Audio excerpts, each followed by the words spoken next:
everybody, welcome to the third episode of Fate Podcast. I hope everyone has had a fabulous week or weekend. Today we were talking about Gacha games and how we feel about them. I'm your host, TheFinalSoul, better known as I haven't gone to sleep in 2 days, also known as Soul. And with me today are my wonderful co-host, Emoke for Ubers, better known as Dante. Oh god, yo, that was yo, I can't, bro. I was about to say something. Yeah. I coughed. I was like, oh shit. And today, oh my god. Today we have two lovely guests with us. First we have Zayence. Durud bar Shoma, Guten Abend. Hello to you all. It is I, Zayence, gracing you with my presence. Hello. And we also have... Glad to be here. We also have that guy, Black Triforce. Yo, what is up, guys? It's your boy Black Triforce, as always, spending too much money on these mobile games. Gotta figure out how I'm gonna pay this. Yeah. Gotta figure out how I'm gonna pay this rent. Shit. And start taking bank loans, my guy. And we're oh man, the bank is gonna get tired of seeing me. Right? You finna fly it. Look, you gotta pull up there, right? You be like, please, bro, please, ma'am, I need my Skyhawk MP5, bro. Like, come on. Look, I know I hadn't paid the mortgage this much, bro, but please, just give me a $5,000 loan. All right, sir, what's your source of income? Well, I just ran away from home, and I maxed out all my credit cards, so basically nothing. All right, do you really want it bad enough? Like, do you really want it? Yes. Okay. Give him the loan. All right, sir. Yeah, So where can these lovely souls find you guys? You can find me over at youtube.com/user/Zayence or at twitch.tv/LordZay because some jackass stole my name a few years ago on Twitch, so I had to call myself Lord Zay, and then that Twitch account got deleted. And then that Twitch account, hear me out, it got fucking deleted, right? The Zayence one. So no one has Zayence right now. And now you might be wondering, well, what the fuck? Why didn't you take it? And why are you telling us if you don't have it yourself? Oh, because I tried, right? And they said it still doesn't let me do it. So I contact Twitch, and they're like, well, it has to. If it doesn't exist, you have to be able to take it. We can't help you. And I'm like, yeah, you could help me if I had a few thousand more followers, bitch. But right? Because I don't, you choose not to help me. So fuck you. And that's what I have to say Twitch. But yeah, you can find me there and Twitter Zayence and I don't know, Steam Zayence, Discord Zayence, hashtag 00007. Yeah, pretty much. Yep, and you can find me on YouTube and SoundCloud at that guy Black Triforce. I upload maybe once a year, so be on the lookout for the next piece that's coming out. You can also hit me up on Twitter. Alright. And hear me out. Oh yeah. Hear me out. And his beats are fire. All right. So you have to go check him out. All right. 100%. Yeah. It releases every once a year now. So it's worth the wait, though. It's worth the wait. Worth the wait. Do some fire beats. But perfection is not crafted in one day. Go on. Yeah. So before we get started, Zayence, we just were on a little vacation, I guess. I'd say. I was, man. Yeah. I was. Yeah, I was in Europe for 10 days. Yeah. How was it? It was excellent, my friend. That's good to hear.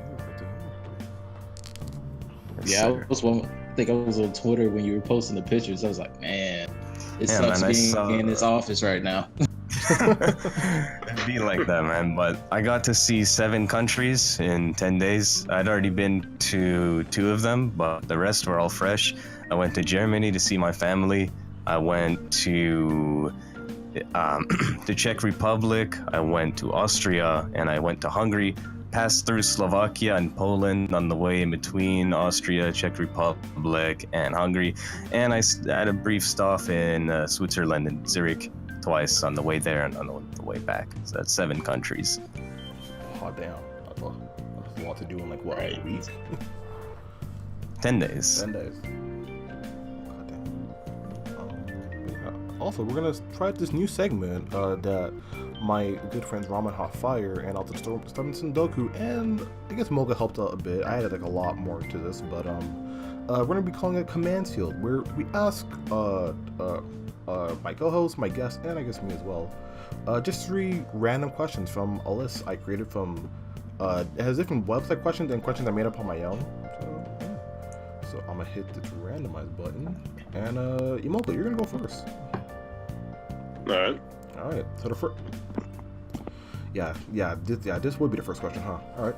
Would you rather star in a porn, but no one could see your face, or voice in a hentai, and everyone would be able to recognize your voice? Hold on, what the fuck is it? Why is this even a question? I'd rather be in the porn. I'm trying to get my fucking dick wet. What's the fuck? Look, you took why the fuck is this a question? Look, you just said it the best scenario too. Because the worst thing about porn, right, is once you in it, if you try to literally do anything else with your career, and people see you in that bitch, you fucked. But guess what? You took my face out of it, so no one can identify me unless they know the specific shape and circumference of my cock. So guess what? I am getting free lunch, and I'm getting paid for it. So it's actually, you know, I'm making money, and I'm fucking some fine ass bitches, and no one can see me, so I can go be a neuroscientist, a neurologist, whatever, fucking these bitches on my side hustle, right? And ain't nothing affecting my motherfucking career. So that's a no-brainer. I think you stupid if you trying to just do some fucking voice acting hentai ass shit, man. Welly Mogo? What's it gonna be? What the fuck? This shit made a convincing argument. Shit, I think I'm out to do. Yeah, I don't see how you can argue against that unless you just don't like. I don't know. You just don't like sex. Oh, you'd be surprised. Shout out to Ramen Hot Fire. I'm just keeping it real. Call this man out. You're literally getting paid to fuck a bitch, and no one even knows that it was you. You're right. I mean, like, what's the downside? Unless that bitch got AIDS or some shit, ain't no downside. Oh, that bitch got AIDS. Fuck. Unless she got like fucking E. coli, man, like fucking Ebola, like malaria or some shit. Like, you fine as long as she clean. You fine. Even if she got AIDS, bro, just wear 4 condoms. No, 4 condoms. You don't still feel anything, like anything at all. Like, fuck, I don't need to. We booling, bro. Cool booling in this bitch. Literally in this bitch.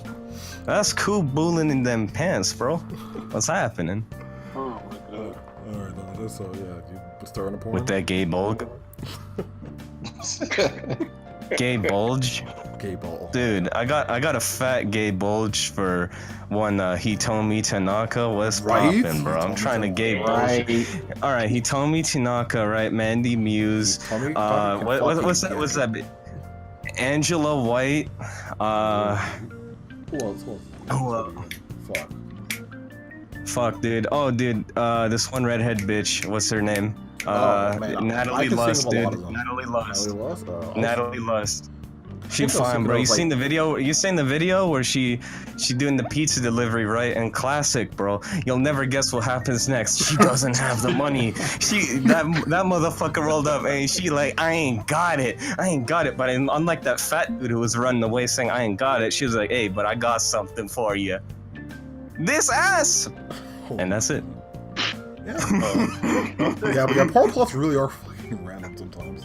I thought sitting pussy. While watching it, I'm just like, all right, the story. Let's see where this goes. I'm like, but no. I got this mouth, boy. It's always the pizza and that motherfucker, right? All right, B. Hear me out, bro. Yeah. Look, I can make $20 on the next delivery. I'm trying to get my cock wet. It's been a good 2 months. My girlfriend dumped me like 3 months ago, bro. It's time, bro. It's time. This bitch gotta fine. Look, I'm gonna take the L. I'm basically paying for some pussy because my boss finna yell at me and probably fire me. But you know what? This is some fire shit. Drop that fucking SoundCloud mix right here. All right, I'm gonna drop that shit in her ass, bro. It's time. And that's basically that porno. It was pretty lit, and yeah, it's pretty generic. I'm not gonna lie, it's not the greatest porn in the world, but I don't know. I kind of liked it. You know, it just spoke to my soul a little bit. So right, I think she's a good porn star. I definitely saved though. Like I'm just like, yo, this shit's too good. I gotta save it. There's not a lot. I can say like probably like 5 I have saved up. Although we ain't downloading videos. We ain't downloading the Oh, videos. we ain't downloading it. I'm saving the bookmark. I have that shit bookmarked just in case. I used to do that, but nah, I ain't bookmarking shit. We just remember where it was. Oh, you remember? Like, No, you go I on can't remember that Pornhub, shit. you go on videos, right? You go on most viewed, and you set it to worldwide because you're not trying to have it region bias, right? And then all right, page 7, subsection B, and then you just look on there, and on Article 12 of the Constitution, and it'll be right there waiting for you.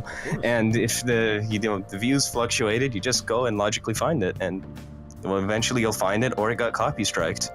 Like this one chick, Chiaki Hidaka, bro, it was like this unknown, fine-ass Japanese bitch, and she was number 5 on the most viewed, and they took her video down. I had to go to some foo-foo bootleg-ass website to find it again, but luckily I remembered her. I tracked that bitch down like the FBI, you feel me? Alright, Dante, let's get to the next one. Have you ever cried federal booby during sex? No. Wait, I'm sorry. What did you say? Have you ever cried? Have you ever cried during sex? Wait, hold up. Yeah. Black Triforce didn't answer the last question. No. These 3 questions are like for Dante. Like I have 3 for you guys as well. Oh, this ain't even for me. Why'd I answer that one? Oh, I don't know, but I mean, hey, man, it was a good combo, though. It was a good combo. But yeah, Dante, have you ever cried during sex? Oh, that's an easy no. That's an easy. My man said, That's an easy no. Couldn't be me. I'm finna roast you if you say yes, bro. No. Hey, man, don't be my need to cry. Nah, not me though. Fuck that. Nah, man. Nah, that's something Drake finna do. He a bitch. Honestly, I can totally see it. Yep, definitely. And Dante, the last one for you. Would you rather be without internet for a week, or without your phone for a week? I can go without my phone for a week. I can't go a week without the internet. Right? Yeah, I think that's a good answer too, because you need that phone fucking fast, bro. Try turning off your phone in the morning, right? And then just wait until noon and try to just get shit done in the morning. I promise you that will be an eventful morning. But the internet, you might need that for some resources. Right. And I'm not talking about porn, I'm talking about your studies. I mean, if we talking internet, what if you need to Google Maps some shit? That is true. I need Google Maps. But you don't gotta use the old-fashioned way. I gotta ask people on the street, hey bitch, where's Starbucks? 40 miles to the east, sir. Just smell the stench of the pumpkin latte. Pumpkin spice. The thing is with Google Maps though, you can actually download it. It remembers as long as nothing blows up. But that's true. But hey man, who the fuck remembers MapQuest, the OG? Y'all remember MapQuest used to print them bitches out and manually look at them directions? Right. And detail now. I was like, oh, okay. MapQuest was for real motherfuckers. MapQuest and a compass. Alright, sir, that'll be 40 nautical miles to the north.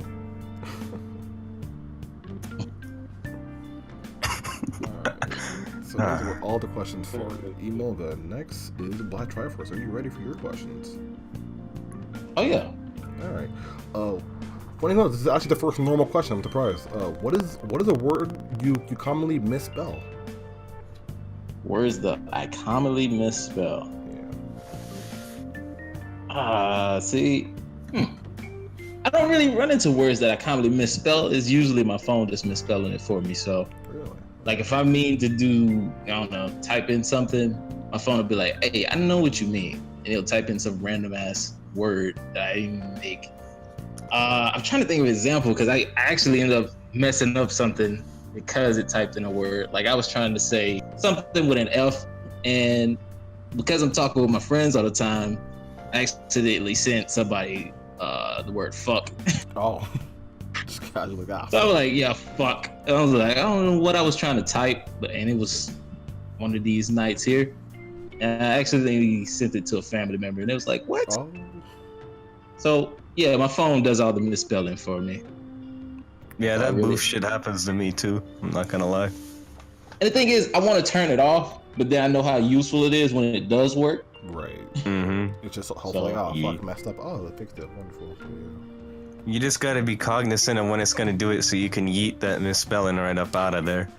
Right. Eat that nigga out of there. I'm out here triple checking before I send it. Yeet that motherfucker. It like changed. I wanted to say Wanna earlier today and it changed it to Finna, and I'm like, come on, man. Can't be doing this.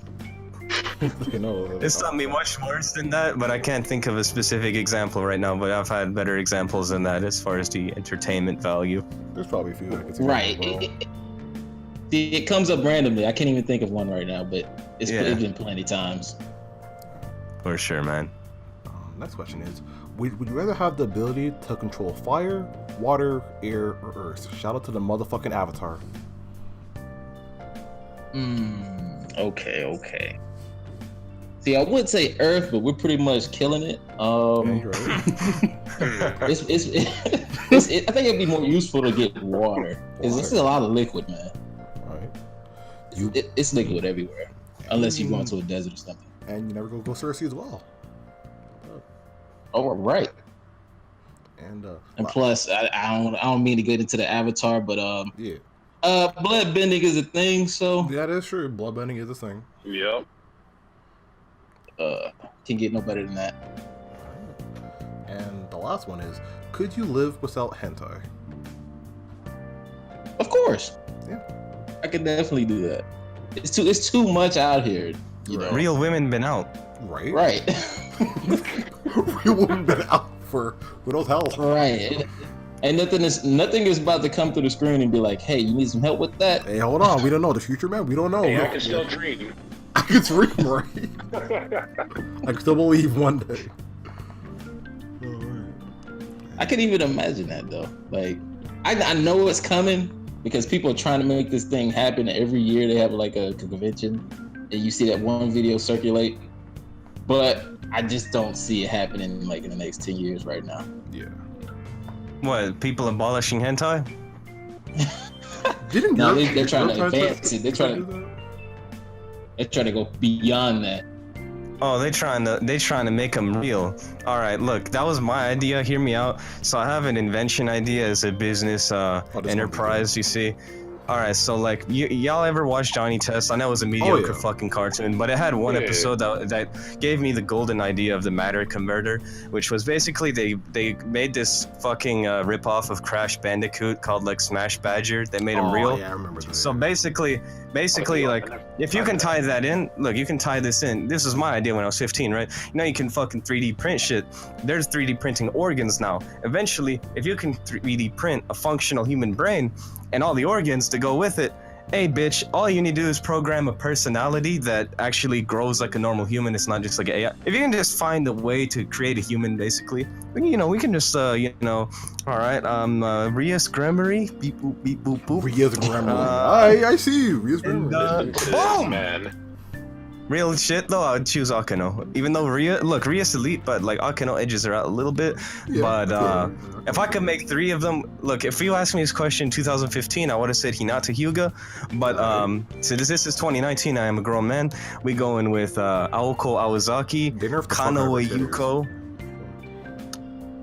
Aoko Awazaki, Kanoe Yuko, and Natsume. And if you don't know who Natsume is, I ain't talking about the dude Natsume Yujincho, because I ain't gay. I'm talking about Sabrina from Pokemon. All right? Now you might be thinking to yourself, grown man in Pokemon, but have you seen Sabrina? Have you seen Sabrina? If you see Sabrina and you tell me, look, I said that once in the fucking Tsukihime Discord, and they tell me I like bestiality, and I'm like, she's a fucking human being. What are you fucking talking about? I don't understand what the fuck you talking about. Well, she's from Pokemon. Hey, bitch, I see a human fucking being. I don't see no fucking tails. Right. I don't see no fur. I don't see no Verlicify. Like, straight up, homie. Straight up, homie. Look, homie. Look, that's a human being. Functional, pussy working, ass banging, titties slapping with some milk. Ready to be delivered. All right, so like, look, Natsume, number 1. That's the number 1 waifu. Aoko Awazaki is like right there too. I don't want to say she number 2. They look. I believe in the philosophy of the waifugami. Now you might be wondering, what's the weefugamy? Well, you know what polygamy is. Weefugamy is like polygamy, except it was weefus, and it's like you ever watch High School DxD? Of course you have, because you got Rias Grammary, but like, look, it's like, you see how my boy Hyoto Issei the GOAT, he like forms a special intricate bond with each and every one of his waifus, bro, with every woman in there. Like, it ain't no foo-foo shit. Like, he genuinely loves all of them and has a true bond. Like, we have a true bond with all our waifus. No hierarchy shit. There might be a main, but we love them all, and we have many waifus, bro. Like, that's the thing. But it ain't like no Saudi Arabian prince where like they're just fucking bitches. Nah, son, they my wives. But we have many of them. That's the thing. We don't limit ourselves over in the weefugamy. And the crazy thing about the 3D the 3D printing, and it works both ways now. So you might have females out here with like 10, 20 dudes. Oh, shit, yeah. That's gonna be one. That's gonna be the biggest. That's gonna be a massive gangbang, bro. What the fuck? Right? That's gonna be a Pakistan. I don't think anybody's gonna be complaining though, because everybody's gonna have something. Right. She gonna have fucking dicks in her belly button. God bless. And you were gonna belly dancer. Shema absorb them from like Majin Buu, bro, from the belly button. I don't know why, but I imagine Mata Harry from Fate. This was a dick in her belly button. Fuck. I'm sorry, Mata Harry. I'm sorry. Didn't mean to think about that. But let's go to Zayence now. For your questions. Let me hit up that random. Hello, sir. I've already answered questions. Nah, you got your own, my dude. I'm sorry. He was in everybody's random, right? Randomizer Nuzcock. What's up, guys? It's your boy Zayence here, back for another episode of Pokemon Leaf Green Randomizer Nuzcock. But yeah, the first question is favorite body part of a waifu. Favorite part of a waifu? Her heart and soul.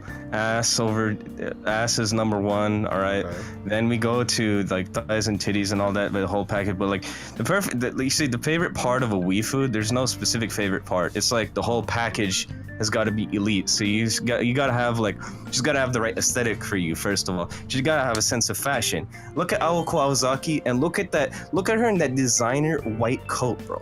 That is like some fucking. That's transcending fucking Gucci, bro. That's like some fucking. What is that even, man? That's like some Prada. It gives me a Prada aesthetic, bro. Prada. She wears motherfucking white designer Prada coat with fur, veal and fur. You feel me? And then she's got that skirt, she's got the leggings, she's got style. She's even got more style than Natsume, alright? But Natsume has that little dark aesthetic, you feel me? She's a bad bitch, she ain't gonna be fucked with. She's got the Hime cut, which I'm into. If you look at my commission, it should be on the screen, because that's my YouTube baby. I got the Hime cut. Basically, the idea with that commission was I was fusing those three waifus I mentioned into one, mainly Aoko Aozaki and Natsume, and I was adding my own little touch to it. She also has the Zarathustra or Zoroastrian necklace of the Persians, which is a representative of the Zoroastrian, because the goal was to make her a Persian as well. And I wear that necklace that she's wearing, so it was supposed to have a part of me in it as well. But ultimately, my point is, she's got to have an aesthetic and a style that you fuck with. She's got to have a personality that you fuck with, and she's got to be banging. And I can hear myself. That's clean. Oh, actually? That's some, All right, we're clear. But yeah, basically, there is no favorite part of the waifu, man. You can't choose. Ass. But yeah. Next question is, of course I get this one. All right. Would you ever consider having sex on a plane? Shout out to all right, we're right here. Well, all right, I just heard Nox chord, so we finna drop some fire heat. But like anyway, no, unless it was my plane. Your plane, like you? Yeah, like it's my private jet. If it's my plane, I'm fucking on it. But if it's a public plane, I'm not a fucking savage beast. I'm not going to fuck people in a public plane. Like, what kind of fucking Neanderthal do you think I am? I have class. I mean, there's a lot of people. Shout out to the Mile High Club. Pretty sure there's even a movie for it too. Pretty sure where to get the name from. Nah, bro. If I was on a plane, and I hear from the fucking bathroom, bro. I'm throwing some hands. I don't care. I'm throwing that motherfucker and the bitch off the fucking plane, man. Fuck that shit. You ain't fucking on my plane, bitch. I ain't trying to hear that, none of that. I ain't trying to go to that bathroom and have your fucking semen on the stall, bitch. You eating that motherfucking shit off if you come on that fucking seat. I ain't sitting there, bitch. Either you or your bitch cleaning that shit up. You ain't fucking on the plane I am on. You are not fucking in my presence, alright? If you are fucking in my presence, I am a part of it, but I won't partake in these tomfooleries, in these Neanderthal behaviors on a plane. Who the fuck gonna fuck? Unless it's my plane. But anyway, yeah. If it's my plane, I don't give a shit. We all eating. And the last one is, what's the weirdest thing you do when you're totally alone? What? Wait, what? What's the weirdest thing you do when you're totally alone? I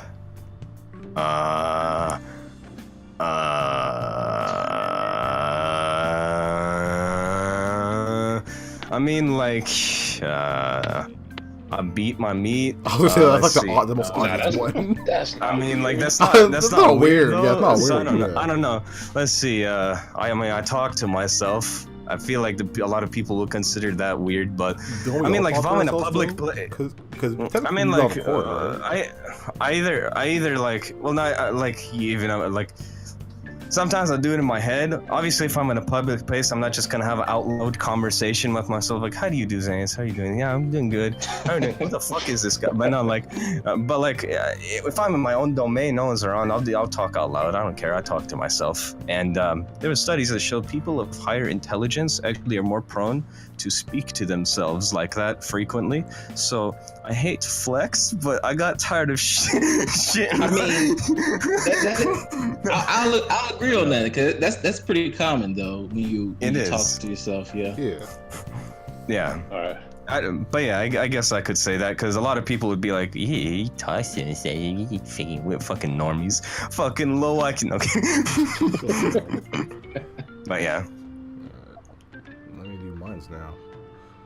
Oh, that's strangely. Like asking yourself questions. Right, I'm asking myself some question. If you had a secret lair, would it be underwater or in the sky? It would be in the sky. The fuck, I'm ruling this world. Right? Like I was thinking about it, like right. I ain't no fish. In the sky. I know. I asked my friend when we were testing it out, the summer Sudoku. She said underwater, and just in my head I'm like underwater. I mean, come on. All right, Aquaman. Next question. Right. Know how that turned out? Right? I mean, it's really all it really is. Who is your favorite porn star? Fuck, who is my favorite porn star? Fuck. Oh shit. Who's my Time to favorite expose this man. I mean, I do like Hitomi Tanaka a lot. Fuck. Johnny Sins. Wait. Yo, dude, he fought for dude. He's my favorite troop, bro. He fights for us every day in Afghanistan. Fuck, who is my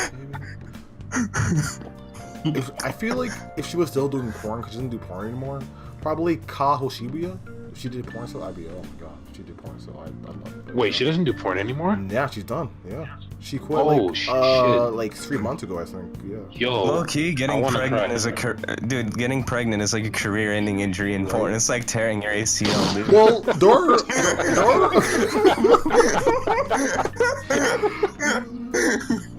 but there were a few people who were like get like turned on. Fucking Remy LaCroix got pregnant. She was gone, bro. Wait, she did? She did? Wait, yeah, she did? A while ago, bro. Fuck, I didn't know that. Yo, I'm learning shit. Right? I'm learning shit today too. Mandy, Mew's been out. Where you at? Oh my god. No, we don't see anymore. What's her name? Fucking the MILF. What's her name? Chelsea Monroe too, bro. She finna get the career-ending injury too. Hey man, ain't nothing stopping Lisa Ann. She came out of retirement on some Brett Favre shit. You feel me? Some more money real quick. She said, "Hold up, I get some more money." Real quick. She finna get recruited by the Jets and the Vikings real quick. She about to go to the NFC Championship, bro. It's time. Did I answer the third question? I don't remember. Fuck. No, you still got another one. Let me randomize this bitch. Which do I prefer? Dark chocolate or milk chocolate? Probably milk chocolate. I'm not too fan of bitter fruit. Milk chocolate. I was I'm about gonna to say, take if you said dark chocolate, I was about to leave. Hey, Wow. bitch, don't discriminate. I like dark chocolate. Whoa. Oh, no, we've got a problem. There's just no way. Hey, Don't man. say. Dark chocolate is kind of elite. no. Nah, I don't know about that. I don't know about that. Ooh. I like it. Dark chocolate goat. Fight me. I don't know about that. Milk chocolate just has that nice taste for me. Whenever you dark chocolate, just that bitterness. I'm just like, ugh. All right. You ain't having the right what dark I'm chocolate saying. then, old fucking 99-cent store ass. eating some dark chocolate on this matchup. Go to Switzerland and tell me that again, bitch. Bro, I ain't got that money though. What you mean? I ain't got that money. You crazy? Got the Import it. Switzerland money. That's true. Imported. All right. What about Yeah, you? I ain't about to import dark Amazon chocolate to prove been my out. point. What about you? Triforce? Are you a fan of dark chocolate or milk chocolate? See, this is the thing though. I don't eat chocolate. Oh, Ooh. Good. No. well then. You're getting yoked Like, already. I'm not like I'm not totally against chocolate. I'm not gonna say I haven't eaten it, but I'm not that crazy about it. So when it comes to chocolate, I just I was like, okay. But when you do, you gotta eat that dark chocolate. Good for the memory too, by the way. You get higher IQ, you feel me? You're gonna remember shit. You're gonna be like, holy fuck, yes, I had eggs, the whites only, with some ham and baby tomatoes. You feel me? And The problem with that is though not- is that Imoga is like allergic to eggs, so he can't even eat eggs. So it's like, fuck. All right, look. In his case, look, man. I ate some clean cheese with ham and bread Why'd you say it and peach jam. Peach jam. But when I thought about And by had jam, peach- fuck. And by peach, I really meant pear. Oh. But yeah, Wait, there's pear jam. Fuck. There's yeah, man. Yeah, they had it in Germany, bro. Oh, in Germany. Okay. I don't think I've ever had pear jam. And look, I'm gonna tell you right now, the greatest hotel in the world is the Cottbus City Hotel, alright? You may be thinking to yourself, what is Cottbus? Well, let me tell you, it's a little town in East Germany. It's close to Dresden. It's in Dresden County. If you don't know what Dresden is, I don't blame you, you're not German, but anyway. Cottbus, look, the city hotel there is the greatest hotel ever. Look, it's not like a 5-star Ritz-Carlton or anything. It's a small little hotel. It's close to where my uncle lives, but it gives you everything you need. It's very clean. The staff is awesome. It gives you like a little room with all the necessities that you could possibly need, and the breakfast is bomb. Listen, I could be Vladimir Putin for all I fucking care, worth $500 billion, and I would still go to the Cottbus City Hotel and eat their breakfast, their buffet. They have like 7 different types of cold cut meat. They got like ham, they got turkey, they got a bunch of different ones. They got German Frankfurt, sausage. They have bratwurst. They got pate, and then one other type of little meat spread thing. They got bread, very fresh bread. They've got several different types of cheese, all sliced out for you. They got a few different types of yogurt with fruits that you can put in your yogurt and little dried apricots. They have 4 different types of fresh jam, fresh, made right there. They got plum, hardest they man got cherry, for- they got the sponsor this strawberry, man. and they got Sponsor pear. this man. And they got fresh apple juice, they got fresh orange juice, and they got a mixed juice, which I presume is apple and orange juice combined. They got sparkling water, normal water, they got fresh coffee, they got some other shit that I don't even remember. Like this little beef German stew like salad thing. They got fruits, they got cereal, dude, they got everything. Their breakfast is amazing. I would eat their breakfast every morning, the proper German breakfast. Cold cuts, cheese, bread, and jam, and with some cucumber and tomato. All right, go. I don't care if I'm Vladimir Putin. I don't care if I'm Kim Jong-un, fucking Donald Trump, fucking Angela Merkel. I could be Elon Musk. I'm still eating that shit every day. Greatest place ever. If you're ever in East Germany for whatever reason, go there and tell them they are awesome. Please. Yeah, that sounds like a fucking advertisement. Right? It sounds like a commercial. I promise I'm not sponsored, all right? But I don't give a fuck. I'm endorsing them for free. They're GOAT. And they look, I'll wrap it up with this.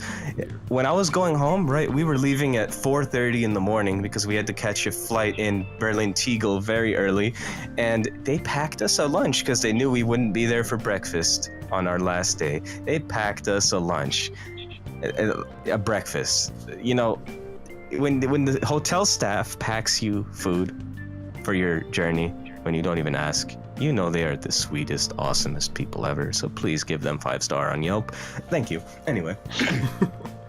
All right. Well, with that, that is command sealed. I hope you guys enjoyed our answers, and I guess leave them comment below. Which you prefer, dark chocolate or milk chocolate? Yeah, I better see milk chocolate in the comments. I better see dark. Milk. Milk. If you say dark, leave. If you say milk, you bitch. Damn. All right. Wait. You got no designer belts. You ain't say you don't got no designer belts, no hose. No. You the bitch. No clout.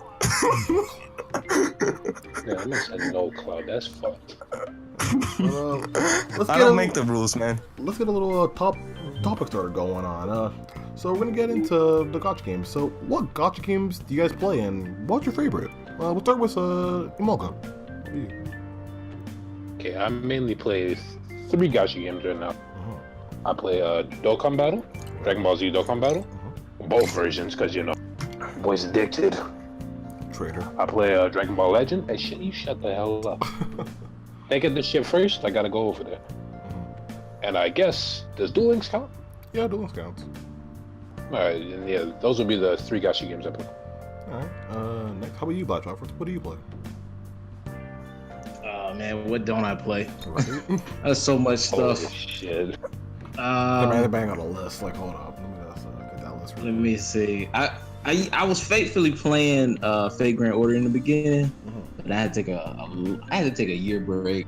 But in between, you know, Fire Emblem Heroes, Dragalia Lost, Destiny Child, got back into Memorial Freeze, and of course Epic 7. Epic 7. Damn. Alright, and Zay, how about you? Well, dang. You got a lot over there. You kind of like. The most I've ever seen is my boy Hollery in my Discord. He's got like 11 or fucking 12, but me over here, I got 2.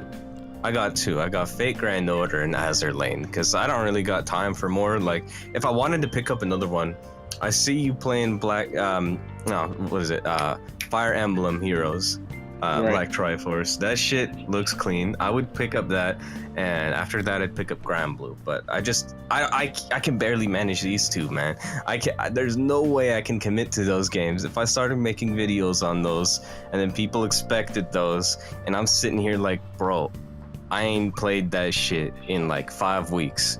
It's a wrap. I ain't trying to do that. So like, I'm sticking to 3: Azur Lane, Fate Grand Order. Azur Lane is very easy to play as well. It's just not very demanding. So yeah. Alright. And what I play is Fate Grand Order, Memory of Phrase, Dokkan Battle, the English one, Imolga, and I played the English one too. Yeah, what you saying? But you play JP more now, don't you? Nah, I'm still like the English. I still main the English version. Oh, okay, buddy. Because I also more play time in bed. Valkyrie Crusade, and just recently I got back into Kingdom Hearts Unchained, or actually it's called Union Cross now, and Final Fantasy Brave Exvius. So yeah, but like I really play a lot of these. I mostly just stick to like 3, which is Fate Grand Order, Memory of Phrase, and Dokkan Battle. But yeah. So what's your favorite though out of the games you guys mentioned? What's your favorite? Anyone can go first, by the way. I've talked a lot, so I was gonna let Black Triforce go first. All right, Black Triforce. What about you, my dude? All right, so in terms of spending money or just enjoyment factor? Just what's your favorite, really? It's a question. I spent easily. I had to say Fire Emblem Heroes, and that's just because I like Fire Emblem in general. Like, and the funny thing is, I haven't really like finished a Fire Emblem game. Oh.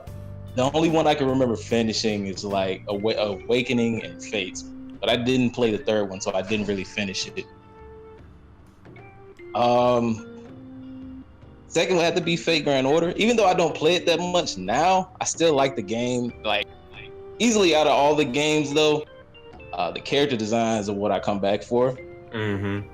So I can easily say, even though I don't play it as often, it's still up there. And third one, man, I had to give it to Epic 7. Epic 7, yeah. I was on that bit. I was on it for a bit, but then after, like, I just couldn't, like, connect anymore. I'm like, you know what? Fuck it. I can't anymore. I tried. Alright, I'll be you, Moga. What would you say is your favorite? You already know what my favorite See, is. I already know, but the audience doesn't know. But I'm gonna say it. Dokkan Battle, man. Any I love that shit. And any reason why? Or? Just a big fan of Dragon Ball, and I prefer it over Legends. That's pretty much about it. It's not really complex, so I guess that's also a plus. How about you, Zay? What's your favorite? Well, it depends on which aspect. Since I already only play 2, it's really between Fate Grand Order and Azure Lane. So I would say between them, they have their strengths and weaknesses. So rather than saying a definitive favorite, I'll give you a breakdown on them, which may be useful to someone who wants to pick up. So in the aspect of character designs, they're both very strong, but I'm going to give the edge a little bit to Type Moon just because they are a bit more creative with their characters, and that's really their strong suit, and that's why a lot of people are attracted to them. And their various series, as far as story quality, obviously Type Moon, I mean, I skip all the fucking Azure Lane Lords, it ain't shit. Type Moon, I don't really like the story for Fate Grand Order that much until you get to America, and then Babylonia's fucking heat, Camelot's heat, and the end of the story was heat. Some of the events are really heat too, like Fate Zero event, Kara no Kyokai event. Those ones are really good. Some of them are not. Some are not that much. Like, is it Saber Wars? I didn't like that shit. Was whack. But like overall, the story quality is probably one of the best, if not the best, out of gacha games. And I don't even really have to play the other ones to know that. Maybe like Grand Blue is up there as well, but Type Moon is pretty strong with their stories. But as far as the gacha aspect of the gacha game, Fate Grand Order sucks a big fat penis. Can I go to A, man? Hold on, look. All right, look. The summoning rates are a fucking joke. They're a fucking. It's like you gotta drop massive dimes. And look, even if it was a joke, because sometimes Azure Lane is a 0.7 rate up or whatever. All right, whatever. Cool. If you made it easier to get motherfucking Saint Queefs, it'll be fucking easier. It'll be alright. It'll be cool, homie. But let's keep it real, bro. You gotta grind like an hour, 30 minutes, 40 minutes for one motherfucking quartz, alright? Quartz is very scarce in that game. You get like 1 quartz a week too, and then like, hey man, you've been logged on for 600 days, bro. That's clean. You've been a day oneer. I'm gonna throw in 20 Saint Quartz. Oh my god, it's not even enough for a fucking 10xer. I'm gonna just dick slap you real quick. Oh my god, guys, we just implemented Shinjuku. Thank you everyone for coming. We're gonna give you this wonderful award of 3 Saint Quartz. Holy fuck, I think it was 10, but like they'll throw out 3 Saint Quartz most of the time when they want to give you a free reward, and it's literally like throwing a penis at you or just some, some dog scraps over in the corner. Well, and then shit. No, dude, it ain't fucking shit! I don't care what fucking person comes up to me and is like, oh my god, I rolled MH6 and won 1 ticket. What? Look, chances are you're getting Mapu Tofu with that shit, alright? It ain't fucking dog shit, alright? They just throw, their rewards are jokes, and the funny part is most Fate Grand Order players are just gonna be like, eating that shit up, like, oh my god, thank you Type Moon-sama, thank you DW, you just threw 6 Saint Quartz at me. Oh. I hate that with a passion, man, like, especially when you go onto, like, the Twitter page, and every time they announce it, people are just like, thank you so much. Thank you for, oh my god, thank you for the semen in my face. Oh my god, after all this efforts, I got, oh my god, 3 Saint Quartz. Thank you. It's like, no, bro, this is lame. This is a fucking joke. Azure Lane, on the other hand, they are so player friendly. They reward you for playing their game. Look, You have 3 different dailies that'll give you a wisdom cube every day. You can do just 1 daily light summon, for example, and that consumes 1 wisdom cube, but you also gain 1 back with a profit of coins. So that's fucking beast. So you have a chance of getting something decent with your light summon, your daily light every day, and you profit off of it. There's no going wrong with doing daily light. You're stupid if you don't do it. And then you do 1 daily mission, boom, like get any victory, boom, 1 wisdom cube. Get 2 more victories, 2 more wisdom cubes. It's already 3 right there. And then it's very easy to grind them up throughout the game whenever they give you opportunities to really accumulate them with commissions, for example. Commissions are the biggest freebie. You just go in the game, select some shifts to run on a commission, click, come back a few hours later, rinse and repeat, and you just rack the motherfucking resources up. And then the weeklies, like if you do 10 summons a week, you get like, I think you get 6 cubes or something like that. Yeah, 6. You can even pay $8 and then they'll give you a cube and some oil and coins every day. I've done that a few times because I mean, it's $8, it ain't really shit. And maybe it is shit for some people, but I mean, even if you don't do that, it's really easy to save up cubes with the commissions, your weeklies, your daily quests. It's very player friendly, and on top of that, you can autopilot the game. And I know that like hardcore gamers are gonna sit here like, oh my god, why would you autopilot? Because listen, I learn different languages. I work out. I study science. I study philosophy. I am a busy person. I travel. I don't got time for this foo-foo shit every day.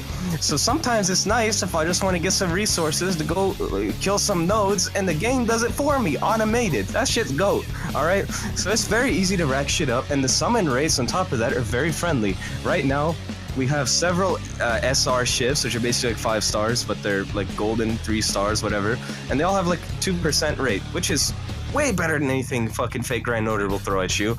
And very rarely, sometimes you'll have a 0.7 rate, but then that ship that has a 0.7 rate in the gacha is available through the exchange in the event shop half the time. So ultimately, I very seldomly haven't gotten the ship that I wanted whenever an event came out. The only time that happened was with Green Heart. I have an Intunia event. That shit was heartbreaking. We're gonna talk about that in the Intunia event. We're gonna talk about it. I didn't pull anything, and I was just like, you know what? It's just a bad day.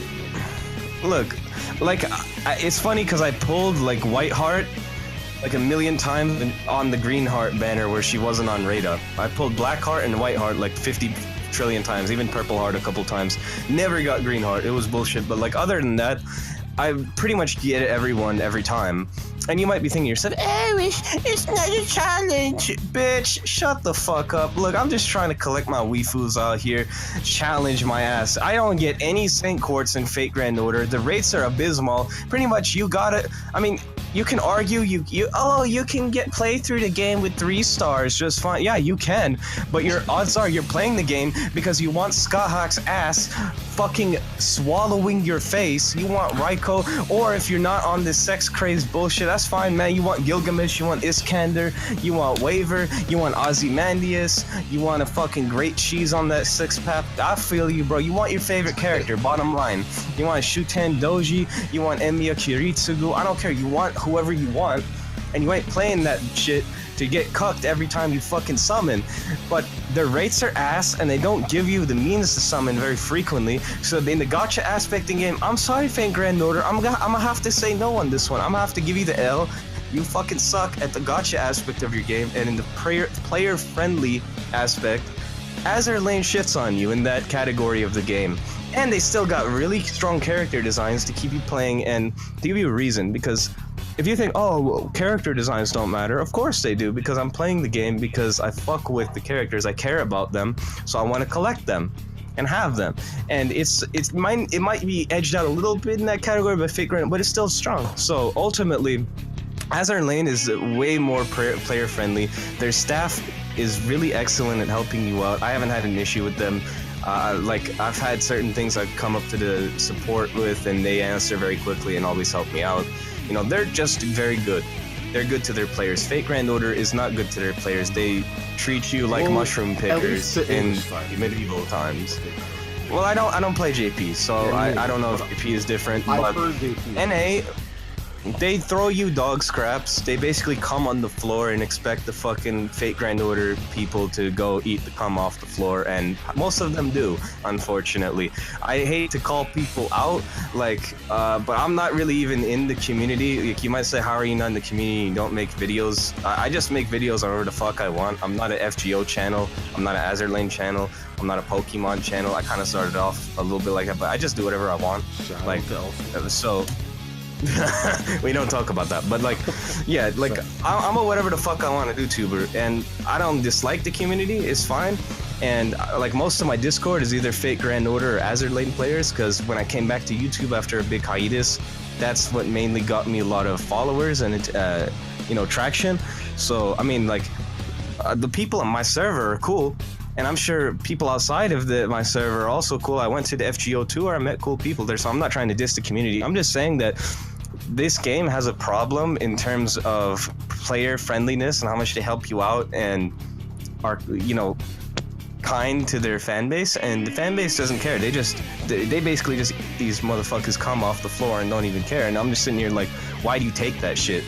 You know what I'm saying? Like, I play the game, but I don't sit here and defend Fate Grand Order, White Knight them, be like, yeah, dude, that 3 Saint Quartz, I'm so grateful to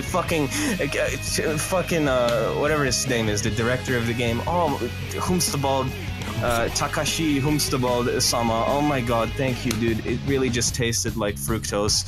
Oh my god. Like, and you know why I said that? Because semen is high in fructose. Why do I know that? Because I'm a science major. I know biology. Anyway, I'm a neuroscience major. And now you might be thinking to yourself, that's studying the brain. But in my defense, I haven't studied the brain for shit yet because I haven't transferred. So I've studied biology. And for some reason, I was taught that in biology. So if you ever nut in the bitch's mouth, just know she having a high fructose diet that day. But anyway. Basically, what I'm trying to say is that's my breakdown. That's my breakdown. All right. I play both games, so I don't really play favorites. It's just Fate Grand Order has better content as far as writing, story, and the characters are really dope and unique. Especially the original Type Moon characters from other series, because the other Type Moon series that aren't Fate Grand Order, Mahosukai no Yoru, are better and superior, Tsukihime, better than Fate Grand Order and deserve attention, Kagetsu Toya, Melty Blood. But yeah, but regardless, the Fate Grand Order characters are still cool, they keep me playing, but Azur Lane is much better to its base and also has stronger characters. That's my answer. XD. XD. XD. A wonderful answer. So I hope you guys have learned from someone who's been, I guess, deep.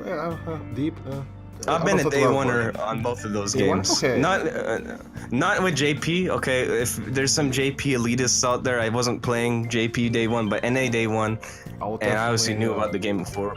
All the day one. Azur Lane day. And Azur Lane, yeah, Azur Lane NA day one. But yeah. Alright, and now we're gonna get to something a bit more soft, I guess. So, what's the first gacha game you played? And I mean the first gacha game you played.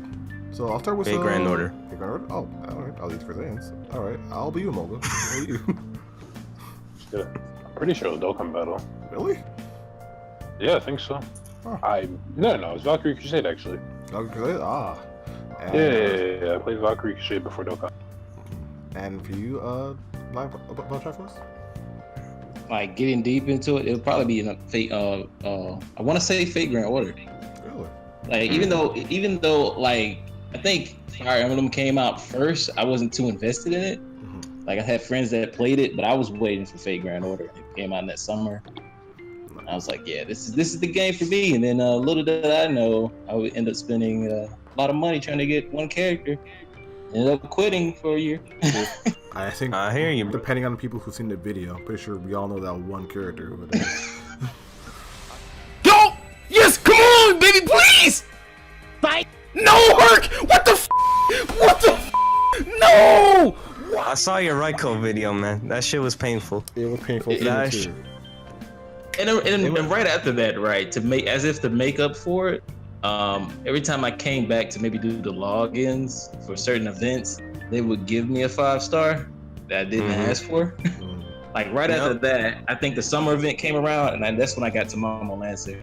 Hey man, I got fucking Karna in my last video. Shout out to motherfucking Karna. That shit was like, bro, they gave me like 7 Lancers in a row. I ain't gay, bro. I didn't want all these Lancers to feel me, but I'm just like, oh goddamn. But yeah. Also, if we keeping it real, my first gacha game was L Sword, but we don't talk about that. Oh god. Oh no. I think, well, if you ever played Yu-Gi-Oh, I would consider that a gacha game already. Oh shit. Like, No, don't say that, please. Like opening packs, like real card packs, or like real card packs. I think that's like the beginning okay. phase. I guess I'd say Yu-Gi-Oh for you being going down that route. I mean, I kind of played it a little bit when I was a kid. I like collected it a little bit, but very briefly. I wasn't into card games when I was a kid. I was into plushies and action figures because I played with them motherfuckers and I collected them and I had fun with them. But with cards, I was like, this is a piece of cardboard with a picture in it. How the fuck am I gonna play with this? This is useless. The amount of money so I never bought. Getting me spent on card games. You just don't want to. Yo, oh my god. I would have told you that shit useless if I was when I was a kid, bro. But like I was out here buying plushies and shit. But back to the L Sword thing, like if you play in a Korean MMO, you're likely playing a gacha game. Them bitches are fucking devious.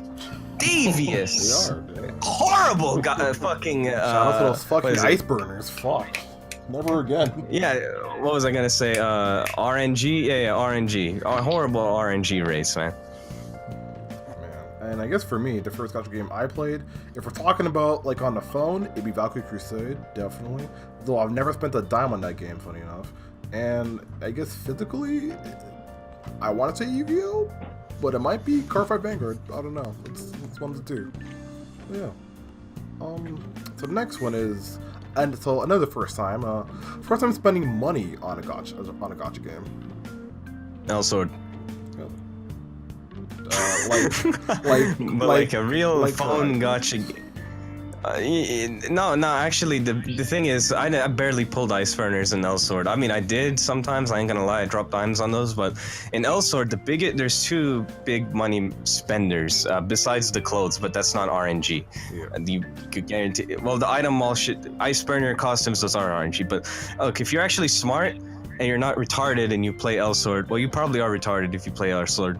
I was at one point. It's okay, but like, anyway, but like, okay, I'm just gonna assume that you're not retarded for playing L Sword. Look, if you play L Sword and you pull your ice burners every time until you have every ice burner costume piece, you are retarded, because the best way to do is to get ED. So either there's 2 ways of getting big dick ED in that game. Either you sell K-Ching, which is you load up on the physical money currency and you sell it to people for ED by buying shit in the item mall that they want, giving it to them, and then they pay you ED for it. You either do that, and I was a K-Ching freaking dealer in that game for a while to make money for shit I wanted. You do either that, or you straight up the big Humst fucking 5,000 IQ method is you just find someone who sells ED, and they'll sell you like 2 bill ED for like $40 or $20 or something, and you get way more profit than selling K-Ching. And you do that, and then you got all the ED, the big dick ED, and then you buy whatever the fuck you want. Like, I want this costume piece, and this costume piece, and this costume piece, you do that with the ED, which is the non-paid currency in that game, even though I technically paid for it in this way. But yeah. And then the second thing you drop dimes for in L Sword is whenever there's an event for like enhancing your shit to +11, they'll give you like an event weapon, and it's useless, but you have to get it to +11 or +12 or whatever. And at the end of the event, you exchange it for a magic amulet that you can use on whatever weapon you want to make it that plus. So you gotta buy them shits that prevent that weapon from breaking when you're enhancing it. Or sorry, for preventing it from going down a plus, but it won't break. That's the point of the enhancing event. It won't have a chance of breaking. And then you just spam enhance until you got to +11. So you basically pay for your weapon enhancements. Those are the 2 things. And I dropped mad dimes on that. But then if you're talking about like a real gacha game, a phone game, Fate Grand Order is the one I spent money on. And I spent money on day 1 for motherfucking Gilgamesh, and I got everyone in that game. Waver, Artoria, I got 4 Lancelots, I got Atalanta, I got Altera, I got every motherfucker in that game except for Gilgamesh. I got Gilgamesh like 6 months later when Ska Hut came out and they had a co-rate up. But yeah. Alright then. I guess next, Molga, what was the first time you spent money on a gacha game? Just for like mobile games, right? Yeah. Yeah, I guess it would. My L Sword rant was useless. No, it's still important, yeah. Cause I'm pretty sure me and Molga both singing the same thing like during card stuff, but not for cards. For gacha. I guess it would be during the 2-year anniversary on a Dokkan Battle when they released Super Saiyan 4 Goku and Vegeta. I had a good time with that. Let's not go there. You know damn well what I'm about to talk about. Yeah. Maybe we'll get to that later. We'll get to I don't want to get into that right now. Yeah. And how about Triforce? How about you? What was the first time you spent money on a gacha game? It had to be through fake Grand Order. I think it was when I finally made it to Drake, and I was like, yeah, I gotta get Drake. I think the first time, it's like $200. Mm-hmm. All right. Not too bad. For me, when's the first time I spent money on a gacha game? I think it was probably Dokkan Battle. I think at the same time with Emolga, we both spent it on the 2-year anniversary because I was like, I think I really wanted a Super Saiyan 4 Vegeta, but I eventually got him. We both eventually got him actually. Yeah, all right. We'll get to the 2-year. We'll get to that. We'll get to that. Yeah, we'll have a story for We'll this. get My boy Young Furry. Well, yeah. If it's not that though, it's definitely probably in fake Grand Order for getting Jolter. Still haven't gotten Jolter yet. I really want John Alter, but I guess that'll one day happen. Yeah, I want the edgy whore too, even though like 99.9% of Tsukihime community apparently fucking hates her. Really? But I like her. She's not literally, but like I'm in the Tsukihime Discord and most of the people I talk to, they fucking hate her. But like I don't hate her, but I always thought she was overrated, but I still think she's a good character and she has a cool aesthetic and whatnot. I think both Johns are a little overrated, but still fine as fuck. And I my first fake Grand Order video was summoning for Jolter, so I can't really front like I didn't summon for her. What about the Sir John? The Frida one? What's her name? Like her long ass name? The Lolly one? That John? What the fuck's her name? Oh, the John the Arc Alter, Santa Lily Alter, Mick Alter, Mick Alter Pants. Her name is, that long ass name. Yeah, I mean she's like 10, so I ain't give a fuck, and she frees, but yeah. She's 10. Fuck. Alright, but now we're just gonna go in reverse now for this one. So what's the most you spent on a gacha game, Black Triforce? Dude, it had to be on the ReCall one, man. I spent maybe $400 in that one sitting. God. And still didn't get her. We know. We got the video proof. I do have to say though, even though I didn't get ReCall and I was upset, I did get a MP5 Ibaraki, and I gotta say she hits like a fucking tank. She hits like a fucking tank. Even though it's single target, like I never had a problem hitting with her, and that's the crazy thing about it. But could be worse. Them motherfucking bananas hurt, man. You splash that bitch off someone's head, man. That shit motherfucking hurt, bro. That's a hard ass banana hitting you. Right. But yeah, for me, I would say it was like I spent like 300, 350, maybe even 400 on Gilgamesh when I didn't get him that first time. And then I don't remember the exact I spent over the summer event. But if you just like watch my videos on the summer event and you track every time I loaded up dimes, I probably spent around what you just said. Maybe a little less, I don't even know. But like I spent a good amount on the summer event, but that's because I was trying to get everyone. And I did get everyone in my defense, except for Mordred. Banging baller bitch didn't come through, so I gotta get her this year. Man, I wish I could say this. Yeah. Fuck, I didn't pull anyone. Right. I just cried. That's why I at least wanted to end with. This year's gonna be pretty easy though, right? I think it's only maybe one. I'm trying to impregnate ReCall, bro. I mean, I haven't even like touched this banner, the one with the Shin Tsusugumi. I haven't touched that. I'm saving it. It's almost summer. I ain't fucking with it right now.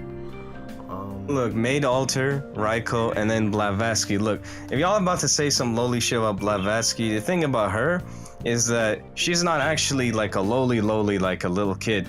Like she's a grown woman, but she's just petite and short. That's it. Like I know women. She's a grown ass who are short and petite like her. So she's a grown ass woman. I ain't give a fuck. I fucking Blavatsky till the end of time, bro. It's time. Shout out to my friend Tina.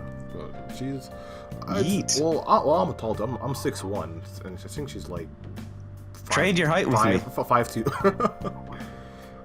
I mean, I'm 6'1". You should see Moga. He's taller than me. Hey man, trade. I'm like what, like 4 inches? If you're like 6'7", I don't need to be 6'7", but I always wanted to be 6'4". I would have never stopped playing football if I was 6'4", because I was actually good, but I didn't see myself making it in the higher levels like college and beyond. At my height, I'm like 171 centimeters, which if you translate that into actual height, it's like 5'7" and a half, but we round up out here, so 5'8". Yeet. But like, I don't know, like, I don't get people that like are super insecure about their height. Like, it's nothing bad. You ain't got nothing problem. As long as you good looking, it ain't nothing wrong with height. Ain't nobody give a fuck about height. What's that whole meme about? But like when you're 5'11" and you're 6 foot, like what's that whole meme about? I still never get it. Like I guess I never heard that. Fuck with people who are 5'11". Yeah, the meme on Twitter. Yeah, I see that. I never saw a meme about that. But all I see is like these like a certain group of like women on Twitter try to act hard, and they're like, "Oh, you're not a man if you're under 6 foot" or some crap like that. They just diss people who are under 6 foot. That's you never know. They might have like the fattest cock ever, and you never know. Like fuck.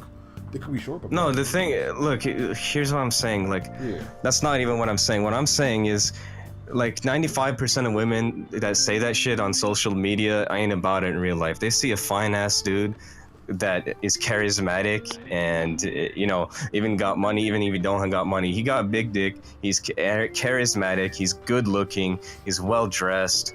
Even like, you know, he's got the whole package, but he's just not 6'5". He's like 5'9", 5'7", 5'8". They're not refusing that dude. I'm sorry. Like, you can have preference. Like, I like D cups, bro. But you see Remy LaCroix pull up. Yeah, I don't think you're gonna refuse Remy LaCroix, even though she ain't got double D's. Do you get what I'm saying? It's like the same concept. Like, maybe you prefer a dude that's like 6'3", some people, but you ain't gonna turn down the fine ass dude that's like 5'8", 5'9". And if you do, shit, that's you. But most women ain't gonna do it. Most women ain't gonna do it if the dude is good enough. You know what I'm saying? It's just a front. And the small minority that do, alright, cool, that's fine. But like, I just don't get one, the hard act, because half of them ain't about the act. And two, I don't get dudes that take it to heart and get all fucking insecure about it. Look, you ain't gotta worry about that shit. Just be good looking, dress well, be, you know, groomed and neat. Don't be a fucking fat slob, you feel me? Take care of yourself and have some backbone, have some personality, have some charisma. You ain't got nothing to worry about, brother. You ain't got nothing to worry about.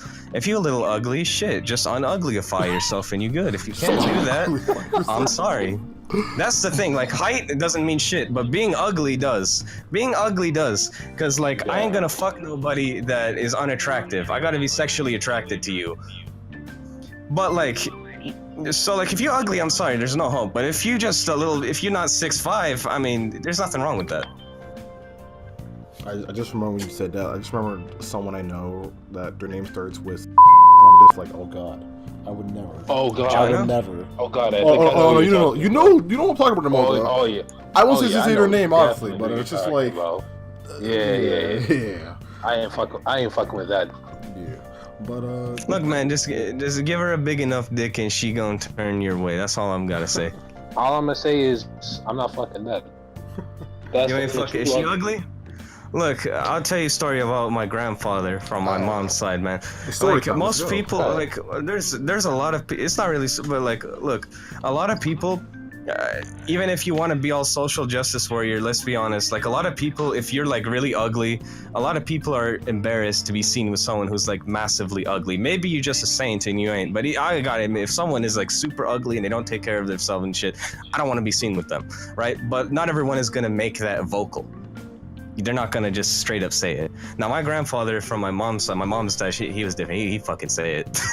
He fucking say it. I don't want to be seen with this. Now he speaks Farsi, so he actually when he was young he spoke English, but by the time he got old he forgot that shit. He spoke Farsi. He say it in Farsi. He'd be like, no, and my mom would tell me a story like he'd come home and he'd tell his wife, my grandma, he'd be like, I don't want. He was a bank manager, and he'd be like the president would hire like a new vice president or like an assistant for him, an assistant manager or something, and he would just tell us like, I don't want to go to work. I don't want to go back there. And then she'd be like, honey, why?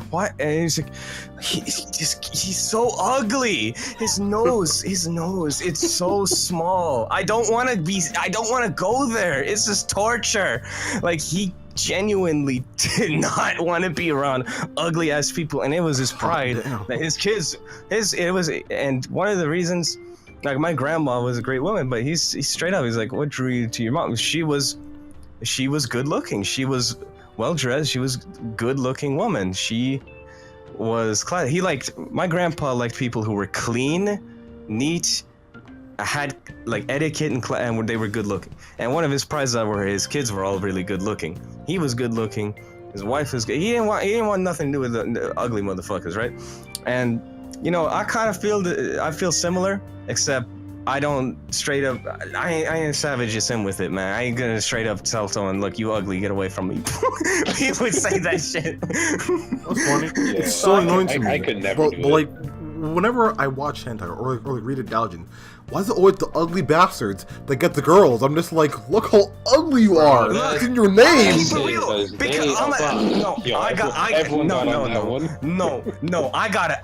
gonna tell you straight up, I don't care who gets mad, because most of these weebs ugly as fuck and fat. They don't take care of themselves. They don't deodorize. They don't shower. I'm not saying there's some artists that are cute and very good looking. There's plenty. Like for example, Rated Katsujin. I met her in real life at the AX, and I got her signature. She's a good looking girl. You know what I'm saying? She's a good looking woman.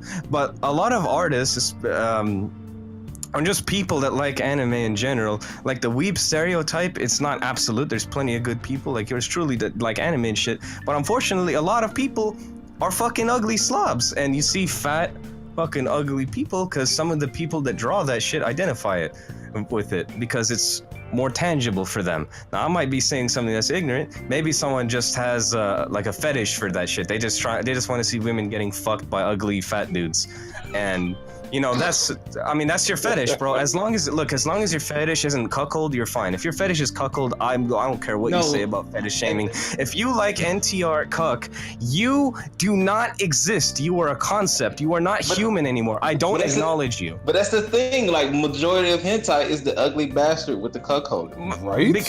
Okay, no, not with the cuckold. Not necessarily the cuckold. That's not 95%, but a lot of the hentai is with some ugly dude, and it's because of what I'm saying. A lot of the people that draw that shit identify with it, and I'm sure some of them aren't ugly themselves, but they just have that fetish. That is a possibility. I'm not trying to be ignorant and close the opportunity. Hey, maybe a good-looking person just likes ugly motherfuckers, fucking bitches. That's totally possible. But I guarantee you, a decent amount of the people that draw that shit look like that themselves, and they identify with it because they want to draw the fine-ass bitch getting fucked by something that's more true to home. If it was some fine-ass Chris Hemsworth looking dude, some Johnny Sins, they wouldn't identify with it, and they'd feel cucked. That's what I'm saying. You know what I'm saying? I don't know, man. I'm just tired of it, man. Like, every time I'm like, all right, look at this. What's some brand new hentai? Let me see the tags. All right, a hey gal, you know, cream pie. Oh, ugly bastard. Well, fuck me. I'm watching some ugly bitch. Fuck this nice girl. Like, fuck. Here's a secret tech. Yeah. You either don't pay attention to the dude, just like in porn. I ain't looking at the dude's dick. I'm looking at the bitch getting fucked by the dick. You know what I'm saying? You inevitably see the dick, but you ain't focused on it. And if you are focused on it, all right, that's cool too. It's okay to be gay. It's fine. But like, or have your fetish. But like, I don't focus on the dude because I ain't about that. All right. But it's the same thing with the porn. Or you can just beat them, though. It's weird. Or you can just beat the pictures of the bitch ain't getting fucked. Well, I mean, etchy. You can just beat the picture. I beat the pictures before. Oh, I of got course. like, hold up. Let me look at my Type Moon folder real quick. Just my Type Moon folder. I got categorized. I ain't afraid Oh, I to got admit you. it, bro. Oh yeah, I got categories I too. ain't- Don't worry. Look, my phone. Look, I am a it high class educated individual. I ain't no fucking shut in motherfucker, right? I ain't no ugly shut in. But I'm gonna keep it real. I've had categorized anime folders since I was in high school. All right, and let me tell you how much my Type Moon folder is. It's cleverly labeled Fate Stay Night, even though it's got everything Type Moon, because I don't have to scroll down to the T's to find it. It's easier to just put more shit in it. Right. Let's see. This folder is still loading. It's going up like Goku's power level when Ginyu was there. Hold up, it's going up. It'll give me a reading soon, my scouter. But all right, so it's 17 gigabytes. 17.0. Shit, we hit a milestone. And it's got 21,252 files. My goodness. I don't think I'm Dude, And that can't power even level stop. going up. And that's Kaioken times 50, my dude. Anyway, but yeah. So you see, it's okay. Now I don't beat to everything in there. I just like saving art. But there's a decent amount of folders in there that's beat material sometimes. Sometimes I'm trying to beat to the real chicks. Sometimes I'm not trying to beat to the real chicks. And I'll either go to Hentai or my folder. And all right? it's definitely the king word. And there's also the panda.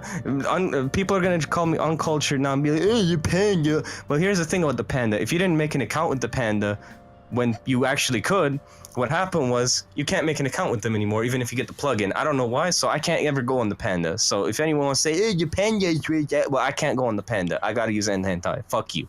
But yeah. And you know, actually, when I was at a convention at Anime North, got me a nice Dalgin. I forget the name of it. I'll probably put it on screen.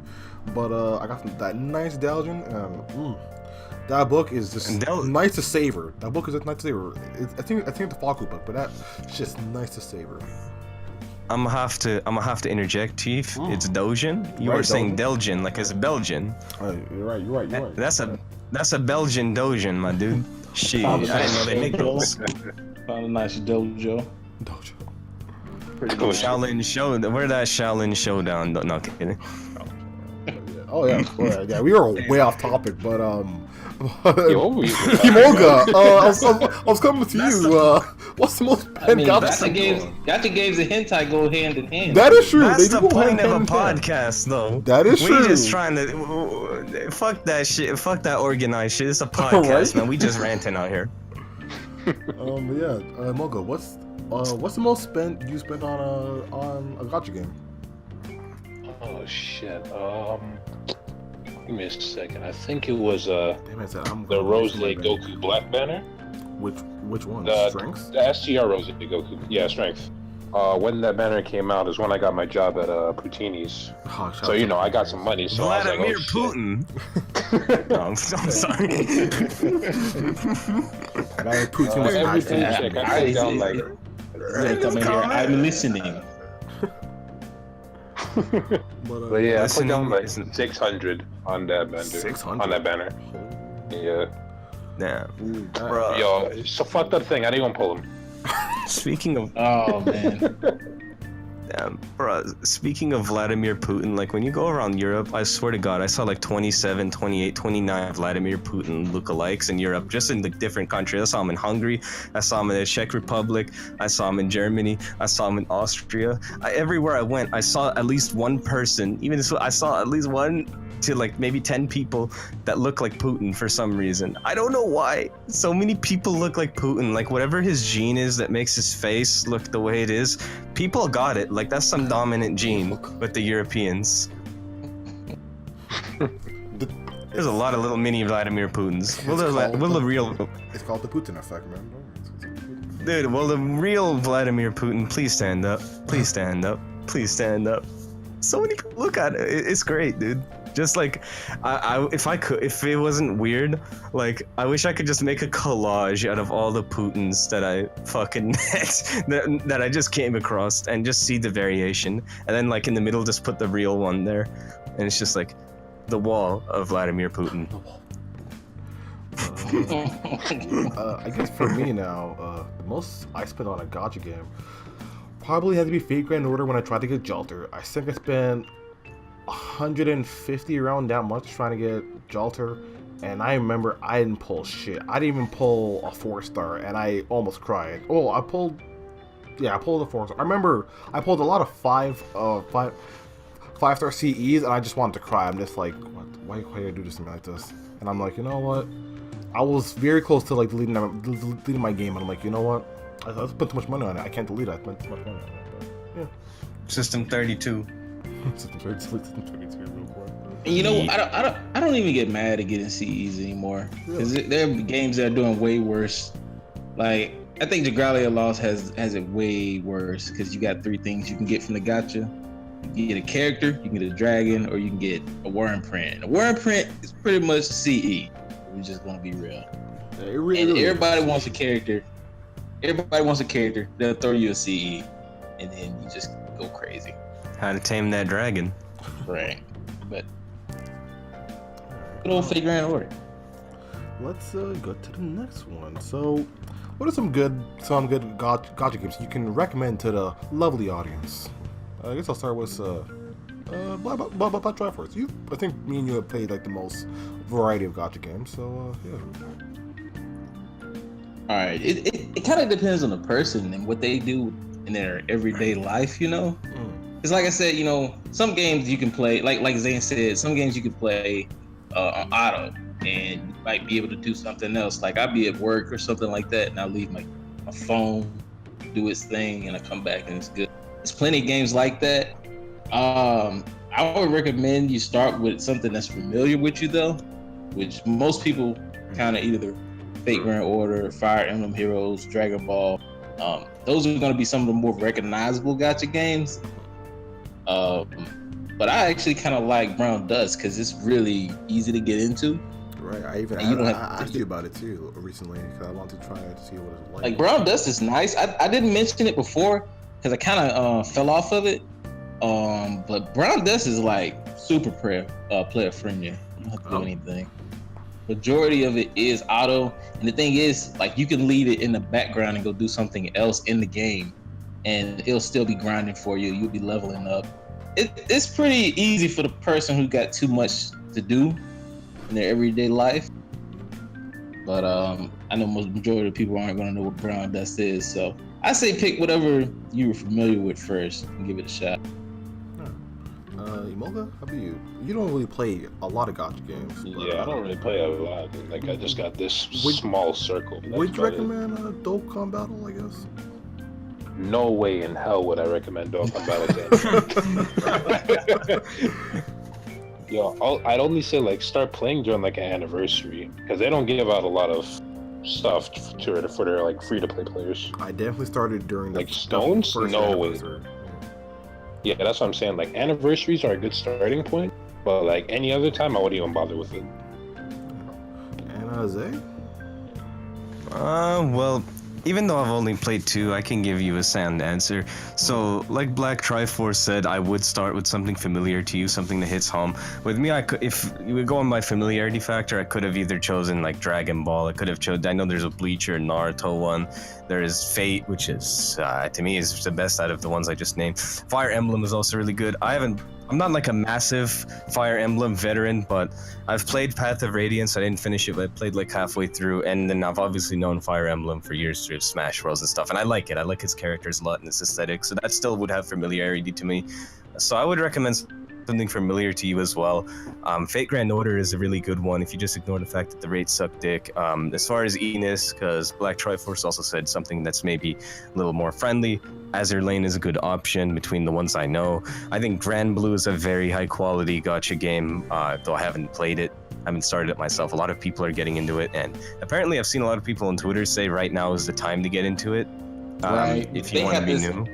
They have this roulette thing that you can that gives you free draws every day, and I did it today after losing my old account, and I got 13 SSRs.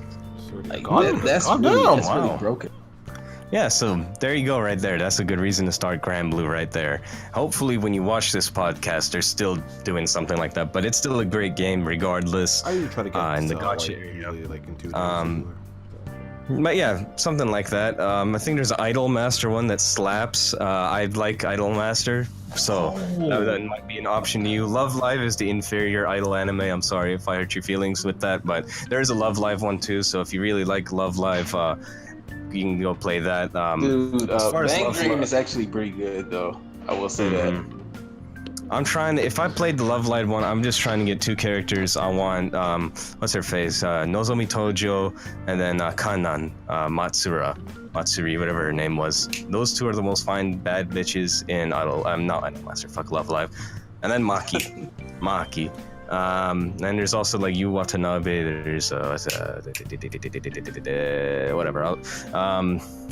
I don't know, but like yeah, those are all good. So really just those are my recommendations, and just play whatever honestly you are attracted to. Maybe you're attracted to Dragalia Lost, maybe you're attracted to, no, there's one called Destiny Child. It looks more realistic, and Oh man, there's some banging bitches. Look, I want you to hold up. I got there's some, if you like bouncing titties, like some Senran Kagura bouncing fucking titty shit, there's a lot of bouncing in that, let me tell you. I haven't played it, but I've seen it. There's a lot of bouncing. If you want some bouncing ecchi shit, boom. Destiny Child is actually really good too. Their gacha system, pretty much you can either use the currency, which is the crystals, or you can use money that you get in the game. And I gotta say, I got majority of my 5 stars from that, from the money system in the game, not really the crystal, but you get both really easy. So that's good. Start. I might even pick it up myself if I have room for another. But you see that you can put that up on the screen if you want. When you edit this podcast, if you remember, like, this is I have a Destiny Child folder. That's the only picture in it, and this bitch is fine as fuck. I would give her 12 babies, like straight up. I ain't pulling out. Exactly. She hot as fuck. I would play the game just for this bitch alone, and I'm sure there's other fine bitches, but this bitch is fine as shit, bro. I'm a fuck her right there, like she Angela White in that fucking library sex fucking video. What's her name? I don't know. I don't play this shit. She just what she looks like. What she looks like, I can probably tell you. But she's in the chat. Yeah, she's in the Look at the chat. I dropped the picture. Let me check it out. Let me see. Her name is Titty McTits a lot for all I care. She kind of remind me of. She looks like Haruna kind of from Kantai Collection. She gives me that vibe. And I really liked Haruna. I like Haruna and Bismarck the most in Kantai Collection. And then there's obviously characters like Suzuya, Kashima, etc. Prince Eugene, or sorry, I've sounded all called Eugen. I pronounced it correctly, the German. Yeah. But she gives me Haruna vibes. One game I'm surprised none of us have really mentioned. What's that game? I think it's called Honkai Impact Third or Fourth. Maybe Yamato too. That's 3. I tried it. I tried it too. I played a bit of it. Heard. Yeah. Bro, I never even heard of it.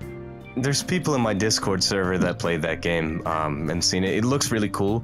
I heard like it's like the game is really well animated, so it probably takes a decent amount of processing power from your phone or tablet or whatever to run it, and it takes up a lot of space. So keep that in mind. If you have, like, let's say a 16 gigabyte iPhone, which because Apple is retarded, it's really a 12 gigabyte iPhone. If you have something like that, it might not be the best game to consider because it'll take up a lot of space on your phone. But if you've got like 64 plus gigs and you run like an iPhone X or an 8 Plus or like one of those new Samsung Galaxy 9, whatever, Circle 9 ball, Cyrano, or like you have like an iPad, something like that, it's probably a good game to consider. I haven't played it, so I can't comment much further.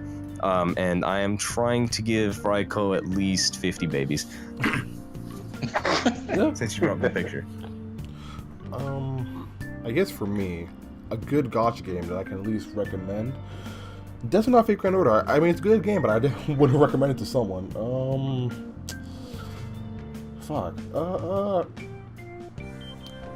I guess Bleach Brave Souls? Actually, nah. Actually, not. That's not fucking rate up. The race in that game, never mind. The race in that game. Dude. Yeah, the race in that game, Nelly yeah. yelled to Odal Schwinkter. I recommend Memory of Freeze, because with this game, the gacha the first multi you get, there's a guaranteed 4-star, which is like the highest you can get for like for when you summon on something, and you get at least one guaranteed. And after the second and third, for the fourth multi, you get another 4-star. And even between, if you get 4 stars, it's nice as well if it happens. But like, it makes me want to like always summon on a game. Like even this event, the Daily Live event, I'm ready to drop my fucking dick in this event right now to get the gacha I need. I'm ready. Like the system they have in this game, like the story is well done for the events. The characters, you can move them, you can change their outfits in this fucking game, which is amazing on a whole another level, and the gacha is good. So yeah, I'll probably recommend that. But Oh, what the heck? we talked about the good. Now we'll talk about the bad. What's some bad gacha games you guys would say are bad? Dokkan Battle. You know what's going on. Is there a reason you say that? No, I'm just fucking. Bro, I'm a fucking retard. What's Like that? a second ago, I just picked up this mug I got in Prague, right? And I was gonna just like, I just brought it to my face. I forgot there was something in it, and I still had coffee from earlier in it, and I just fucking splashed it all over my hoodie. I was fucking God. I seen my face all sticky, bro. That's why if you heard me go like fuck for a second, I splashed myself with cold coffee. I got it all over. I'm wearing my Prague Czech Republic hoodie that I got in that shit. I got it all over my hoodie, dude. I What like color this is hoodie. it? Now I gotta wash it. What color is it? It's a black hoodie, so it's not a big deal. It's not white. Okay, cool. I thought it was white. And- I was like, If it was, I don't look. In my defense, I don't have that many white clothes. I have one pair of white jeans, and I have like this white bait button up, and some other white shirts. But like, I don't have that many. The most common color I wear is black because I think it's the most stylish color, I feel and you. My whole wardrobe it's is low black. maintenance.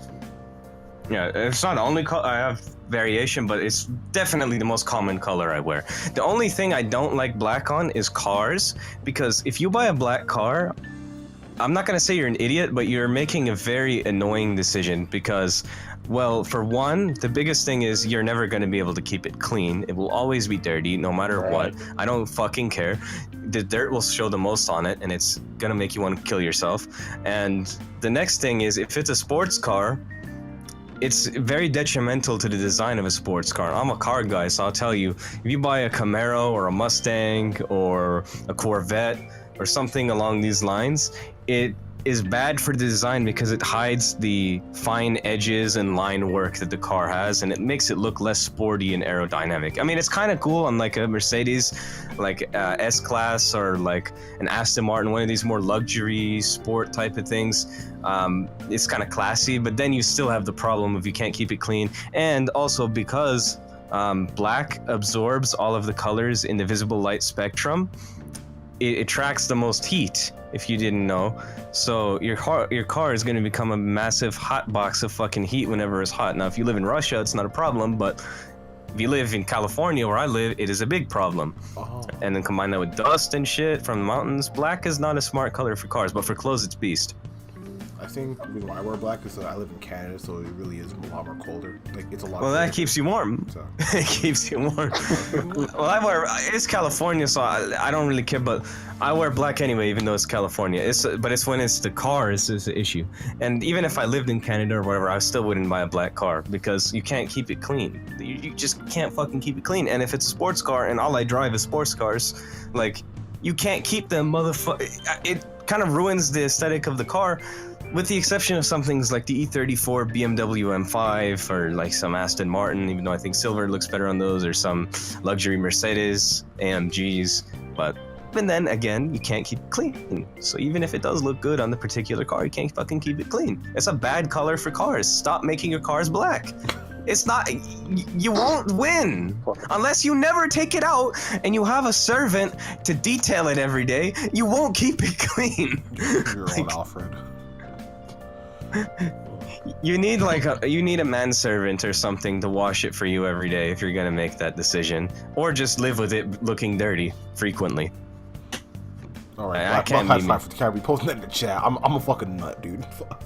Look, man, that's 64 babies right there. 64 pages. Nintendo 64. Let's keep it real. Look, I'm gonna keep it real with you. My favorite, like, I'm gonna keep it a guilty pleasure fetish. Like if you go on the dojins and shit and you look at the tags, the impregnation tag is kind of elite. I'm not gonna lie, Right? I kind of like it's that kind shit. of elite too. Whenever I see it, Ooh, I'm just I it gonna be like a good read. Look, in real life, you can't be doing that because I'm not trying to pay child support for people that are not, you know, like I only want to have a baby with whoever I marry, so I'm not just gonna go nutting random bitches. But in the porn world, look, the insemination kind of hot. I'm sorry, that's fucking hot. Nutting in bitches raw is hot. I Shout out don't to Japanese give porn. a though? fuck. Man. I Japanese don't porn, give they a almost fuck. always nut inside. They almost always, yes. But I wouldn't recommend that in practice because one, you might catch something if you fucking bitches you don't trust. Two, you ain't trying to be a father. I don't care. The pre-nut, you can have a pre-nut baby even if you pull out. Like, come on. Imagine being a pre-cum baby. Someone just tells you that. What you gonna do? Straight to Jones. Hey man, you were born off pre-nut, bro. You a pre-cum baby. What you gonna do? Someone walks up to you and says that shit. It's not a good day, man. I think I might cry in the spot, and I'd probably leave home and just never come back. I'm just in the hole. I'ma slap that motherfucker. Ain't nobody disrespecting me like that. It's like, wait, what the fuck you call me? But that boy getting slapped. Especially if it's so random, he just walks up to you. Like, that's the first thing that comes to mind. Like, in fact, nothing comes to mind. I'm pretty sure my body will move first. Really, like your hands already in motion. Like, I mean, fuck! It's not. It's not as bad as being. It's not as bad as someone calling you inbred, but it's straight up saying you were an accident. You might as well say you're a pre-cum baby. You weren't good enough to be born from semen. You are pre-semen. You are pre-ejaculant. You are a product of pre-ejaculant. Like, I don't need to expand on this to tell you it's insulting. Oh damn. But yeah. Back to the bad gachas. Yeah. Mogul, you said just Dokkan. Well, no, you didn't really answer, did you? Nah, I was joking. Is there one you would say? Because you really play a lot, right? Fuck, I'd say Legends just because of how much I get shafted in that game, man. Okay. Yeah, I see it. I kind of stopped playing Legends. I might play again for Gogeta. That's out right now, but yeah, let's see. How about you, Black Shot first? Is there any bad gacha games that you would say are bad? See, it kind of depends on everybody's experience, man. Like, I've known people who play Vagrant Order and haven't gotten a single SSR unit, but that's you crazy. know, Shout out to my fucking I've been 5 kind of months, 6 months of no SSR. That fucking hurt my life.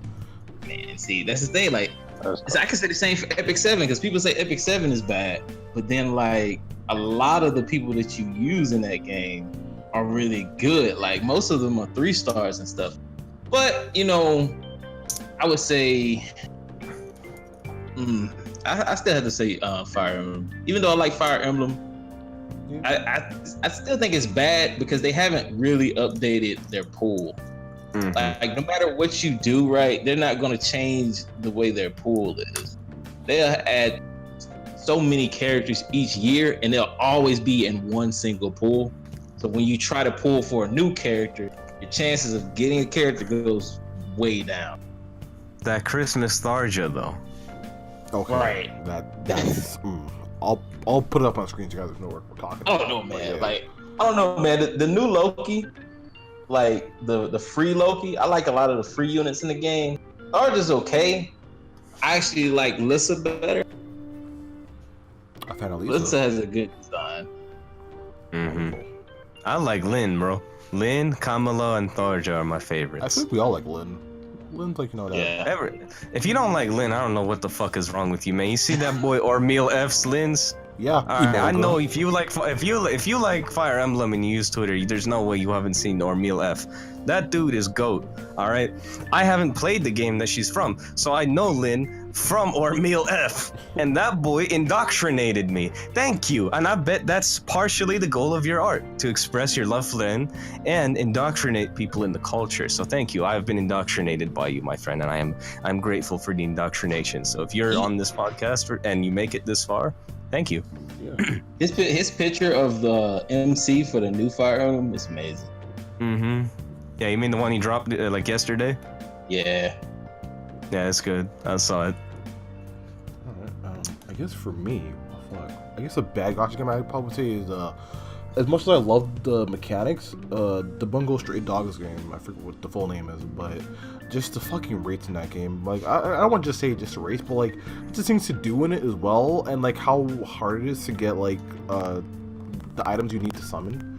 It's just really like tasking, and like there's no auto, right? So like I could be doing something else. Like there's a lot of games where I say like the auto is like, I wouldn't say a need, but it's always nice to have. You're just like, fuck, I'm doing something else for it. So it's just, yeah, just the way to get the items you need to summon in that game, and the rates are fucking terrible. But not as bad as Fate Grand Order. Good God, not as bad as Fate Grand Order. But I'll probably say that. And on that same topic, I just lost my notes because I can't find them. Here they are. How do you change a bad gacha into a good or at least a decent one? So like, what's the ones you mentioned? Be Azur Lane. Be Azur Lane. Straight up, if you want to, in the gacha aspect of the game, Azur Lane is a poster child for how to be good. They don't do anything wrong. The only thing that Azur Lane needs to do is make a better story, because their story is boring. I skip that bitch every time. But in the aspect of gacha, they are the ones everyone else should be looking at, and especially Fate Grand Order. Fate Grand Order could infinitely learn from how Azur Lane conducts their business. And Azur Lane does get you somewhere. They get you with the skins. They don't get you with the gacha. They make you money off the skins. And they're kind of lame with that shit. But not even, because some of them are reasonable. I know some of them are expensive, but some of them are reasonably priced. And they give out a certain portion of skins just for playing. If you just complete some very easy objectives, you get free skins all the time. So ultimately, they are the most fair and user-friendly gacha game that I've ever experienced. And I think Grand Blue is also pretty user-friendly from what I've heard. Maybe it's not, because I haven't played it. But from what I've heard, it is pretty user-friendly, especially in comparison to Fate. Maybe someone who's played Grand Blue is going to go in the comments and contradict me, but I haven't played it in my defense, so by all means, feel free to give your thoughts. But basically, Azur Lane, from my experience, I think be like them in the area of gacha, and you will have a much better gacha game, no matter what gacha game you are.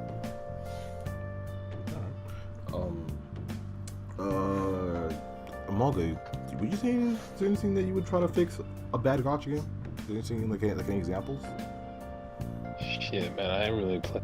I guess I just go off the games that I played and like things I want fixed. Yeah. Yeah, you know, the obvious answer would be just raise the rates. I just want the good shit, but obviously, you know, it's a business. They need to keep it a little low. Hey man, but that's what Azur Lane does. They make them skins for you, and you know tons of weeaboos be dropping mad dimes for them skins. So there's other clever ways they can pocket. And still, even if the rates are good, there's chances people might still drop dimes. You just got to create value for people. That's for any business. If you want people to spend money, if you want to earn people's hard-earned dollar, you're going to have to build value for them and create a reason for them to give you money. And you can still create a fair gacha system and still create a reason to get people's money. And Azur Lane does that. For example, I mentioned you can pay $8 a month, $7.99, and get 1 wisdom cube, some oil and coins every day for 30 days. There's a reason right there. You can give people resources for a month for a nominal fee. There you go. If a bunch of people pay $8 a month, that's already a lot of money, friend. And I got a tapestry of her on my wall. She is a top 10 waifu. After I watched that shit, she getting 74 babies. All right, moving on. They just keep increasing. The babies just keep increasing. That man gonna be best father of the fucking year. Look, don't let me get to Aoko Aozaki, man. We were gonna get to 176,000 over there. 1,000. Holy shit, bro. It's like 100, man. It's 1,000. Fuck. I'm a be Genghis Khan, but with one chick. For me, just like how like what they said, essentially was him saying Grand Blue or actually like that model. For me, I'd say like the way how you get like the materials you need to summon, I say follow the way that Damachi does it, because you could be like just leveling up a unit, you get what they call summoning materials, Iris. You limit break it, you get Iris. You do a sword mission, you get Iris. Event, you get Iris. You can do literally anything in that game, you get Iris. And fuck, and if they fuck up, they give you like fucking like 50 Iris for no reason at all. You're like, Saints, I'll take it. So it's just like there's so many ways you can do it. And also, if Fate Grand Order had like just one banner a month, I don't like something to get like a guaranteed 4-star. I'm not gonna say 5-star because I know fucking Time Moon ain't about that shit. But fuck, a guaranteed 4-star for like 30 quartz and like a one-time thing. Fuck, I'll do it. And for free quartz, not paid quartz. Fucking hell, like. I mean, they do throw out like you have the starter 4 stars, and then they do it again with another pool of 4 stars. I'm pretty sure. So. Wait, yeah, like the first summon. Like, did you start playing the game from the beginning stages? Because they had, they gave you the free 4-star at the beginning of the game, and they repeat that at a certain point. Oh, dude, and I think they might throw in I really should have gotten Martha because I like her way more. But at the beginning, when I played France, I really liked Marie Antoinette, so then I chose her as my starter 4-star. But it's chilling because I got 4 Marthas now. But yeah, like they give you an option between like Emiya, Hercules, which I remember. I remember that. Yeah, Martha, Antoinette, Carmilla. Liz best, I think I took Liz. Elizabeth Bape. I took Elizabeth. Yeah. Bape. And yeah. It's been a while since we had like just like a guaranteed like summon. Like, hey, you want this? Like literally, most people took Hercules because he's the most viable. But I always preach in my videos like I don't give a fuck about viability. I'm just trying to collect characters I like. And even though Herc is cool, I don't really care about him. And big reason is like I don't really care about him. And that's a great reason. But I'm not really a fan of like Greek and Roman lore. So. I don't really care for him. If you're a Greek Roman character, you gotta be like, I'm not that interested in that category, so you gotta be like, I didn't really like Nero at first that much, but she grew on me and I like Nero now. So you gotta be like Nero pretty much. Just be hot as fuck and have a personality I can get down with and be hot as fuck. I'm sorry, I ain't trying to fuck Hercules. Next question. I guess now, Black Triforce, how would you fix the bad Gacha game? You know, kind of like what Zay said, with the skins, I think skins can solve a lot of what Fire Emblem Heroes has, right? Like, there's so many alternatives to characters like Lynn, Camilla, all of that. I think skins would solve that. And the thing is, Destiny Child has that. It has 2 things that I would fix.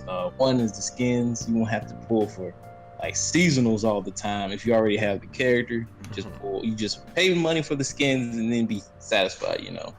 And I guess in some way I would give the skins the effects that would come from having an alternative.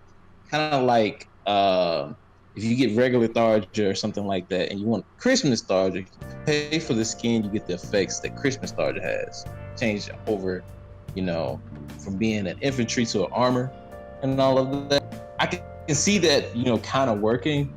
And like I said, with Destiny Child's case, they got an in-game currency that you can constantly keep grinding for. All you have to do is work for it. And once you use that, you can start pulling from the regular gacha account with any other game, except you wouldn't necessarily need the exclusive currency. It's only there to speed up the progress. That's what I would do to fix a lot of the mobile games I play.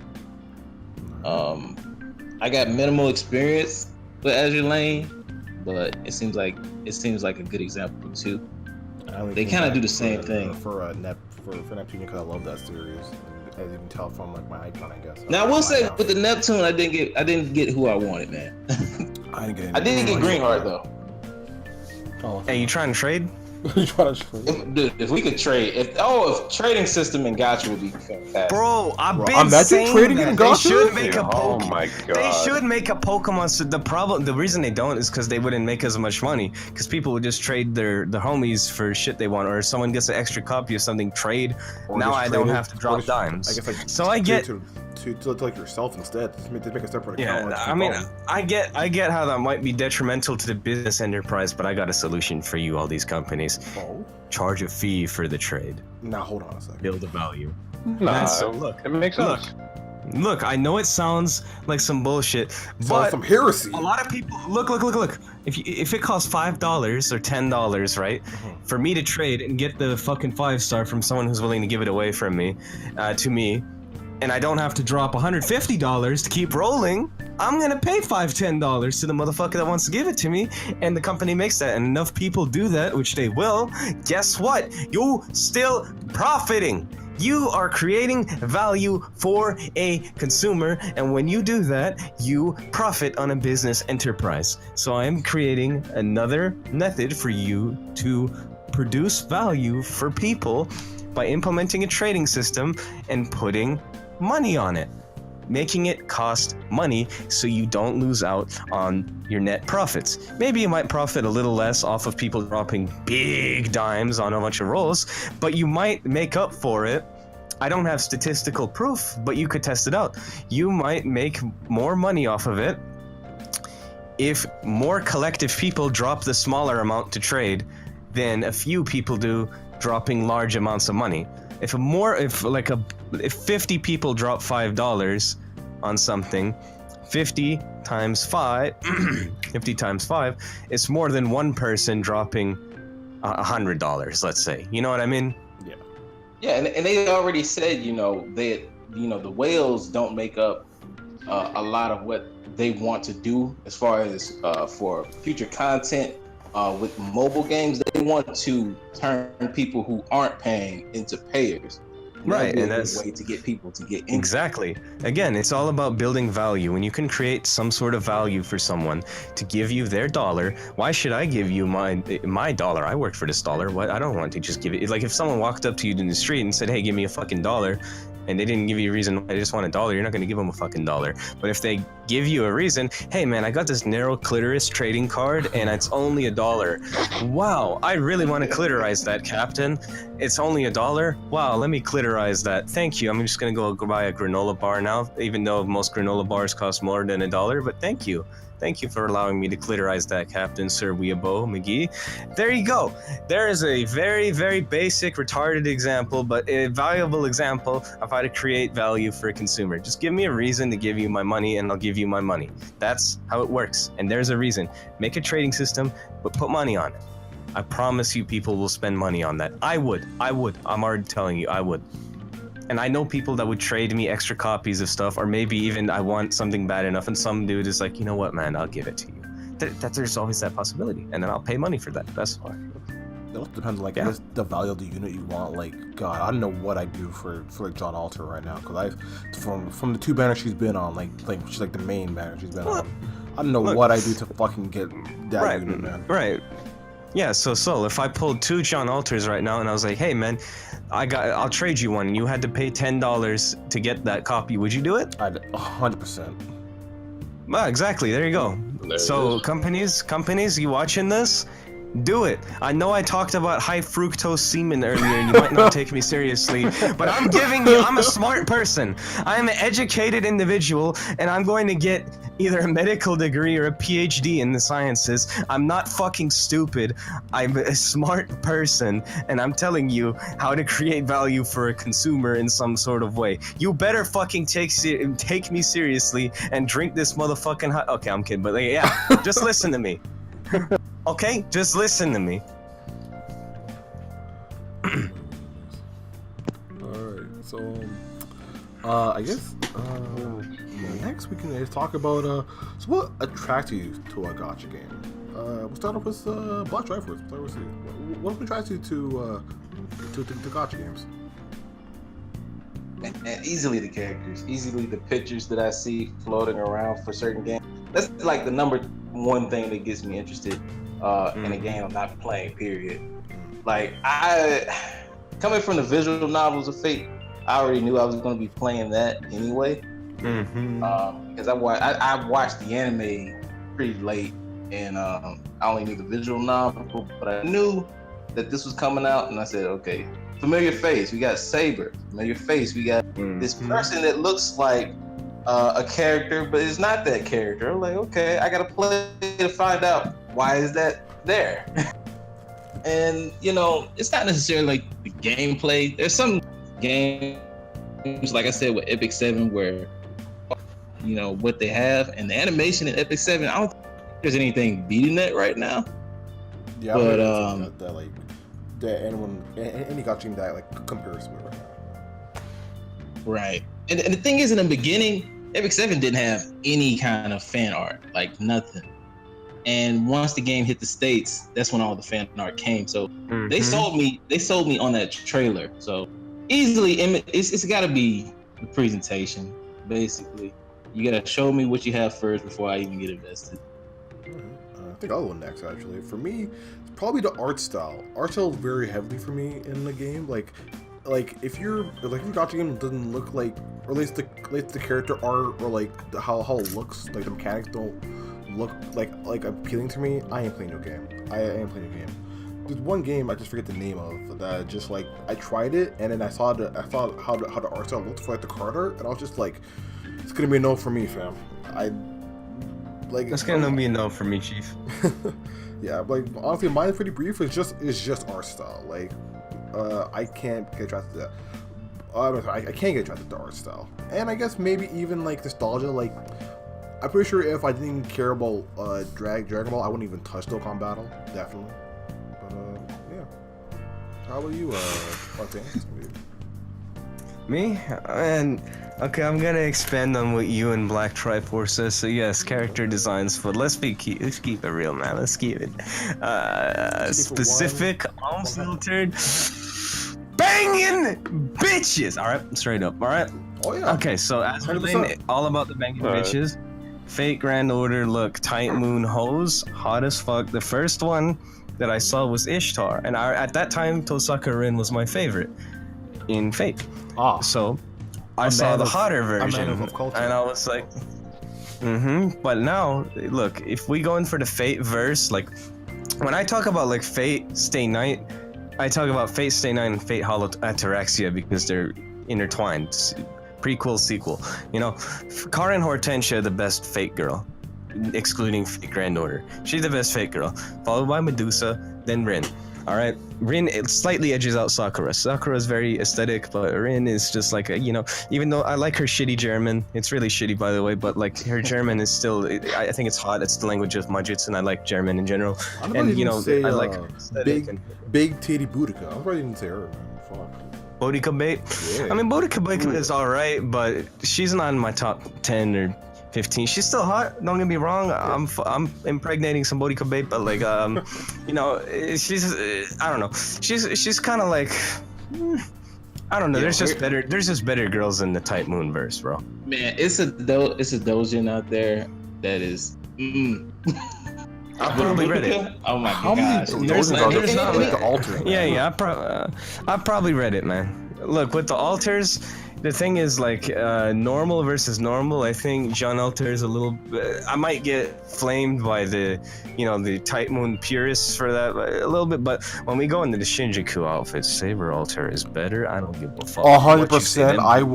I will die with you on this hill with you. Saber Alter, the Shinjuku outfit. Yeah. Shinjuku Saber Alter.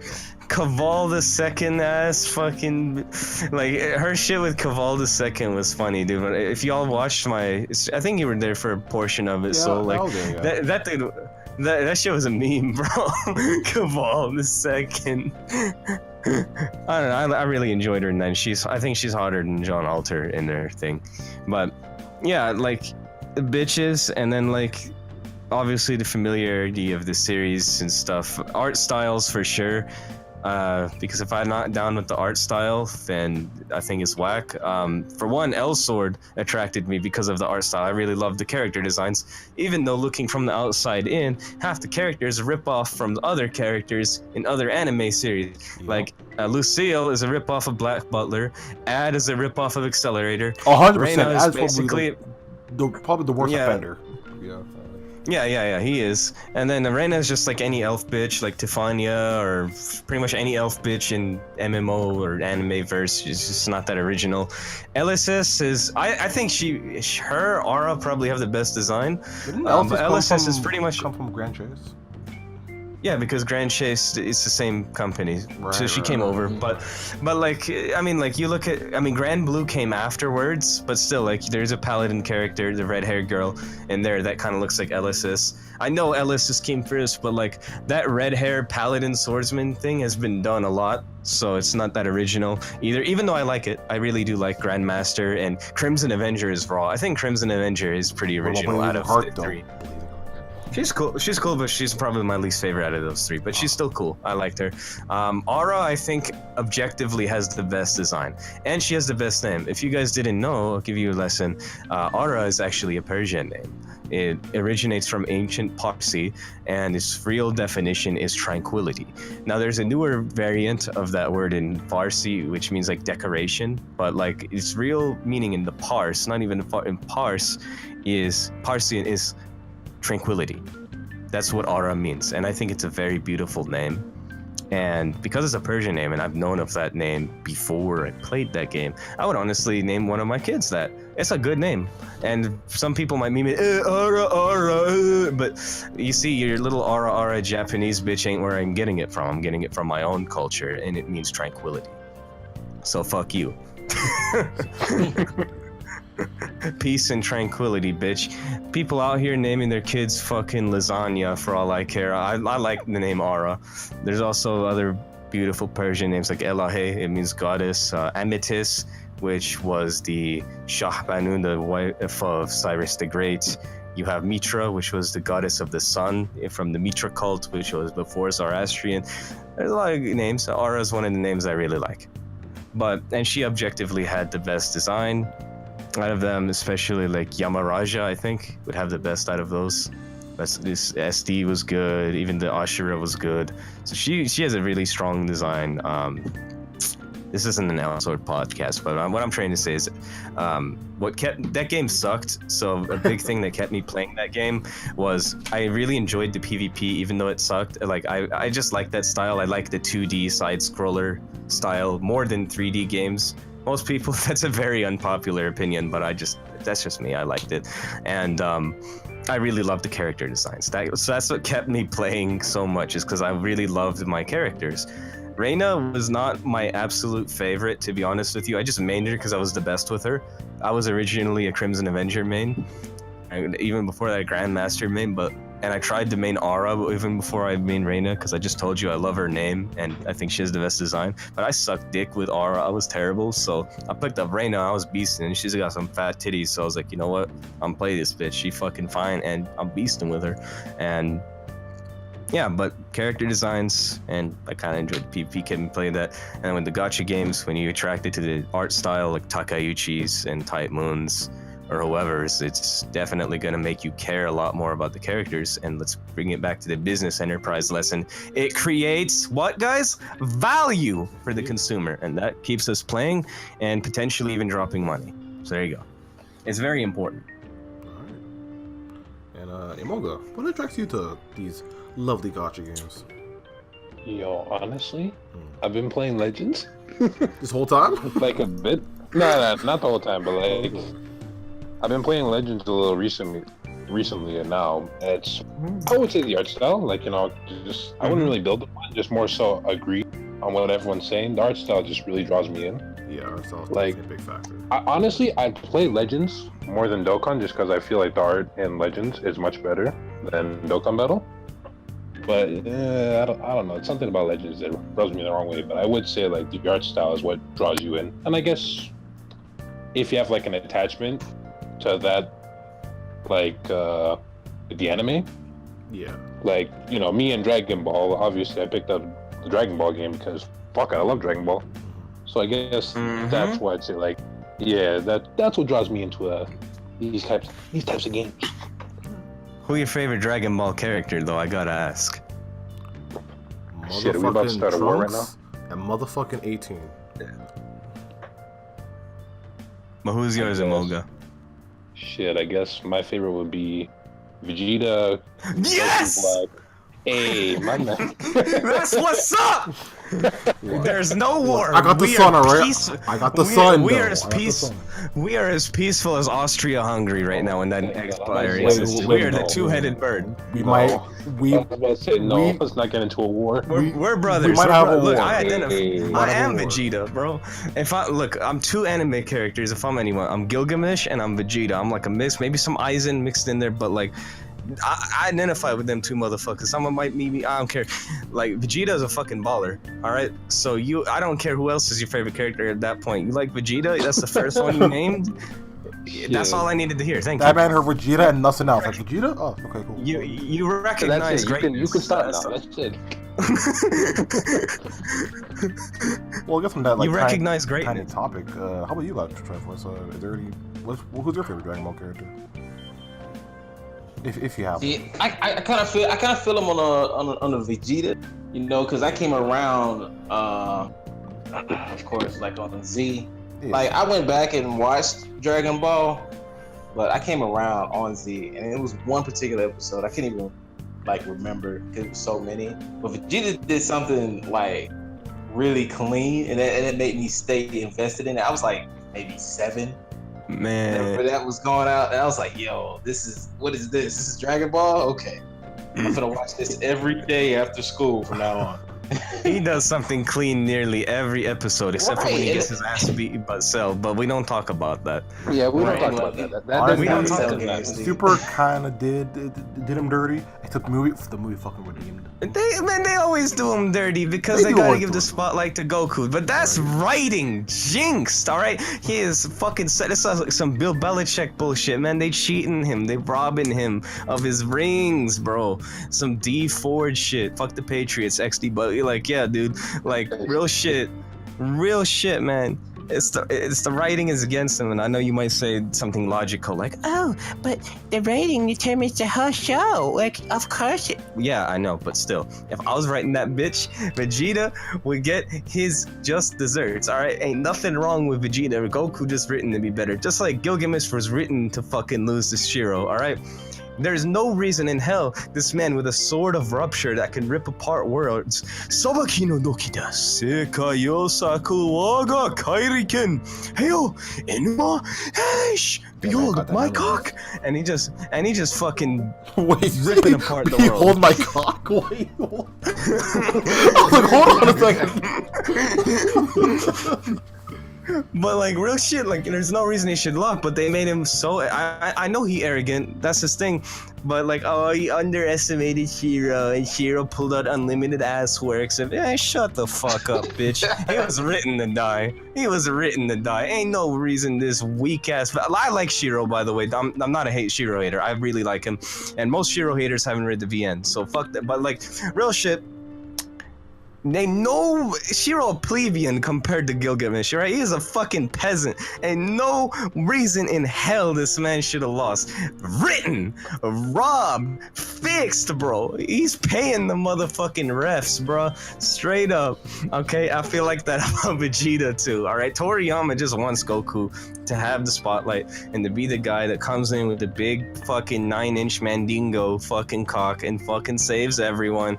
And Vegeta's in here like 5'5", sitting there like, oh, I gotta be second place. Oh, well, woe is me. I'm only fucking Johnny Sins. Oh, woe is me.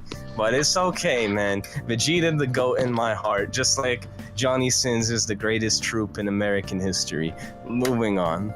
Yeah. So, yeah, we got a few more for the topic starters. Funny, these are the topic starters still. We're still on now. It's funny enough. But yeah, we're gonna be talking about whale mentality. So yeah.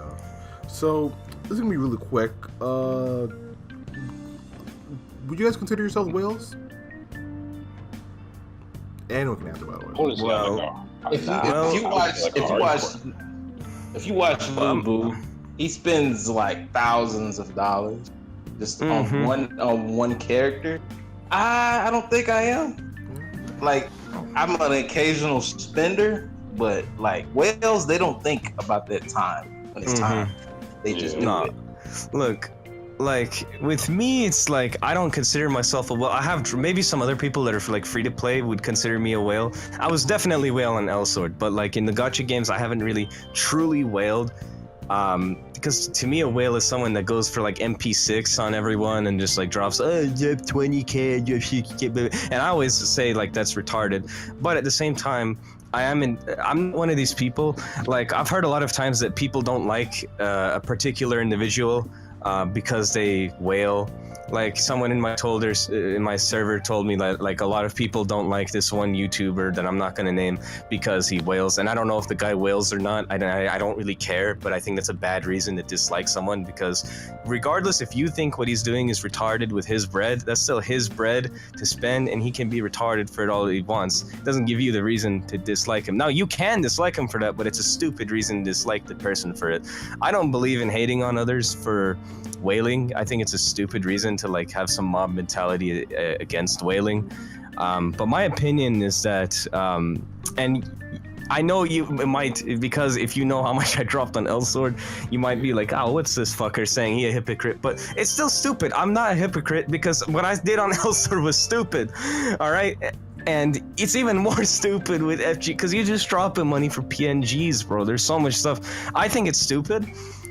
So, and if I do it, it doesn't make it not stupid. It's still stupid. I'm just aware that it's stupid. So I'm gonna say it's stupid no matter what. Like there's this one YouTuber, and it's not the one I was mentioning earlier that I didn't name. There's one YouTuber that some people might know that dropped like I think 150k collectively.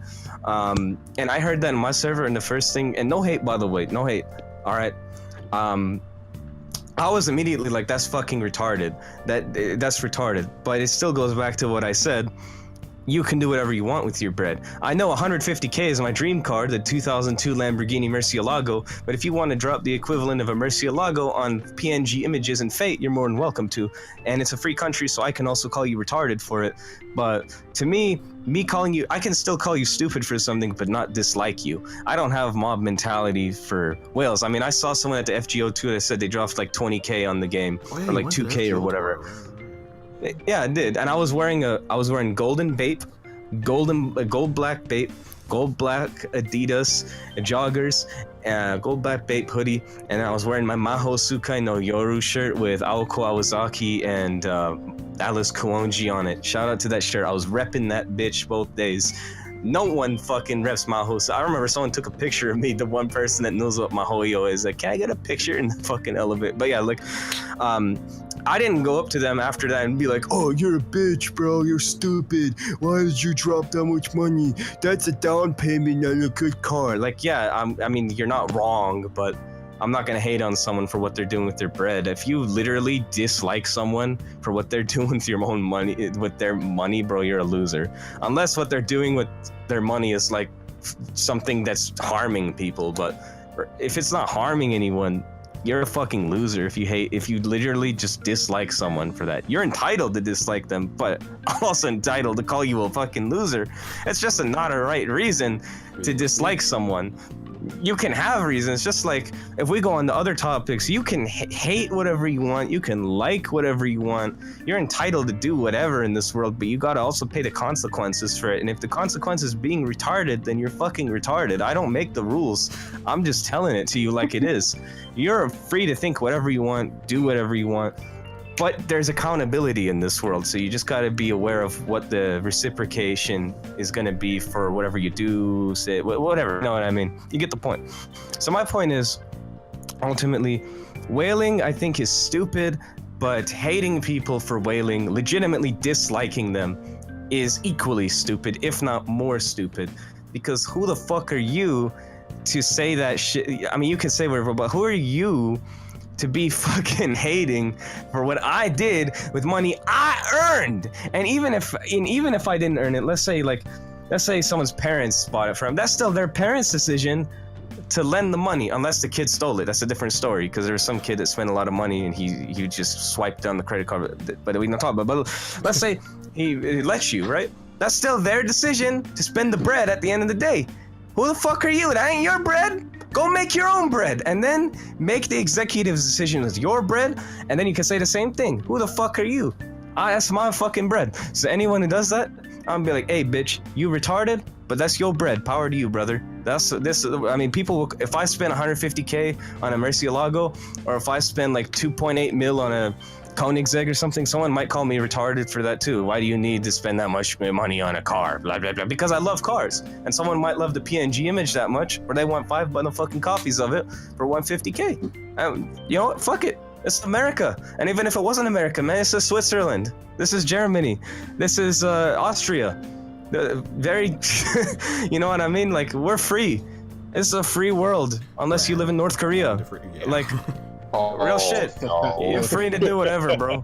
You're free to do whatever, unless you live somewhere that restricts your freedom, bro. I don't care what you do. I can say whatever I want about what you do, but I'm not gonna hate you for it unless what you're doing is detrimental to the society and other people. And doing this, quite frankly, is not, bro. If you want to beat your meat to MP5 Saber Alter, bro, like, or fucking John Alter or whoever, hey man, come away, homie. High fructose. You know, I find people who wail to be kind of amazing. Like, I don't have any kind of hate for people who do that, but I do admire the dedication they have to getting what they want compared to other people. You know. I'm kind of 50-50 on that because I still think it's stupid, but again, my definition of stupid might not be someone else's definition of stupid, and the car example is a good one. So at the end of the day, man, there's no hate. It's just opinions. And I think if you come up to me in my Discord, right, and you tell me I don't like this other YouTuber because they wailed, I'm gonna say you're stupid, but you're entitled to your opinions, but you're fucking retarded. Moving on. Right. Yeah, Dante, you're not really, well, in my opinion, because we've known each other for like 9 years now, but like, you're not really. It really has been 9 years. Right? Oh shit. Fuck. You have, would you consider yourself a whale? Honestly, I don't think so. Like, this Vegeta banner is out. I haven't spent a cent on it, and I still pulled the Vegeta. I'm good. Alright. I walk the fuck away. I definitely wouldn't consider myself a whale because I only spend money on like units that I'm just like, damn, you're fucking hot, you got some nice tits, alright, I'm summoning for you. But like That Destiny Child bitch, what's up? right? I put Destiny Child just for a bit. But yeah, I do see the allure. Like sometimes I'm just like, man, you have all that money you can spend on a JPEG. That's fucking wild. But at the same time, it's just like I'm pretty sure if I had that kind of money, I'd do the same thing to get the unit I wanted. So I do understand their kind of mentality. But And that's where I yeah. And that's where I come in, where I said, like, if I had that kind of money, like if I was Trump or something, let's say, I still wouldn't drop ridiculous loads of money. Maybe if I was Trump at that point, maybe like $2,000, but I still can't see myself spending 150K or something, even if I had that kind of money, because there's just other things I can be doing with it. And one of those things is just not spending it on stuff like that, because one way you keep your money when you have wealth is by not recklessly or unwisely spending it, you know what I mean? Because you can even go to like, I'm not Christian, I don't have a specific religion, I just kind of pick and choose and I create my own philosophies based off of my own research. But you can even go to the Christian Bible, and I forgot which story it was, but there's a story of one person who was very wealthy and then he gave away all his wealth because a bunch of people needed things, and he basically helped everyone, but then he consumed all his wealth helping everyone. He had nothing. There's even like a SpongeBob episode that's pretty much just like that, where SpongeBob gets fucking loaded and then he helps everyone. He has no money. It's kind of the same thing. I don't remember which Bible story it was, but if you guys like lived in a Christian household or just read the Bible or something, you probably know what I'm talking about. But yeah, it's kind of the same concept, where if you want to like retain your wealth, you got to be smart with it. So I'm not gonna say if I already live comfortably. I don't have like fucking millions of dollars, but I am definitely an individual that can and I do spend money, because you can literally see me buying merchandise, traveling, stuff. So I'm not like struggling necessarily, but even if I had way more money than I already do, I still wouldn't like change. I would pretty much spend the same as I am now. Because I just don't believe in spending that kind of money. And that's why I can sit here and say that I think it's stupid. But at the same time, we just can just, this isn't going anywhere, because then it's just going to go back to the point where I can think it's stupid, but I'm still not going to hate on you for what you want to do. What you want to do is what you want to do. So that's it. So next is I say wailed, but have you ever wailed to the brink of what you could spend and you didn't get what you wanted? So I think I'm gonna direct this to yes. Oh, I guess you did. Yeah, we'll see first. Yeah. Yeah, the Gilgamesh one. Pretty much the Gilgamesh one is the prime example. I wouldn't say it's the brink, because I could have spent more. Like, I spent 300, 350. I could have spent more, but I just didn't, because I like to draw the line where I think it's like, no, even if you can, you probably should not spend more than this. Take the L.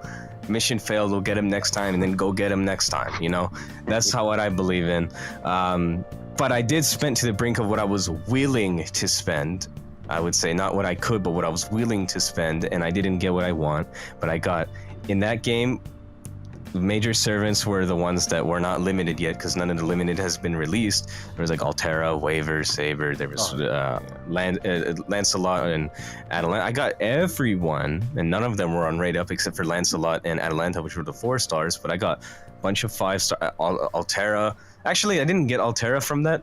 The thing is, like, I played FGO from the first week, but like when I was a week into it, a friend of mine dropped it, and he was like, I have Altera and Carmilla, do you want my account? So then he gave it to me, and I started off with Altera, and then I got Artoria, and I got Waver, and I got 4 Lancelots, and I got the Atalanta from that, but I didn't get Gilgamesh, and that was stupid.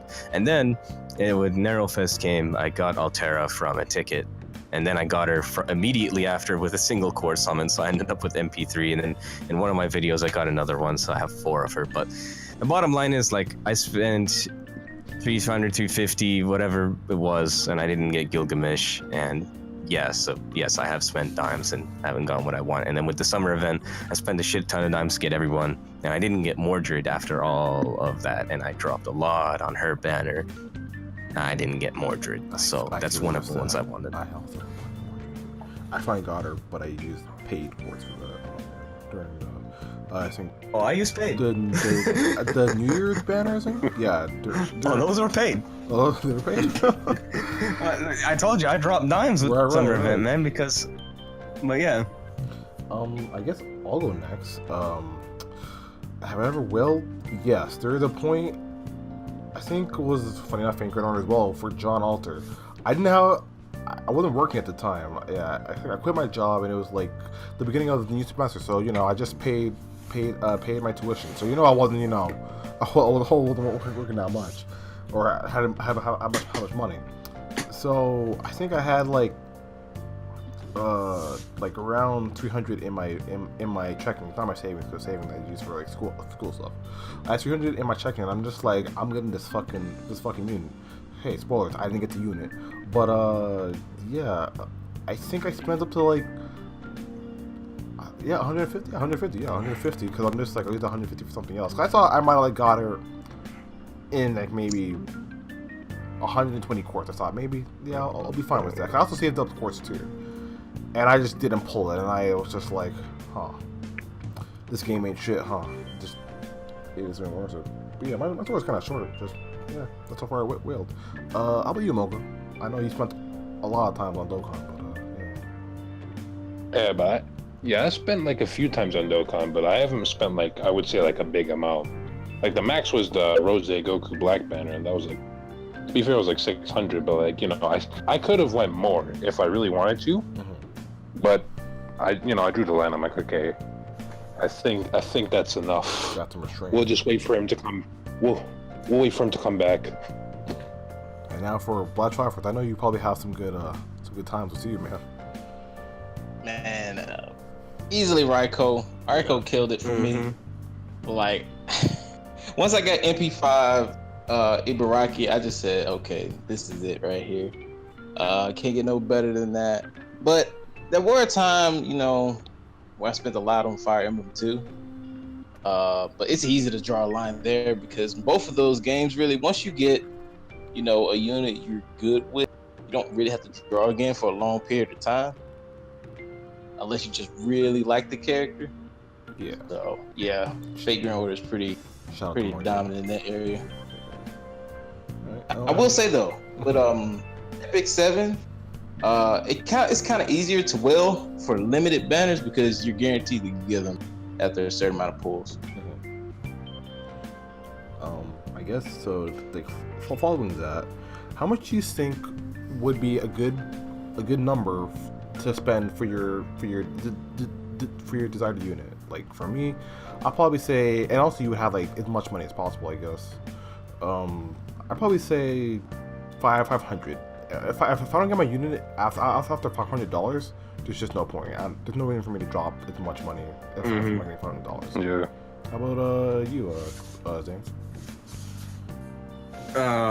What's my limit? Yeah, like how much you would spend on a desired unit, and you have like as much Probably money. Probably like 400 or 500. Yeah, I'm not gonna spend more than that. I don't care if I have more than that. It's just not. I'm not dropping $1,000 for a fucking gacha game character. That's just not smart. You back, Trevor? Like if you like the character, I understand like spending maybe $300-400. Yeah. But I also look at mechanics too, because I want to use that character long term. I can like a character, but they could probably suck in the game. Then I wouldn't invest as much. So I guess for anybody new, I would set maybe $80 to $100 as your limit for your first time. Yeah. Because you never know, they might release another character who is very similar but does something better. Yeah, I think that's a smart answer. I don't care about viability, but that is still a smart answer because it's still very relevant. But I think that's a good answer for a first-time player, and overall, $400 or $500 is the absolute limit.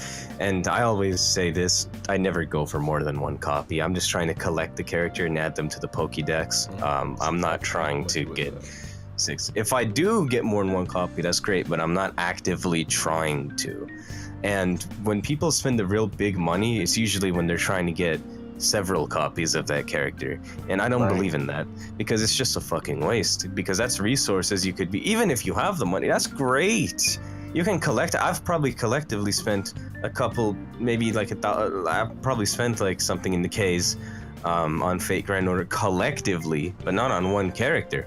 Not on one character. I don't know how much I've spent, by the way. That's like, but yeah.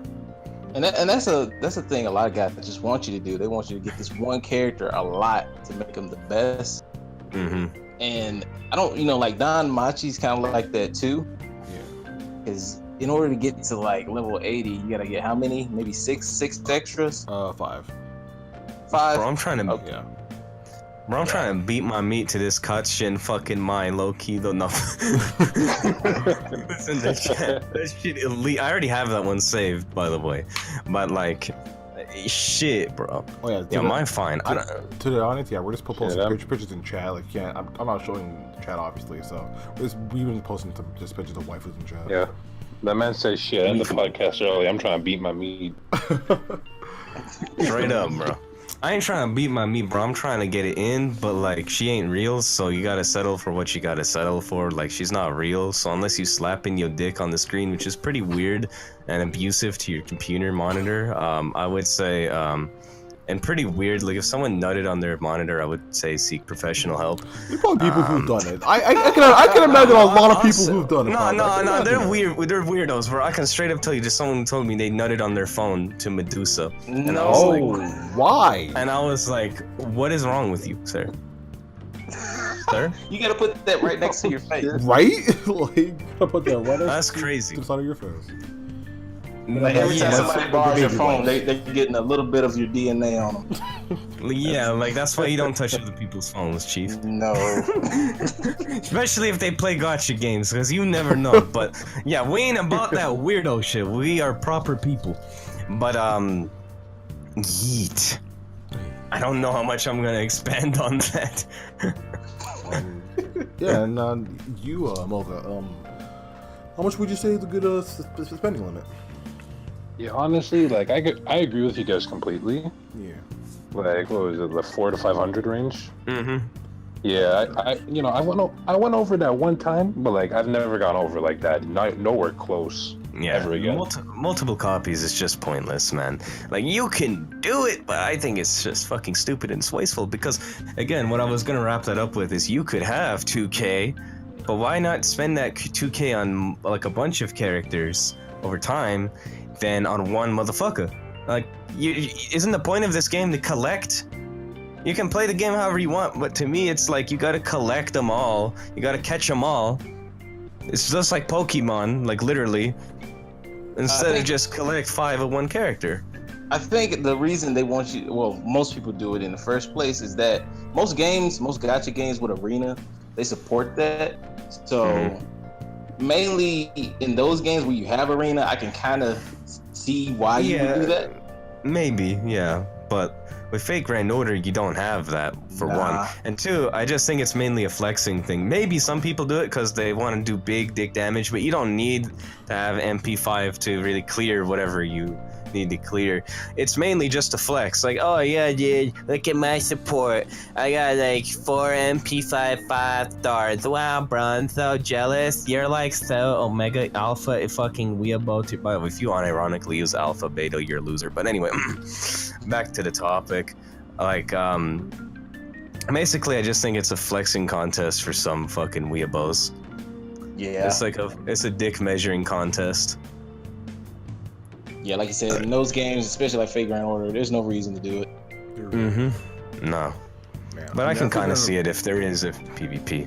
I'm gonna put this in. I definitely know I'm probably gonna put this in like probably the Fate Grand Order like subreddit.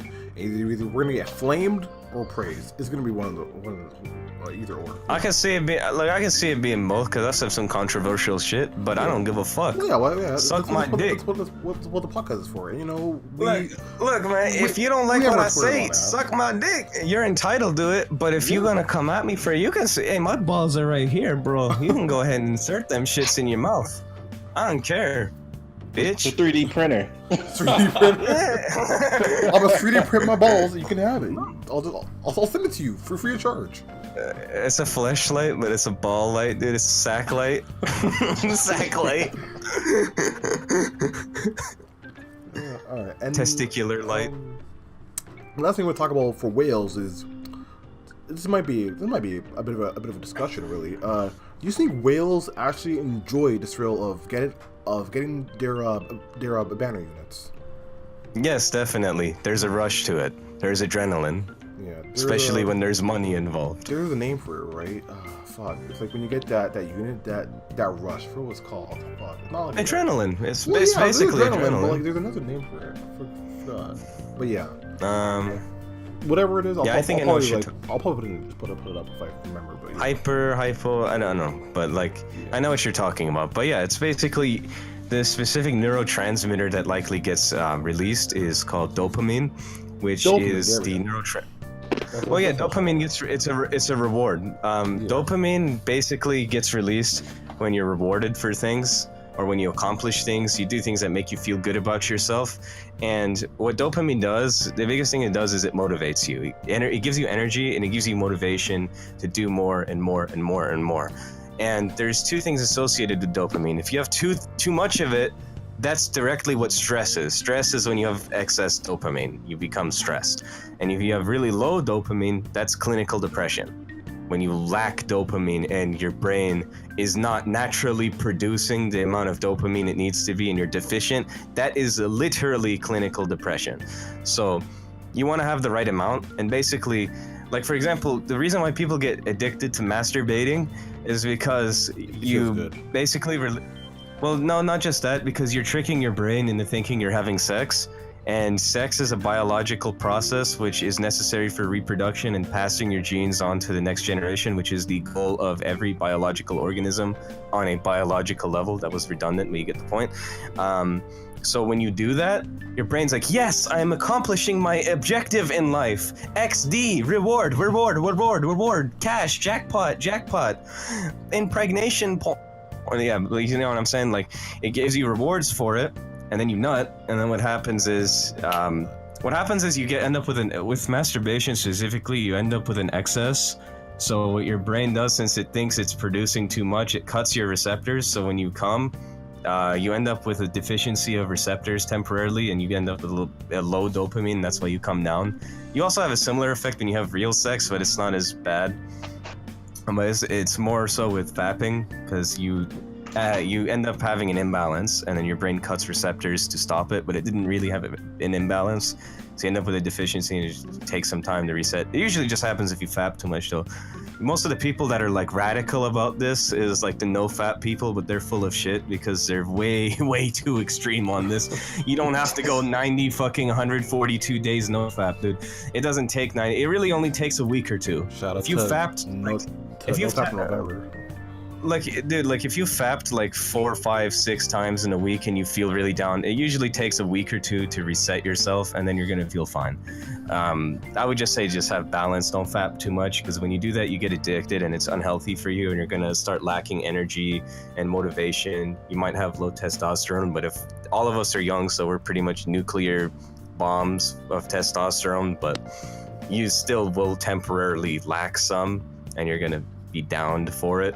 So it's just not healthy for you. It fucks with your brain if you do it too much, but it's not so much to the point where these fucking no fap weirdos fucking say. They're just weird. Like, they're the type of people that are like, oh my god, bro, I've gone 365 days with no fapping, dude. I'm literally an electromagnet, and now I'm just magnetizing women to my alpha male aura. Like, they're just like, they're sticking to me at this point. They are like refrigerator magnets to my refrigerator. I'm just electromagnetizing. Like, no, dude, you're not magnetizing women because you went 142 days without fapping. It doesn't work that way. Like, what are you trying what are you trying to fucking prove, right? It's just like, alright. It's not that they're trying to prove something. They're just like, usually people that say that shit are people that don't get fucking bitches. They don't get pussy. So they get this, like, I don't know, it's a complex. I swear it's a complex. But fapping is not inherently bad, but like anything else, it's bad when you have a problem and you do it too much, because it does fuck with your brain. That part is true. You end up with dopamine deficiency, but you don't have to go like 5,000 days to reset yourself. You just go a week or two without fapping, and you'd be fine. I can tell you, every time I go on a vacation for like 10 plus days, I don't fap at all in that time, so I come back feeling fucking amazing, and then I fap. Sweet release.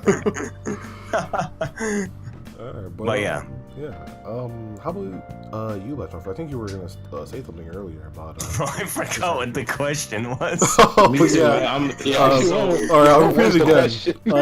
You think whales actually enjoy the thrill of getting their? You see what I mean? You see what I mean? Oh, okay, yeah. It means the podcast. You said something about how the whales feel. Yeah. About Yeah. The adrenaline rush. Yeah. Do you think they get a rush from it? But yeah, of course. I mean, like, if you're dropping a lot of money into something, of course you're gonna, get into it eventually. Like, even the first time I spent money into it, I was like, yeah, you get that incredible feeling, especially if you get the character. But at the same time, when you spend money for the first time and you don't get anything, it can like damper the moment. Especially if you were free to play and you were getting everything up to this point. You're already addicted kind of to the thrill of getting something in gachas. So yeah, I mean that's what anything, even gambling, like casual gambling. It's people. We say. I was gonna say it's absolutely the same thing. Yep. Just adding. Yeah, even with that, I know plenty of people who go to the casino every weekend and they come back with a lot of money, added on to it, or they lose everything. Either way, they seem to be having a good time because they go every weekend. So it's all kind of similar to that feeling there. Yeah, people get addicted to the rush, man. I totally agree. That's why gambling culture is a thing.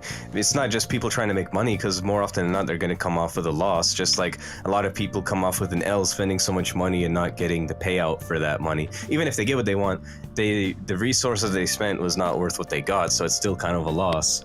But the feeling you get when you do it is why it's appealing to some people, and it's for the exact same. I mean, this gacha shit is gambling, bro. But instead of gambling for money, you're gambling for PNG images of anime bitches that are fine, or alternatively, Ozymandias creating six-pack cheese on his six-pack abs, or Gilgamesh or some shit like that, or I don't know, maybe you just want an army of fucking fat fuck, what's his face, Julius Caesars. Which, I don't know why they made him fat as shit, because I actually like him in history. He's fucking cool. He's one of the Romans I really, really, really, really like. I like him, and I like Marcus Aurelius. Those are my favorite Romans in history. But they made him fat and ugly, and they made him a bitch in Fate Grand Order. I don't know why he's such a fucking cuck in Fate Grand Order, but god damn, but maybe you just like him in the game, and you want like 50 of him. You want MP5 and 10 copies just to have an army, okay? I don't know. You probably don't even need to drop that much times because of how frequent 3 stars are. But the point is, it absolutely feels good. It might not feel good afterwards when you fail, but during it, it still feels good because you always have that chance of getting it, and that rush keeps you doing it so long as you physically can do it and are willing to do it. Afterwards, if you don't come out with shit, you're gonna feel bad, and that's kind of like that post-nut fucking feeling of low dopamine. Cut them motherfucking receptors, but yeah. During the process, at the very least, I think it feels good for everyone, even if you're not whaling. You just have maybe 200 quartz saved up. Every summon is gonna feel good.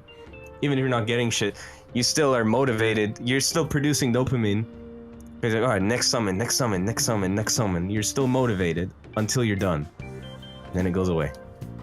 Then the high goes away, you know? Alright, Molga, do you have Yeah, the same feeling? it's like I never caught onto it, but that's so true. Like every time you're like, all right, yeah, I get shafted on this summon, but you know, the next one is gonna be the good shit. And then, and once you're done, you're sad. Yeah, you're sad unless you came out a winner. Then like anyone else. But even if you come out a winner, if you spent if you overspent on something, and you still feel like you lost. Yeah. Right. And that's what I said earlier. I said if the resources outweigh what you got, yeah, I agree. But when I say you come out a winner, I don't mean getting what you want necessarily. I mean getting what you want within a reasonable amount of resources. That's what I really mean when I say come out on a winner. And that was me with my ReCall video, which was the complete opposite of Black Triforces. But you know what? You know what? The game made up for it because I was at work and I pulled a single ticket and I got Ishtar. Alright, well that's where you got me. I made 3 Ishtar videos and I don't have a single copy, so I guess that's where the universe balanced us out, my friend. Yeah. But, shit. On some like Thanos type of shit. Right, True that. Next, I haven't thought about myself to be honest. Yeah, I really listened to input because I agree with everything you guys said. Yeah, it definitely is a thrill. I know, especially I feel like when you don't expect it the most, like if it's like the first summon you do, right? You're like, all right, let me get the first summon done, you know, and you get on like the first summon or even like the first like unit you see, you're like, oh fuck, like you feel like that jolt of, oh, I got it. And I feel like probably you don't have to spend any money, or if you already did spend money, you're like, but if you use like your free whatever item to use to summon on a banner, it just feels good. It's like, oh fuck, I just nutted in my head. Fuck. But yeah. But remember, nutting doesn't always feel good afterwards. That dopamine comes down, you kind of feel like shit if you've done it too much. I know. Trust me. Probably having those guilty fat pants. You're like, damn, this is a good hentai, or especially or look, and then you're like, oh. Especially if you watch some weird fetish porn, bro. Like I'm not gonna lie. Sometimes we all watch something that's kind of fucked up, but then afterwards you're like, what? And if you say you don't, you're a liar. If you say you don't. The only one I haven't. I'm sorry. Cuck ain't flying, bro. We don't condone that. But other shit. I think we're all guilty of the other shit at the very least. At the very least, the other shit, bro. And you just watch that, and you just like. Only one I don't fuck with is Vor. I can't get even, man. Fuck. Why, man? You want to bite? No, I'm good, fam. I ain't trying to get fucking eaten, man. I'm not gonna lie, bro. I'm not with this shit that like any Twitter people in particular, there's some sissy boy motherfuckers, and there's nothing wrong with being a sissy boy as far as like you're free to be one, but I value masculine. I don't toxic, you know. I value manhood. I ain't no sissy boy. I want a bitch to beat my ass and like fart on my face. No, I'm good, chief. I respect myself. I'm not trying to have a woman fucking dominate me like a little bitch. But I'm not gonna lie. Sometimes the femdom dojins, less the porn videos, because porn videos are more that extreme femdom where they're just like fucking pegging and shit. Like, no, I ain't fucking with that. But like the more of the softcore one that is more common with hentai dojins than it is with real porn. I think the only real porn video that actually does it right is one from Megan Sage.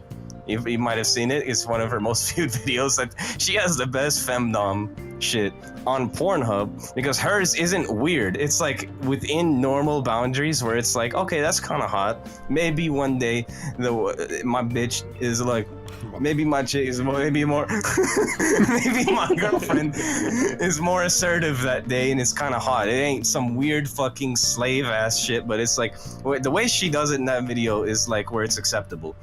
And like with hentai, I don't know, sometimes there's like a guilty pleasure. As long as it's like normal femdom, not some dude getting fucked in the ass. Ain't nobody putting anything in my asshole. I'm fucking sorry. You go anywhere near there, I'm beating your motherfucking ass. We go in Saudi Arabia. Wait. But what if it's your like wife? And she's just like, and I guess like it's her birthday. Would you? Look, I'm not getting fucked in the ass. There's plenty of things that my wife might deny me. I'm sorry, I'm not getting fucked in the ass, chief. No, that's not flying ever. For her birthday, man. No, it's like that's like asking me, would you have a threesome with your wife with another dude? Fuck no. That's obvious. No. Do you see how strongly you feel about that? See, it's almost the same. I think the threesome with another dude is worse, but like the pegging is like right there. It's like right before it, maybe a couple steps before. It's up there. I'm not getting fucked in the ass. I'm sorry. I can't live with myself as a man if I let anyone fucking do that. Way. No. No way, couldn't be. And I don't care. And then and the only people that are gonna say something to what I said is SJW retards. They're like, oh my god, toxic masculinity. That's not toxic masculinity. That's me having fucking self-respect and pride. I ain't getting fucked, bitch. I'm not trying to get fucked. Like, I don't get what kind of world we live in where a group of people are gonna actually try to criticize me for not wanting to take a cock in my ass. Right. Just think about that for a second. Because I guarantee you, there's some minority of people that will actually have a problem with what I just said, and that astounds me. You definitely know someone's gonna fucking at you though. Like, sure. whenever I upload this, someone's definitely gonna at you. Be like, Zayence, you said this about this and that. Like, yeah, dude, that's... Look, man, if you getting fucked in the ass, look, if you my homie, I'm not gonna lie, I'd probably make fun of you. Oh yeah, I'm losing the fuck out of you. I love you, but I'm gonna fucking roast you. I wouldn't let it go. Look, I'm gonna straight up tell you this. Like, if you my homie, right, I wouldn't drop you as my homie, but I'm never gonna let you live it down. I'm gonna no matter what you're saying, hey man, you getting fucked in the ass from your bitch, man. Bro, you could be having a nice day. Hey man, how's that gate feeling, homie? You're on your wedding day, you're having a good time, and it's just like, hey homie, how did your ass feel right now? Huh? Like, you can be happy. Hey man, how big that shit is? How big that shit is.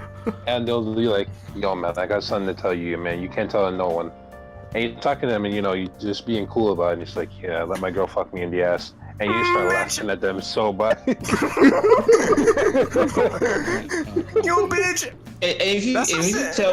If you tell me that, right, and I see you the next day and you limping, I mean, I gotta put at least 5 for that day. That's just how it is, man. Like, I would unfriend you if you could let yourself get cucked, but I wouldn't unfriend you for femdom. But if it's some fucking ass shit, I am definitely making fun of you. I'm definitely making fun of you. But for cuck, you are not existent. You don't exist anymore. I'm just gonna say, who the fuck was that, man? I don't remember that shit. I don't know. It's gonna be like you got deleted by Thanos and no one remembers you, pretty much. But guess we're gonna talk back to Gacha, I guess. And I'm actually gonna start with Black Triforce. We'll start with you. Oh shit! And we're gonna be That's talking. what this podcast is about? Yeah, right. I know, right? This is the byproduct of having me on your podcast, and especially on caffeine. I told you, I rant. You can't talk to me without listening to rants. No, And I'm on ready. crack. I'm basic. The caffeine is the rant on crack cocaine, so that already extended the length of the video. This is a podcast. We're ready right now. So I guess we'll talk about next, and Black Triforce, we're gonna go with you first. We're gonna talk about salt stories. So I know you probably got some good salt stories. I've seen some of your vids with your videos, but yeah, what some salt stories you got? Oh, say that again. I was still thinking about this ass topic here.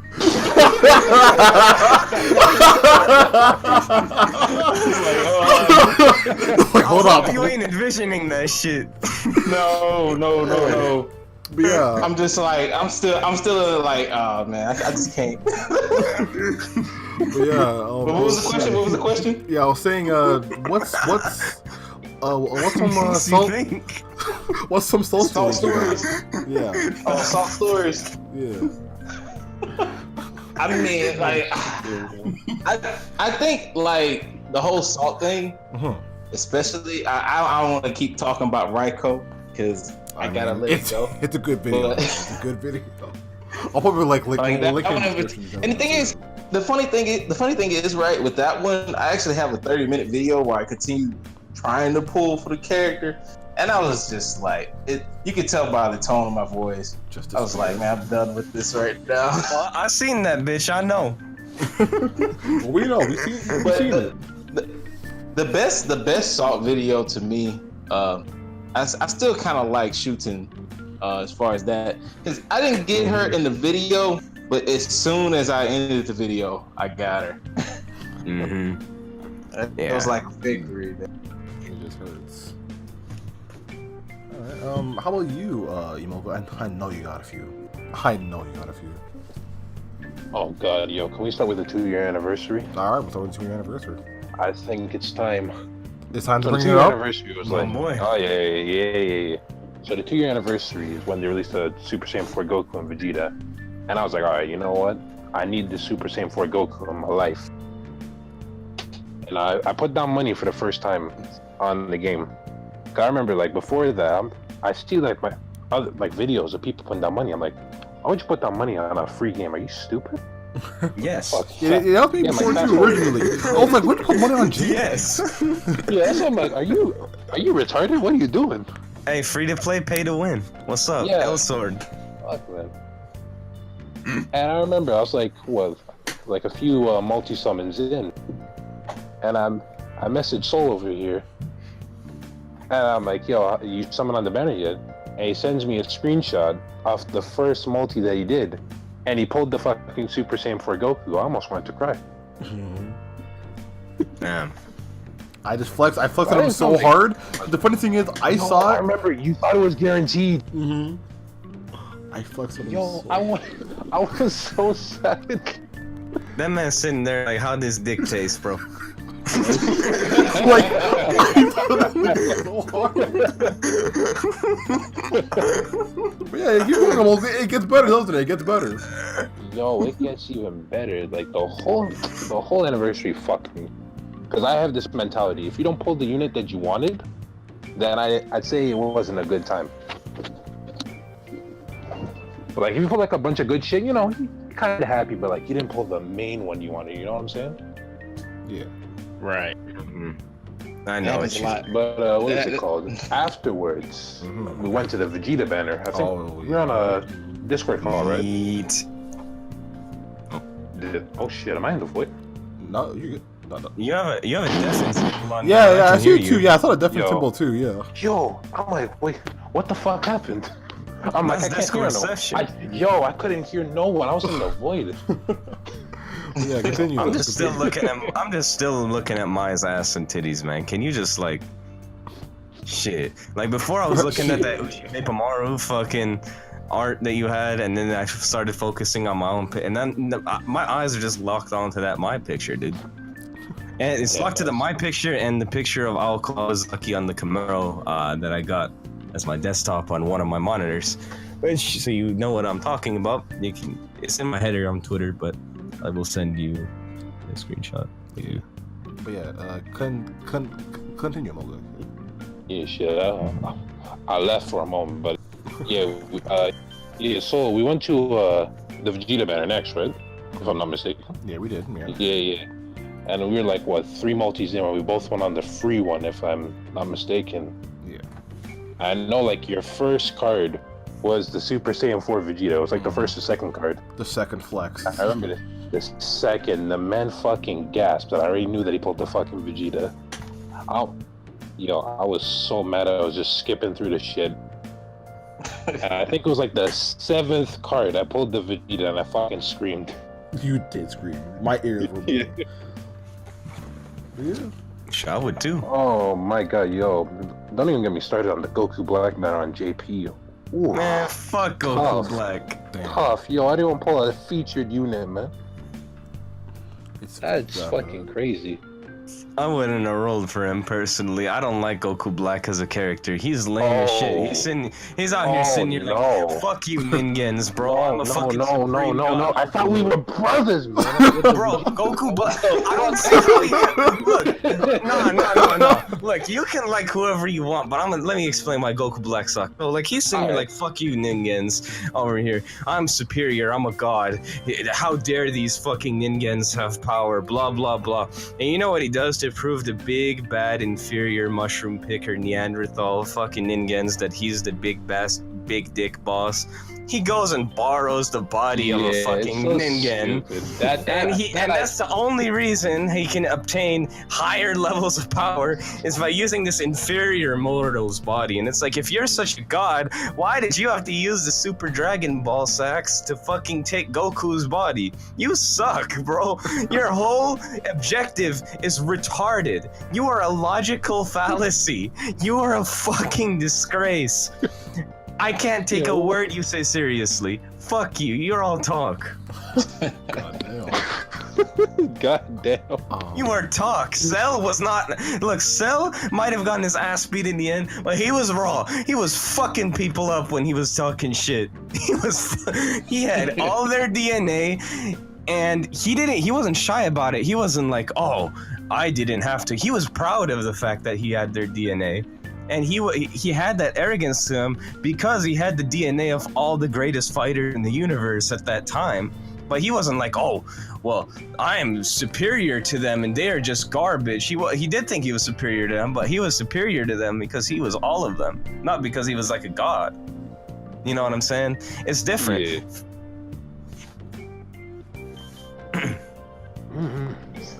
Fuck. I guess all of the next. Man, what's Salsa? Probably the same as Dokkan actually. It's when I was trying to pull. I know what it is. You know what it is.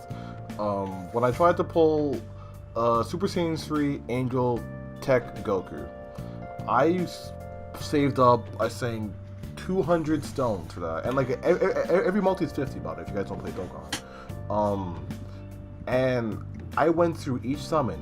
And not at this time, SSRs were also guaranteed, so I didn't pull any units. I pulled just SRs after SRs, and I was just like, this can't be real. And then I'm like, you know what? Maybe it's because the game didn't like me.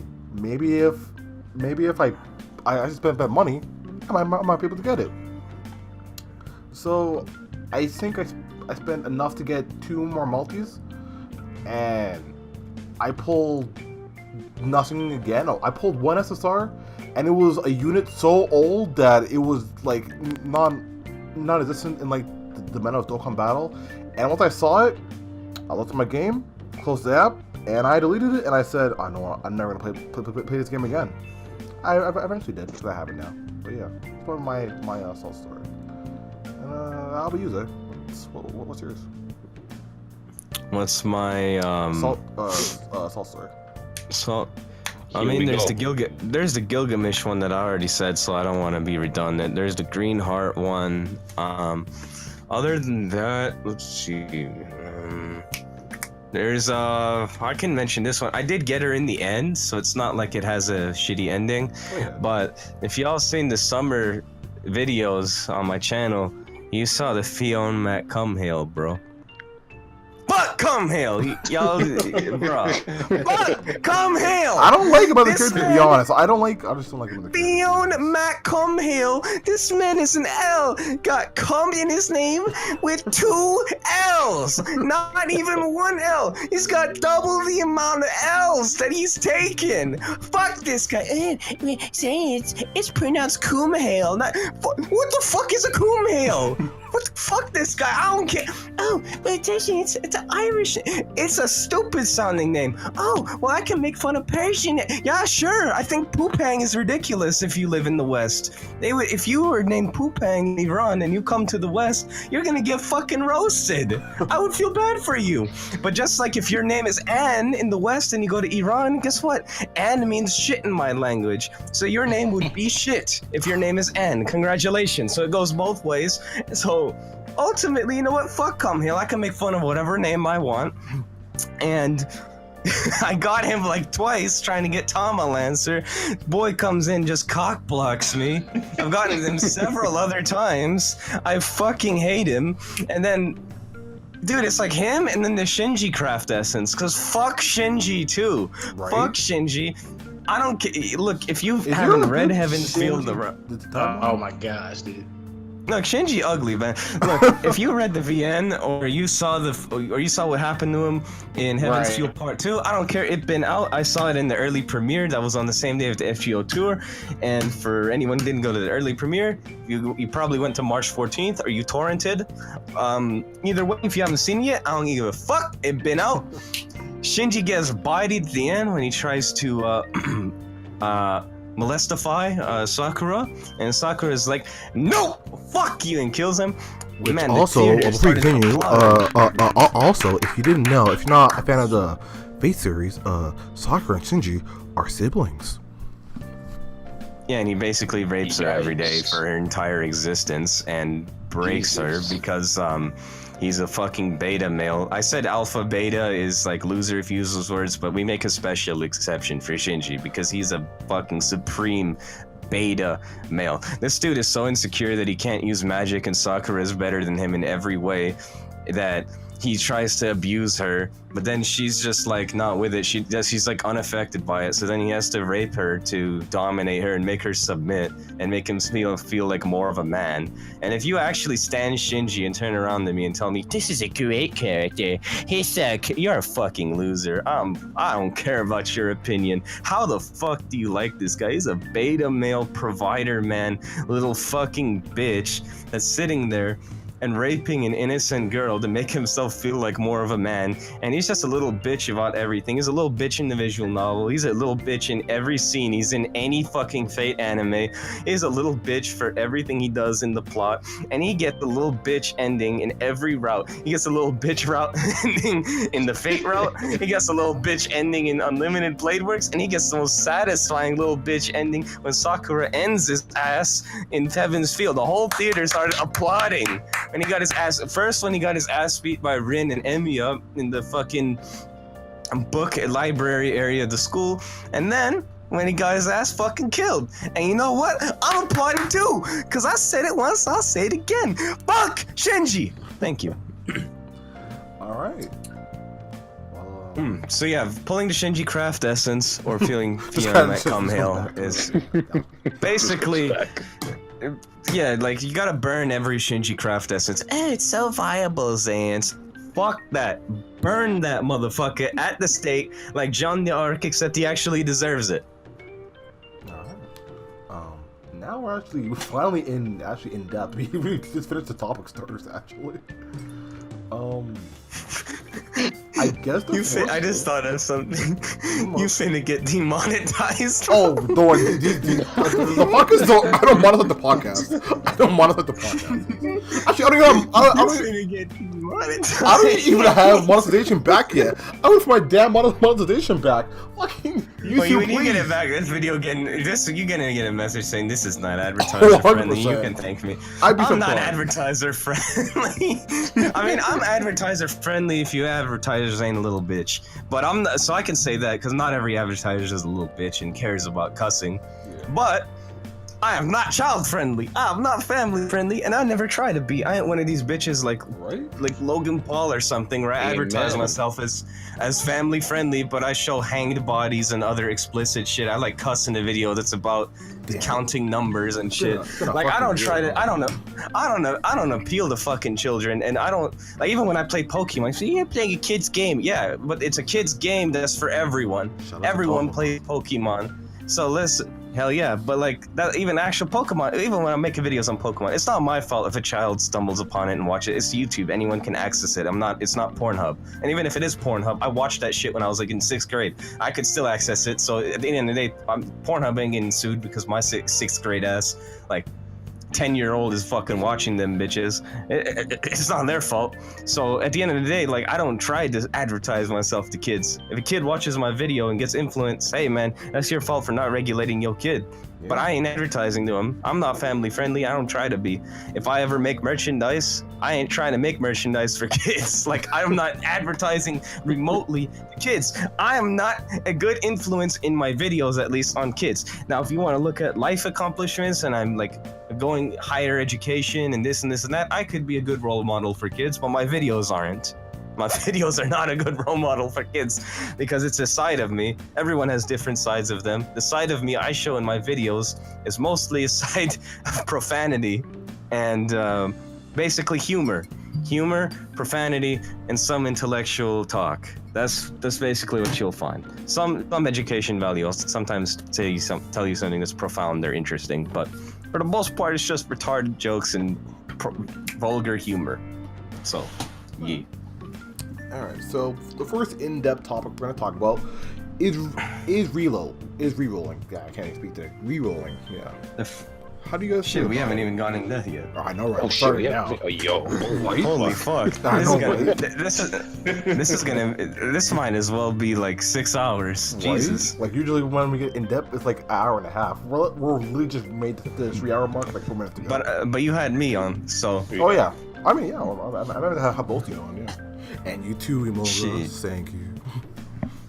But what's the question? Yeah, like re-rolling? Yeah, re-rolling. How do you guys feel about it? Yeah. I guess we'll go with Zayence. We'll start with you first. Okay. I mean, I don't really have a problem with it. This is something I don't have a lot to say about because I think I didn't really reload that much. I was lucky enough where my homie was like, I don't want to play NA, I'm just going to stick to JP, so I'll give you my account with Altera and Carmilla on it. Traitor. On my original account, I just had Carmilla, so I pretty much had Carmilla, which was my best servant at the time, and I had Altera, so I won that deal like after the first week of the game. So like, okay, cool. So I didn't have to re-roll it for anyone. If I did, it would probably be Gilgamesh when he came out. But regardless, I mean, you can do it. I just didn't do it because it's really tedious, and I'm not about to sit there and go through that whole process like 50 billion times until I get what I want. But I don't think there's anything wrong with the system. If you're just willing to grind your ass off and re-roll until you get something, I mean, do it. But there's nothing else to say to it but that. There's nothing wrong with re-rolling. Alright, I'll go with Emolde next. How do you feel about re-rolling? Yeah, I'm pretty much the same. I don't really have a problem with it. You want to re-roll? Re-roll? Cool with me. Alright. And Black Force? I know you re-roll a bit for some reasons, but as a person who, re-rolls quite a bit, I can honestly say I hate it. Because by the time you get a character after re-rolling like 75 times, you're just like, man, fuck this game. I'm not playing this anymore. and then you come back to it and you're like, oh yeah, I did do this. Because that's how it was with Don Machi. Like I had maybe 7 accounts with all good stuff, but I'm here being stupid trying to get this one character and not having fun playing the game. So it's cool to re-roll, especially if they give you that option, like in Epic 7 and Brown Dust. Like in Brown Dust, right? You can re-roll in like 3 minutes. If you don't like your account, the next 3 minutes, start over, do it again. Epic 7, they give you 30-10 rolls. So it's basically 300 pulls pretty much, in a way. Because they don't do multi-pulls, they do singles.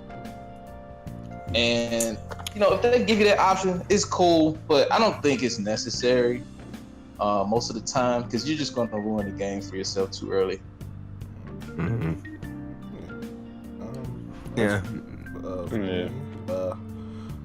I think I only rerolled. I think in Dragalia lost. That's the only time I rerolled because I was just like, I might as well. And like, it's times where like the greed gets to you, and like, there's units you get that are good, but you want something even better. So when you reroll, and it's just like you get something worse, and like you keep rolling after that, and you don't get anything good. It's like the first time you got like that good unit you got. It definitely feels painful, and I understand that because I've been through it. I'm pretty sure you've been through it too, Black Triforce, when it's just like you've gone over like with the grade as well. Like even in Epic 7, I think they give you like what, free sturdy multis you can get. I forget. It's been a while. But in order to get that right, you have to play through the story mode up to a certain point, and it takes about 30-40 minutes. Yeah, it takes a while. Yeah, I think it's that point. Yeah. At least for that. But I know with Dragalia lost, that had to be hard, dude. Oh yeah. Because every time you reroll, you got to download that 3 GB file. Yup. Oh boy. Yeah, that's not fun. I wouldn't do that. But yeah, I love how the first in-depth topic is like the most simple one. I know, right? We've gone through. It's the one we've gone least in depth about. Right. It's been literally. I mean, 4 minutes, yeah. 4 minutes. I mean, I went more in depth on fructose being in semen than this. Alright. I guess next we'll talk about how we feel about ridiculous fucking rates in Gacha games. So, yeah. I guess we'll go with Emolga. How do you feel about rates in Gacha games? And yeah, just in general. Simple to the point. It's bullshit and it makes me feel sad. It makes us all feel sad. Yeah. Is that about it, or anything else you want to add? Like, there's nothing worse than grinding for like an hour, maybe 2. You do that summon, and you just get fucking shafted. And then you do it again, and you get shafted. Honestly, that's the kind of shit that makes me stop playing. Oh, it does. And, how about you, Zay? Honestly, like, my answer to this is gonna be redundant if I expand on it, because it literally gave you my answer to that without necessarily being asked for it when I broke down Azure Lane and Fate Grand Order. That is basically what I feel about rates. I feel like Fate Grand Order's rates are horseshit, and Azure Lane has good, fair rates. I think like 0.7% for a 5-star is horseshit, and then you have like a 40% chance of getting a 3-star craft essence and a 40% chance of getting a 3-star servant. Then you have like 4% or 3% or something. Yeah, it's 3% for a 4-star, and then like I think 4 or 5. I think 4 for a 5-star craft essence, and then 12 for a 4-star craft. But like you never get. It's 1% for 5-star, but for the specific one you want, it's like 0.7 if they're on rate up, and then it's like 0.012 if they're not on rate up. Which how the fuck did I get Karna last time instead of Oki the first? But you see what I mean? Like, I think the rate up as a lie is definitely true a lot of times. Sometimes it isn't true where I do get what I want. It's all probability. And I think my pet peeve with rate ups or with just rates in general is when people, especially like in my comments, they'll try to say some voodoo Cthulhu shit method of how to like boost the rates, and it's like, oh, if you do this, the rate is slightly higher, and if you do this, it's like, dude, it's the same fucking probability. Whatever miracle fucking cult ritual you're doing, it's not really gonna change anything, man, unless there's a legitimate exploit. Which I don't think most of the time when they say these things there's a legitimate exploit. It's just some person's headcanon of what they think. It's the same probability every time. Everyone is gonna have a different outcome. It's fucking probability. Just take it as it is. Sometimes you're gonna win, sometimes you're gonna lose. The probability is the same. The only valid statement is when you do a 10xer, you have a slightly higher chance of rolling a 5-star than with individual singles. But when people try to tell me what I'm doing is inferior to 10xers, I hate that, because I don't hate it, but I think it's stupid, because my argument for why singles are better to me is very valid. I have more control, because if I get that servant early, I don't have to waste unnecessary quartz summoning for more shit when I wanted it was a servant. I can back out at any time. Or alternatively, if I felt like I've spent enough quartz, I can back out without wasting 30 quartz per 10xer and just getting unnecessary things. You have way more control over your resource expenditure, and the rate is barely different. I mean, if you do it's mathematically slightly higher, but that slight amount to me is not worth the way less control on resource consumption. So that's what I think in regards to singles versus multis in Fate Grand Order. And what I think about gacha rates overall is just that some games have really fair rates. Azur Lane is a model for that. Some games have really horseshit rates, which I already went in depth about with Fate Grand Order. And I think a healthy thing is to be like Azur Lane ideally, but if you don't want to be like Azur Lane and you don't have the advent of skins or something, first of all, create skins or some sort of value so you don't have to make your rates horseshit, or at least just make it somewhat balanced, or just make the resources for summoning at least fair to get, unlike Fate Grand Order where they throw you table scraps every time and then people are like, oh yes, thank you for 3/4. Like, no, bitch, shut up. It's the rewards in Fate Grand Order are a fucking joke for the effort people put into that game. It's a fucking disgrace, and I'm not gonna say it any other way than that. I don't care what someone has to say it that. It's fucking disgrace. But that's what I think about rates. And really, my true answer was earlier when I broke down the two games. And you Black Triforce? How do you feel about these wonderful rates? Like, what basically everybody I'm saying, you know, like with Fate Grand Order in particular, the rates, they could definitely be way better than they are. I mean, for Fate Grand Order specifically, man, they're making the money off of your favorite character, pretty much. Like, there's a lot of gacha games that have those similar rates, but they have a lot of characters. And this one in particular, though, they know that you're gonna want a character from the gate, and so they set it low to make you want to reach out for that. Some people might get lucky, some might not. The whole argument about about companies, you know, having to run a business, it's kind of weak. You know, because most of the people I know that play Fate don't really spend money in the game, and it's still here. You know, so the rates could definitely be way better than they are. I understand why they're there, but there are too many good examples to, you know, not improve your game's rates. I mean, Black Triforce, I agree with what you're saying, and I agree that they do gotta make the race bad to profit in a way. But if they're gonna make it as bad as it is, like, because Azur Lane profits plenty and they're not as bad because they do other things to profit and they have a lot of players. And one of the attractions of that game is it's player friendly. But even if you don't want to be as player friendly as them, I'm okay with the rates being what they are in Fate Grand Order. If the quartz in particular, the resources wasn't such a joke to get, if the rewards weren't such a joke and it was easier to get quartz, because once you finish all the nodes that you've done, you really can't get quartz efficiently, free quartz efficiently. They have no real system for efficiently stacking quartz besides waiting a really long time or just spending fucking money. There's not a really good alternative to spending money, whereas Azur Lane, I can easily get a lot of cubes. And even with that, a lot of cubes, I've spent money on Azur Lane for more cubes at times because I do videos and sometimes I run out and then I'm like, I need to restock then. Or maybe you could make the argument then, oh, well, that's because you do videos, but the average person isn't going to spend money on cubes because it's so easy to restock. I mean, there is validity to that, but some people want the instant gratification. So you still have a market of people who will refill on the cubes right there, especially with like the packages they have that give you like 50 cubes and some other shit. I mean, there's ways you can make it easier for people to get Saint Quartz. You can give people more free Saint Quartz and more opportunities to play the game and work. And you know what? That creates more people playing the game because they have more incentive to play the game and grind and be a player. And as long as they're a player, you're still winning. As long as people are playing your game, you're honestly still winning, and you're still gonna profit a fuck ton, if not even more, if you give people more of a reason. Because at one point, at many points, a lot of people were dropping Fate Grand Order and moving to Grand Blue.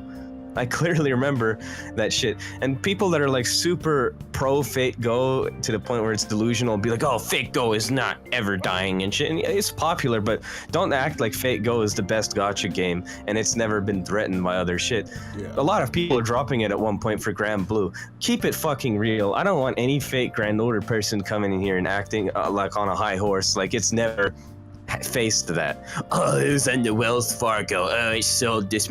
It doesn't matter. Plenty of people have dropped it for other games, and they had valid reasons for it. I never dropped it because I like Type Moon, and I never felt the need to quit it. But I mean, Black Triforce even himself quit for a while.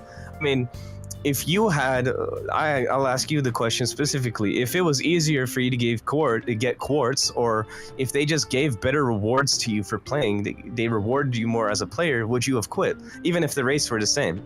No, I would still be playing, man. Like, cause the thing I see when I play Fate Grand Order already, and like I said, you know, they got too many examples to not be improving on the game. Like I said before, if we didn't have to fight 5 to 6 battles for one Saint Court, you know, it would be way more rewarding, working towards that. Yeah, I mean, like, there's no point for us to have just one Saint Court for all this stuff we gotta do. And guess what? If your game is more playable, bro, it's a better game. More people are gonna play it. More people are gonna stay playing it, and then you can profit more off of them through other things that you use to create value, or even through the same system. Because at the end of the day, even if the rates are still what they are and people have more free quartz, there's still a good chance that they still don't get what they want, even though they have more free quartz, and they still end up spending the money. You're still gonna make a lot of money. Your game is mega popular, bro. You just gotta make it a better game. It's not even more player friendly at this point. If Fate Grand Order gives people more, like, an easier way to farm these resources, it will literally become a better game, not just more better friendly. It'll become a better overall game. And when you have a better overall game, you're gonna have even more players, and more players is gonna end up giving you more long-term profit. That's the way I'm seeing it. So I don't really think the company can lose out by giving us more opportunities and more ways to efficiently farm our Saint Quartz, and giving better rewards when you hit milestones or where there's anniversaries and stuff. Because most of the time what they give you is a joke, man. Oh, sorry for the maintenance. 3 Saint Quartz XD. Have fun with the Mapu Tofu. Fuck you, man. What pisses me off the one most? thing, Why is it? One thing they need to do. Sorry, you can Go ahead. Okay. So one thing that pisses me off, really quick, is that, like, you don't get, like, the same quartz like every day. You can get, like, what, like, one. I think you get one on, like, the 3rd day, and I think 2 the next day, and even like and even like the dailies, you gotta do. It's not even dailies, the weeklies. You can't. These aren't daily missions to get to. It's fucking weeklies to get what? Two Saint Quartz. Those 2 Saint Quartz can't even get you a single summon. Something that bothers me too is there's not enough of, at least from people that have the ability to influence shit. Like, I don't watch that much, but sometimes I've seen, like, guide videos and breakdown videos from people, and people, like, they really try to defend this. They go like, oh, you know, it's not the best, but if you grind, you can get this much per month, and, you know, that's kind of viable. It gets you some, and I'm like, dude, it's not viable. Let's keep it real. It's really not good. The only reason I would be able to facilitate my videos, oftentimes to facilitate my videos, I do have to drop dimes, and there's people that don't, but like, I don't want to do 50 quartz per video, because 50 quartz doesn't really give me a good chance of actually coming away with that servant. At the end of the day, even if I didn't make videos, I still want a real chance of getting what I want. And I need a certain amount of quartz to have a real, true, viable chance of getting that character.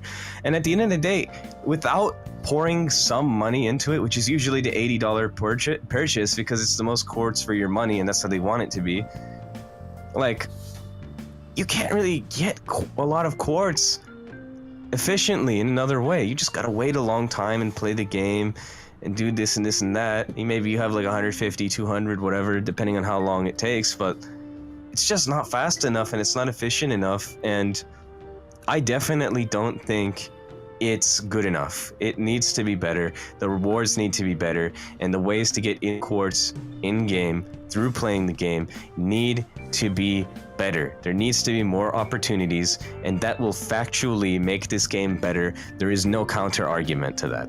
Well, let me ask you this: do you think the people, behind Fate Grand Order, whether it's the people of the Lightworks, who work on the game, do you think they're going to be willing to change the game now, even though it's set in stone in Japan? But for NA, do you think they'll change any of this? I would like to say yes, but I'm doubtful because they're greedy. They think they're maximizing their profits the way they are conducting their business right now. As far as I'm concerned, if you want a company to change their methods, what they're already doing, you got to hit them in the pocketbook some way. So the only way the only way you're going to make it, I could compare this to Crunchyroll actually, because I have a big problem with Crunchyroll for their, for their exclusive licensing and a lot of their other business practices that I'm very against. And it's similar with Fate Grand Order, where unless people start pulling out of Fate Grand Order and they see a noticeable drop in their net profits, they're not going to change anything, even if it is better for the game, even if it makes the game better. As far as they're concerned, as long as they're profiting at the level they are and it's just going to go up, and their pocketbook isn't affected, they're not going to change anything. So I don't think they will change anything unless a lot of people enough to create a noticeable change, stop playing it for this reason. Then they will change. But considering the popularity of the game and the hold it already has on the industry, I don't think that's going to happen anytime soon. Maybe in the future, but not right now. So no. But yeah, if you did want me to get into the Crunchyroll thing, I can, because that's a great topic for itself. That me and a friend of mine wanted to make a video of that, but we didn't, and someone else ended up making one. I forgot what his name was, but it was a really good video, and it pretty much said most of what we were gonna say. I think Crunchyroll is a bunch of scumbags, honestly. Their business side of it. Are they gonna be trying to make some new anime? If I'm correct? Or actually, I should really say quotation marks new anime. Like, I don't know. There's some anime that they tried to make, or trying to make, rather. I don't really know much about it, but like, it's SJW material. There's several reasons why. I mean, that could be a podcast topic in itself, in which case I would come on again and talk about it. But the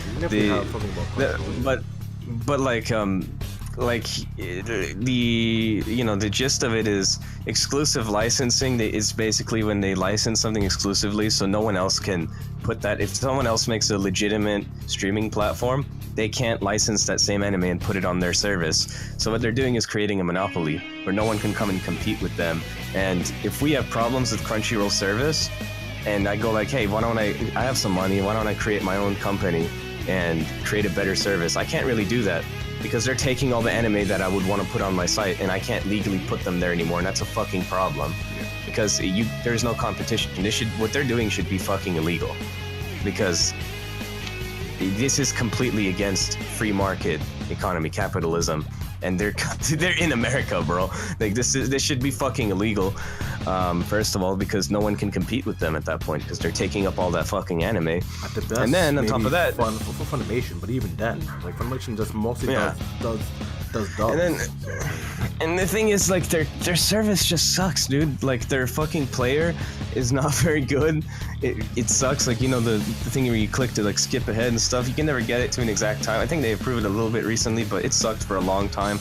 Their quality is mediocre. Remember all that shit where it wasn't 1080p anymore after a few days, and it would suck. Like, it would be 48 hours, it would be the proper quality, and then the quality would significantly drop. And they claimed they fixed that, but they never did. And I can still tell you the Crunchyroll quality looks boof. I fucking torrent, and I don't care, because hey, you want to support the industry, bitch. I guarantee you most of the money Crunchyroll profits doesn't even go to the industry. Most of it goes to themselves. A small portion of it goes to the industry. And you go look at my room, I have so much merch, asshole. I have so much fucking merch. I got manga, I got figures, I got tapestries, I got posters, I got shit. out the ass, Yeah. Blu-rays, you name it. I Tapestries. support the industry, motherfucker. I support the industry more than most of the fuckers saying that ever will. Don't fucking come at me support the industry. At this point, I can torrent the fuck out of whatever I want. Oh, well, that's not logical. Well, fuck you, bitch. If there is no proper streaming service, I'm gonna torrent. And even so, it's still superior because you don't have to deal with the bullshit of browsing. It's an MP4 file in your desktop. Like, I don't care. Streaming has been around. And if Crunchyroll wants to say anything, you know what? You started off with an illegal service, so fuck you. Nothing you say. I can't take anything you say seriously anymore. It's cool that you turned into a legitimate business, but don't forget where you came from. Don't forget your roots, because they like to go and turn around and bash other illegal streaming services like Kiss Anime and stuff. Hey man, don't where are you getting off your high horse, man? Don't forget where the fuck you came from. You were an illegal streaming service too. You had the opportunity to legitimize yourself, but now that you have, maybe some of the illegal streaming services would like you to do what you did and become legitimate. But guess what? You have this exclusive licensing garbage that's creating a monopoly and doesn't allow them to even have the chance. And then you're sitting there and shitting on them for just trying to provide people with good free content. Fuck you. That's why I hate Crunchyroll. They're fucking scum. They're fucking scum. And I feel strongly about that shit.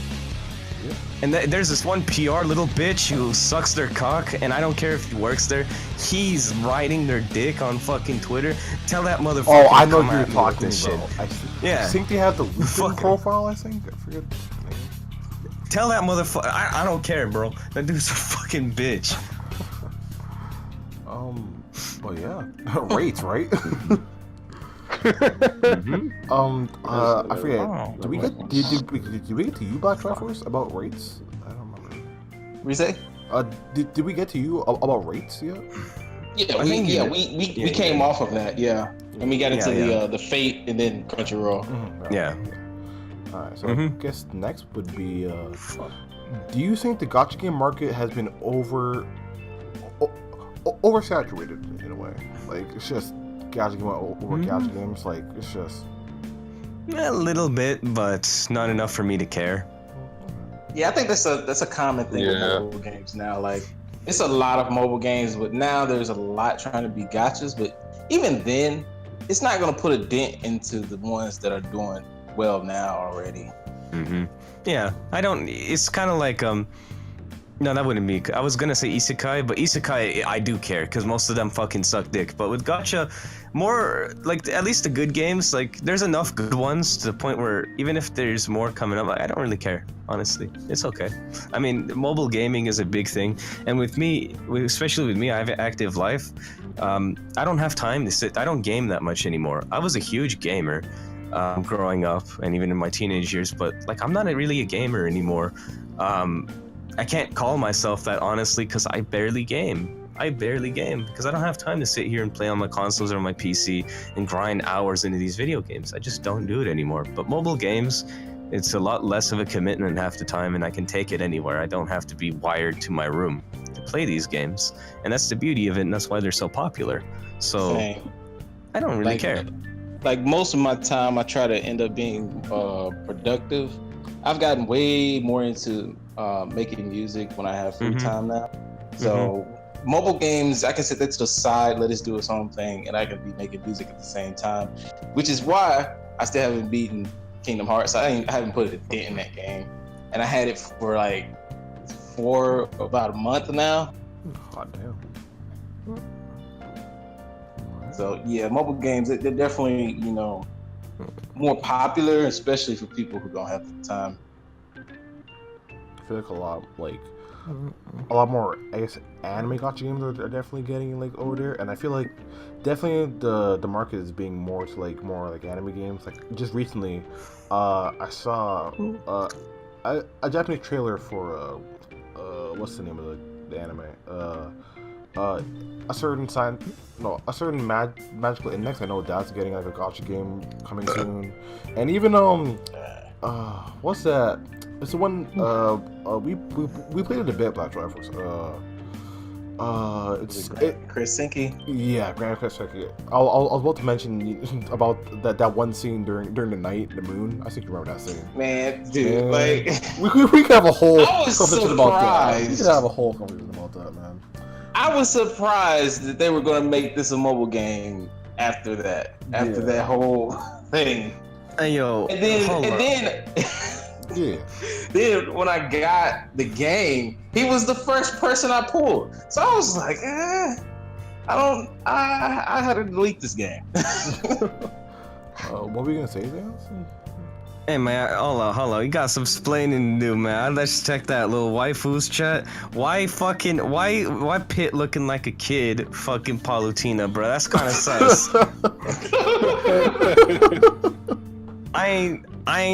Nah, man. Like, draw him older. Who the fuck is that artist, man? I have no idea. I was scrolling through Twitter and I was just like, look at Palutena. I'm not with like, the Shotokan pissed her bullshit. too. Like at least like there's this one artist saying like Hughes, and he does it kind of softcore. Yeah, but like I don't really like. I would prefer he draws the character normal, but it's not like they're actually like fucking or anything. It's just like some etchy little pictures. So I kind of let it go. But like that Pit right there, that Pit is fucking her. No, draw him older. Fuck this. That is sus, man. Get that shit out of here. And it's getting so common, dude. I can't stroll anywhere without seeing something like that. I mean, I just don't get why these people are into it, dude. It's weird. I don't care if it's drawings. It's weird. Why are you trying to see the dude looking hella young like that fucking a bitch? So maybe when they were kids, I don't know. they wanted to get that pussy when they were fucking kids. That's fine, but I ain't drawing porn of it. like I can get into how it's an anime though. It's an anime called Ladies vs. Butlers. Yeah. I don't know if you heard of it or not, but that dude, the original creator, he made a hentai, and it's all about that. All about Shotokan. Yeah, I ain't fucking with Shotokan, man. Nah. I don't get the appeal, man. It's just weird. And I know, like, if it was a chick and the roles were reversed, people's feelings would be much stronger towards that shit. Right. That's what a lot of things, though. Yeah. For like sure. With the whole, like with Cardi B. Oh yeah. Oh yeah. The whole drug thing. I don't know if I want to go there, but yeah. Cardi B. I mean, I saw someone compare that to Bill Cosby the other day, and you can't really you can't compare the two because Bill Cosby is straight up rape, and then she's more drug and robbery, which I mean is still bad, but you can't compare robbery to rape. Rape is a much worse crime than robbery. Like, right? How the fuck are you gonna compare them? You can always get your money back. You ain't getting your chastity if you ever if you throw for you ain't getting your chastity back. But that person was retarded on Twitter. I saw comparing the two, but that doesn't make what Cardi B did any right. Like, she still robbed a motherfucker and drugged them to take advantage of him. That's fucked. But I don't want to get into that too much. Yeah. Emolga, do you feel the gacha game market is oversaturated? I know you only play like a few games, but to be honest, well, it doesn't really bother me. Like, I feel like it kind of is, but like, I don't really give a shit. Pretty much, yeah. I don't think any of us care. Now, this one, I have this one. Yeah, like I said. Oh yeah. Continue. No, I was just gonna say what I made. Gacha games or mobile games, but the one's gonna be at the top. Yeah. So next is this bolded free to play versus pay to win. Any thoughts on it? We'll start with Zayence for this one. Yeah. Of course, but like the thing is, like, I don't really think Gacha is as pay to win as like a MMO per se, because you're really just trying to collect the characters. Like, you're not. Even when you are, like, for example, Azur Lane is PvP, but the PvP doesn't really take any real skill. Like, it's all automated. Like, that part of the game is completely automated, so part of it is probability, like who gets a lucky E first, and another part is just who has a bigger dick fleet, and also whoever has better synchronicity between the members of that fleet, like the synergy the fleet members have. But overall, it's like, dude, you're just paying to collect the characters. The point of the game is to collect the characters. It's less pay to win in that sense, and it's more of just like pay to get what the fuck I want out of the game. It's just, I just want this fucking character. You know what I mean? There's nothing really competitive, because I feel like when you say pay to win, it's usually something where it's shamed upon in a competitive scene where you're playing an MMO and you're literally paying to get a competitive advantage over someone who's more skilled than you but didn't pay that money, and you're beating people that are better than you but they didn't pay the damn money.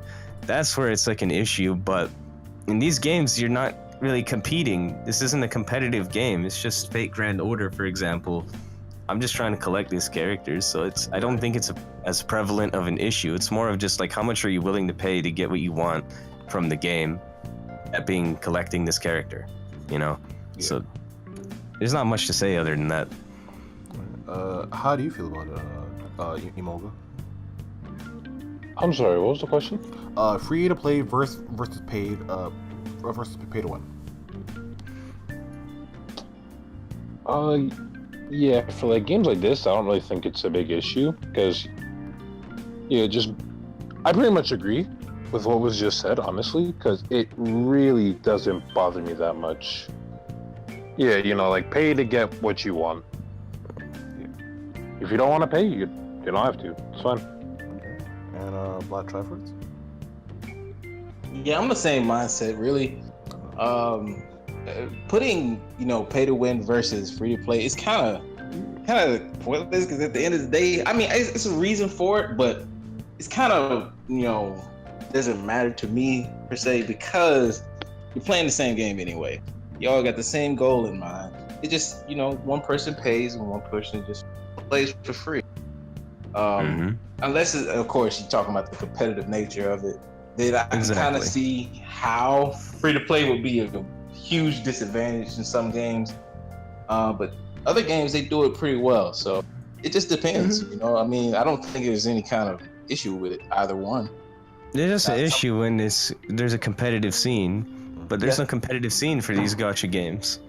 And that's not many of them do. Dive in right next to it, actually, about how PvP affects it. Let's go right into it. So you guys can continue about the PvP, to be honest. I mean, like I know Fire Emblem has PvP, but still, it's not like, even the PvP in most of these games, it's not super competitive. You know what I mean? It's just kind of there, especially in Azur Lane, because that's the one I have the most experience with. Like, it's really just, again, if you have a fleet that has better synchronicity, and it's just being smart enough to put the right characters together with each other, or Amagi and it's popular right now is either put Amagi with the other two foxes, Akagi and Kaga, and they all play off of each other. And Amagi with her crippling strike, she does this fucking stupid damage, and she's finally a real check on Enterprise. It was really unchecked before she came out, and that's why everyone in my comments was telling me get Amagi. And I didn't give a shit. I didn't make a video on her, but I ended up getting her off of like a random roll, and like pretty much everyone on that banner. But I didn't really care about her that much, even though she was good. But it's either that or just have Enterprise and like Hood, and I run Enterprise, Hood, and Illustrious, and Enterprise is lucky, he just fucking melts everything, and you don't really need to do that much to play off of it. It's just like, it melts, it does double damage, she already does stupid damage, and then it gives everyone evasion for like I think like 8 or 10 seconds or something. It's just a stupid fucking skill. But it's not a competitive game. That shit's automated, and in some games it's not automated. But I don't really think gachas are games that people play because there's a competitive scene to them. They're really games that people play because they want to, most of the time it's just they want to collect copies of their favorite characters and have a little game that's entertaining to play on their free time when they're out somewhere or whatever, because it's a mobile game. That's the appeal. And with games like Fate Grand Order that have a better story, there's also the story aspect. But yeah, I don't really think PvP is that significant in these games. It's just a market that's more oriented towards stuff like fighting games, obviously. Games like Smash Bros, where I don't consider them a true fighter, but more of like a brawler or like pseudo fighter. It's like in the genre, but it's not like Tekken or Street Fighter. And if you say it's in the same category, no. But I just know you're an idiot. But anyway, it's not. But yeah, those games or MMOs are, I mean, not really comparable, but I mean, Pokemon Wi-Fi battling can kind of be compared to a PvP, even though there's a lot of probability with that. it's any game that has a real competitive scene. I mean, if we can go in depth about it, chess, PvP, bro, literally like online chess. Yeah. Like that's a thing. Yeah. One of my uncles is a fucking chess master. He plays chess every day. Oh shit. For years. So, I mean, anything that has a strong competitive scene, but I don't think gacha games were really made for this. So that's what, if you're trying to ask me to relate PvP to gacha games, I don't think it's that relevant. Do you guys feel the same way about Dragon and manga? Yeah, I would say so. Yeah, I would consider PvP to be kind of unnecessary.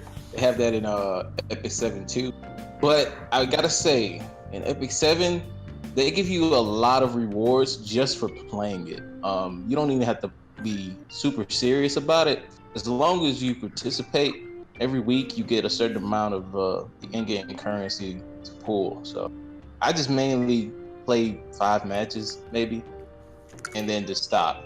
And they'll reward you for that. You don't necessarily have to be super high tier to get the benefits from it. And I think And that's it's the same in Azurlane. Yeah, I think that's okay in gacha games. You don't necessarily have to be the best, because the best are going to be the people who put the most money into it or the most time into it, or both. Yeah. So, and not everybody has the time to do that, because it'll be no different from like a console game. Yeah. Like with Azurlane, it's more time because I have a really strong fleet, but I didn't put any money into making my fleet strong at all.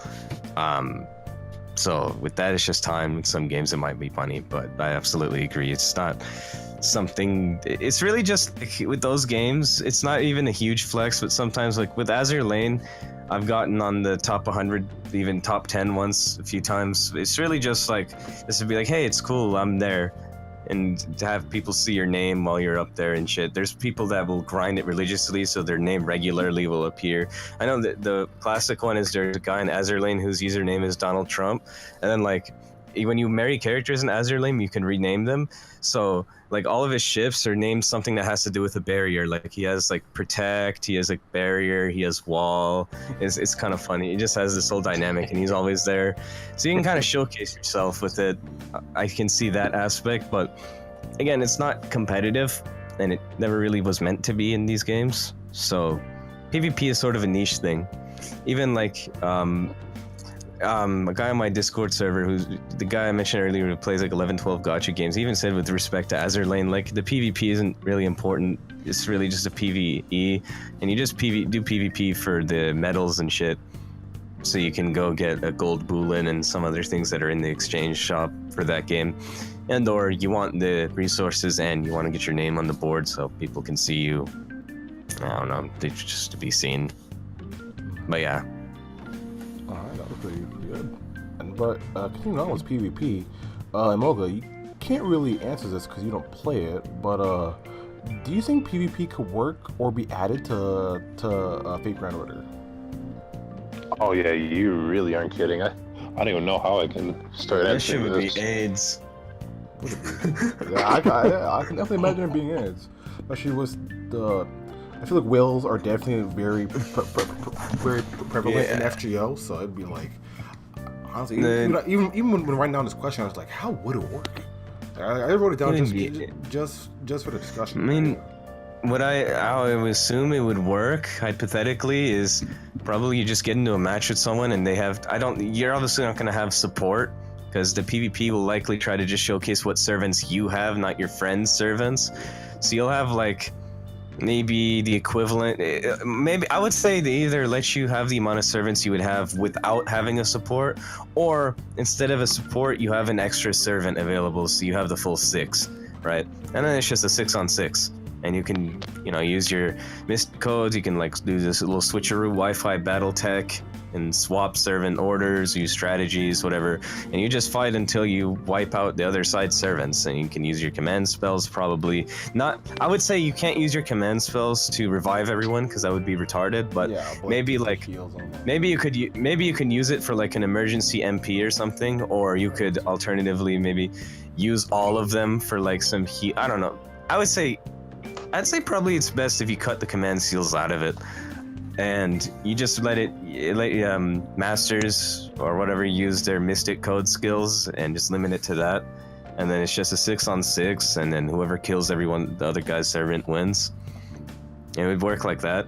I think it would be super fucking AIDS, and it would just be dominated by people that have like MC6 servants out the ass, and that doesn't necessarily a lot of money though, because people would want more copies of the unit, probably. I don't. Yeah, I mean, I don't think it would be a bad thing necessarily, even with the AIDSness.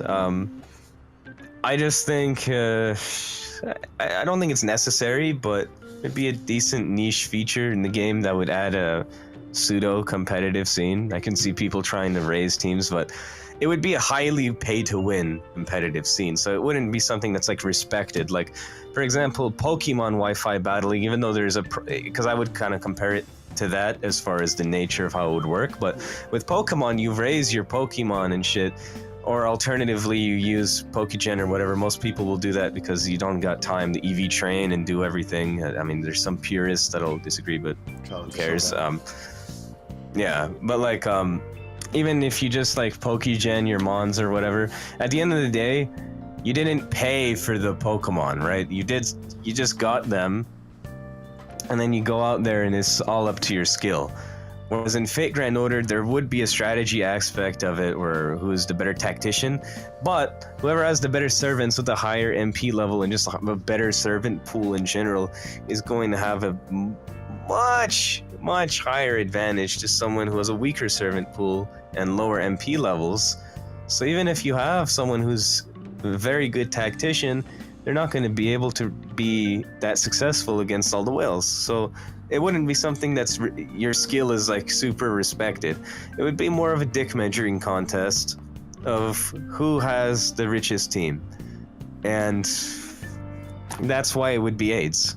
It would just be another cock measuring contest, just like fucking the MP levels, but it would be worse because I could see people trying to act like they're hot shit and like, oh dude, I'm super beast in this competitive scene for this game, but it's like, you're beast because you dropped $5,000, kid. You're not good. Try to get good at fucking Street Fighter, bitch. You ain't gonna be singing the same tune when you can't pay your way to be able to predict people's combos or do the combos, you know what I'm saying?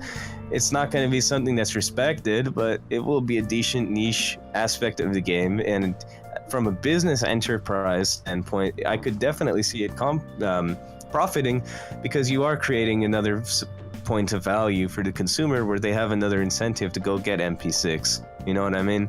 Yeah. But yeah, I think that's a fair take on it. Yeah, it's a good take. Any thoughts you want to add on to about Triforce? As far as just in Fate Grand Order, or the PvP aspect, if it was to be a thing. yeah, I don't know. I kind of like it to not have that.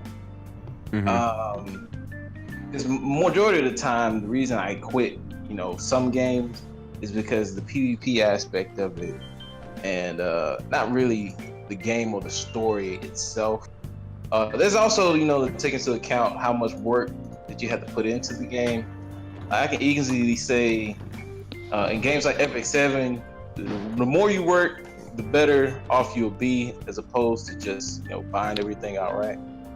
But with Fate Grand Order, it's easier to get to a certain point with characters, but as soon as they implement a PvP system, right, they may end up having to change something else in order to adapt to that PvP system. Like, I know for Epic 7, it's equipment, and I don't know how they will work that out in Fate Grand Order, but that's going to throw off a lot of people who are used to the way it is now.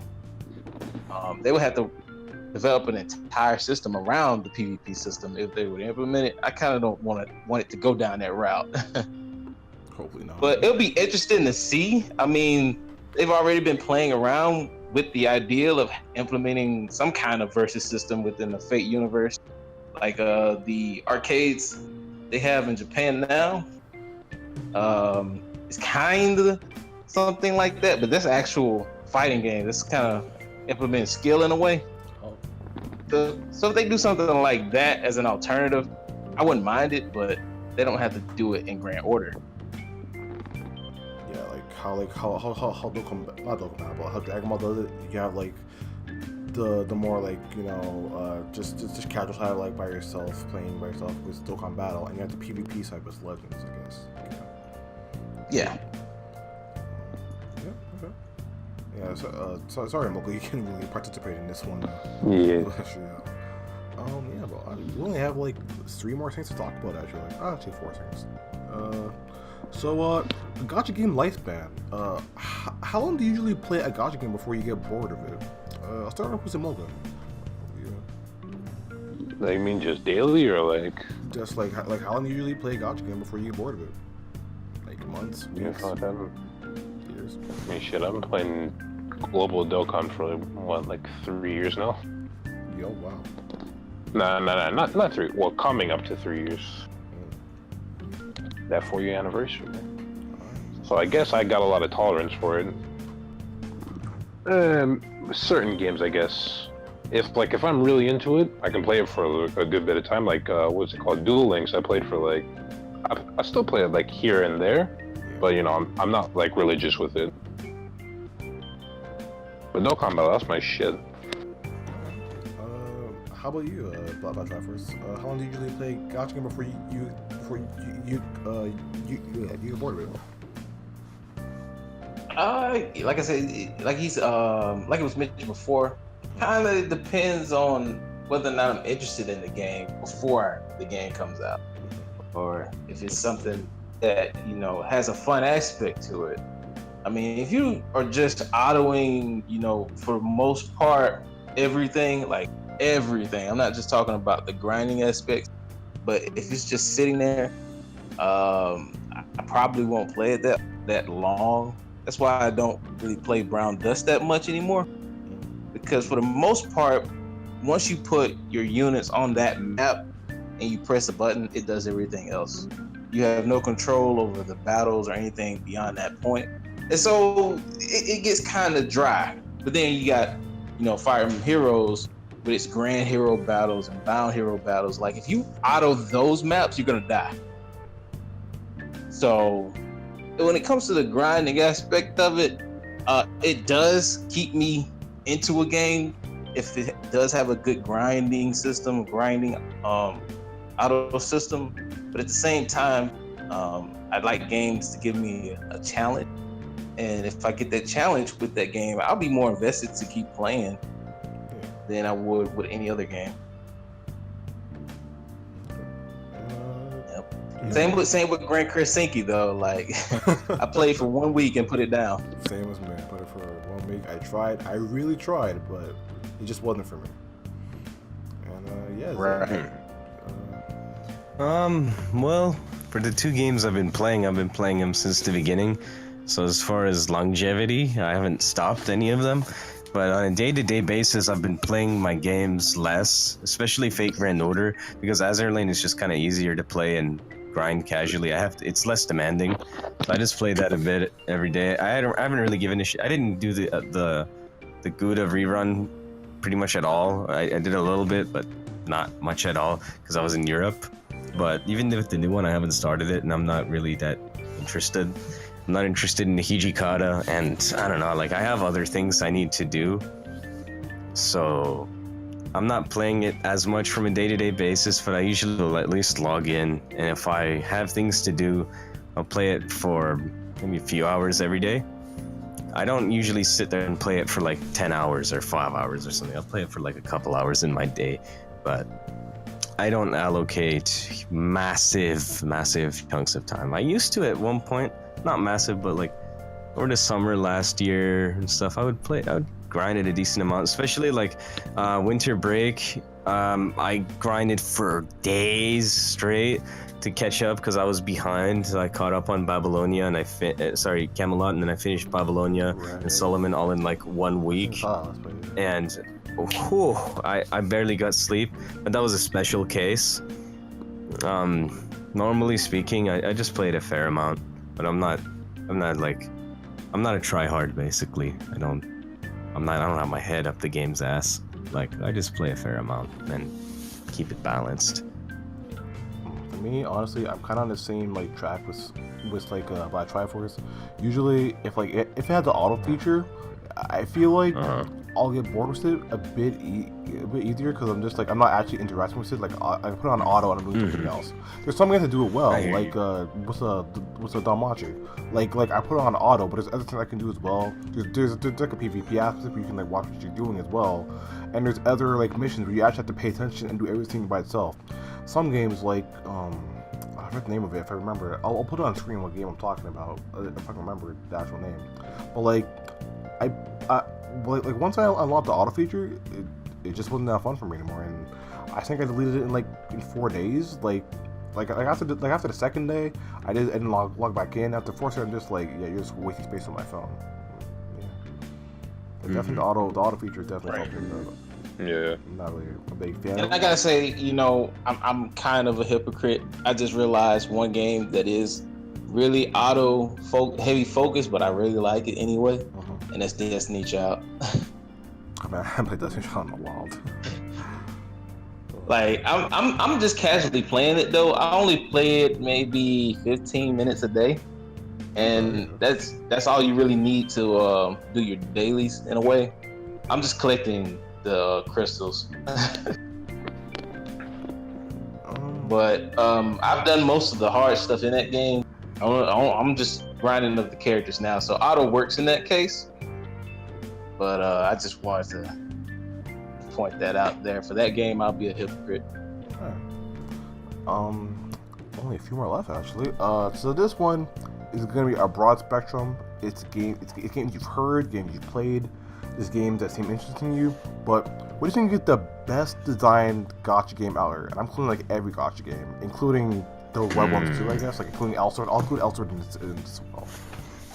Elsword isn't a gacha game. I was just kind of joking, throwing it in there. Yeah, okay. It's an MMO, but I mean, I really like Type Moon, so I could go with Fate Grand Order, but I also acknowledge other games like Grand Blue is excellent.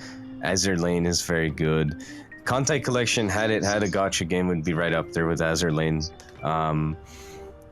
Fire Emblem Heroes is good. All the top ones that I mentioned: Fire Emblem Heroes, Grand Blue, Fate Grand Order, Azure Lane, Destiny Child, the Hanako one or whatever, Hankoi, the one that's like fucking 3 gigs or whatever. Yeah. That one has really good Hankai. Yeah, that one is. Yeah, Honkai designs, but I think I'm just gonna choose Fate Grand Order for the sake of I really like Type Moon's art, especially Takashi Takeuchi. Yeah, I know he doesn't do all the art, but even the other artists like Arkawada, and then on they're good. So I just take Type Moon as my pick. All right, Black Triforce. I mean, taking into account art, animation, and time to play the game, I kind of got Epic 7 on my mind as far as that, because like I said, you don't necessarily have to play a lot of the game to reap the benefits. Some people who play hardcore, they enjoy hardcore, but you could just take it easy too. I still like Fate Grand Order as far as art. Epic 7 has the animation though. But when it comes to time just to play the game, I still gotta give it to Fire Emblem. It doesn't take long to play the Fire Emblem. You can play it, quit it, do something else, and come back to it. Boy, the question is just what art I like the most, right? Oh, it's just the best designs, including like mechanics, card. What do you feel? Oh, so you're. Oh, I thought you were just talking about the character designs. Oh no. Like just like everything in the spectrum in a gacha game. Everything in the gacha game, yeah. No. Well, if you take into account, really, my answer to this question is the same, because I've only played 2 gacha games, and that comparison between Fate Grand Order and Azure Lane is honestly like a 10 commandments for my opinions on like the other 2 questions where I brought it up. Is kind of the same thing. I think Azure Lane is a poster child for how to be good in so many aspects. I think it just where it could improve is just the quality of the story, and maybe it's too automated at times, but except for PvP, you have the option to not automate it. So I can't really dig it too much for that. But if I played more gacha games, I might have a different answer. But like the Honkai and those stuff look cool, but I don't know their mechanics, so I have a very limited pool of games I can really choose from. I think, whereas a character design goes, Fate Grand Order. As far as the whole gacha aspect of the game goes, Azur Lane is very good, and I find it to be. I think it's hard to beat because it's just a very player-friendly game, and it does a lot of things right. Yeah, and I think you know, judging gacha games, you should consider how would you introduce this game to people too? Is it really easy to get into the game? Because it would be kind of hard to recommend a game that's hardcore to somebody who's new to the whole gacha games. And Azur Lane is perfect for that in that sense. It's very easy for anyone to get into it. It's really not hard to get good shifts. Like some people in my Discord server were Fate Grand Order only. They didn't even know what it was, and I started playing it. They're like, "Oh, what's this?" And then they got into it, and pretty soon they had Prince Eugen. They got like Turpids.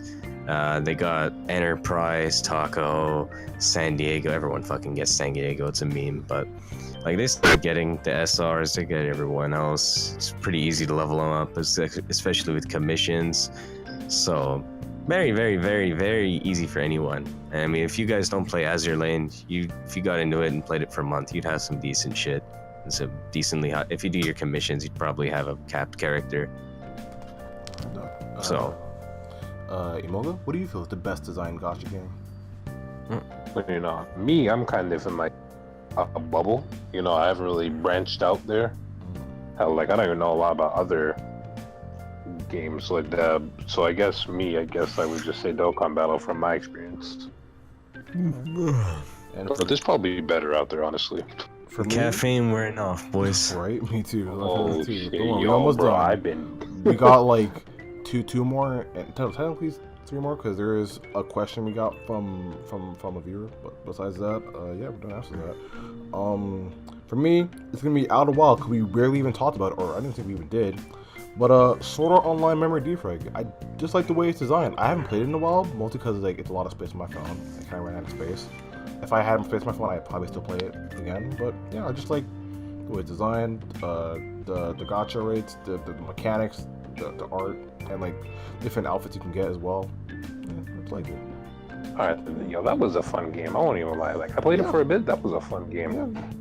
I'd say fun with friends. I couldn't really play it on my own for a few minutes. Yeah, we definitely always used to call each other. Yeah, it was like I could play the game for like 5 minutes by myself, and then I turn it off.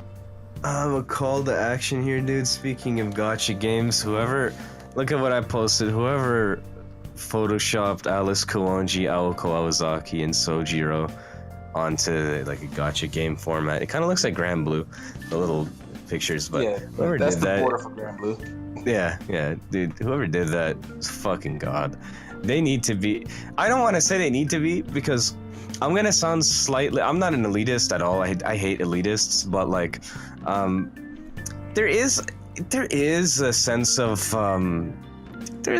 niceness. I don't even think that's a word, but there is a nice sense to having a series be relatively unknown and kind of having it to yourself. There is a sense of enjoyment in that.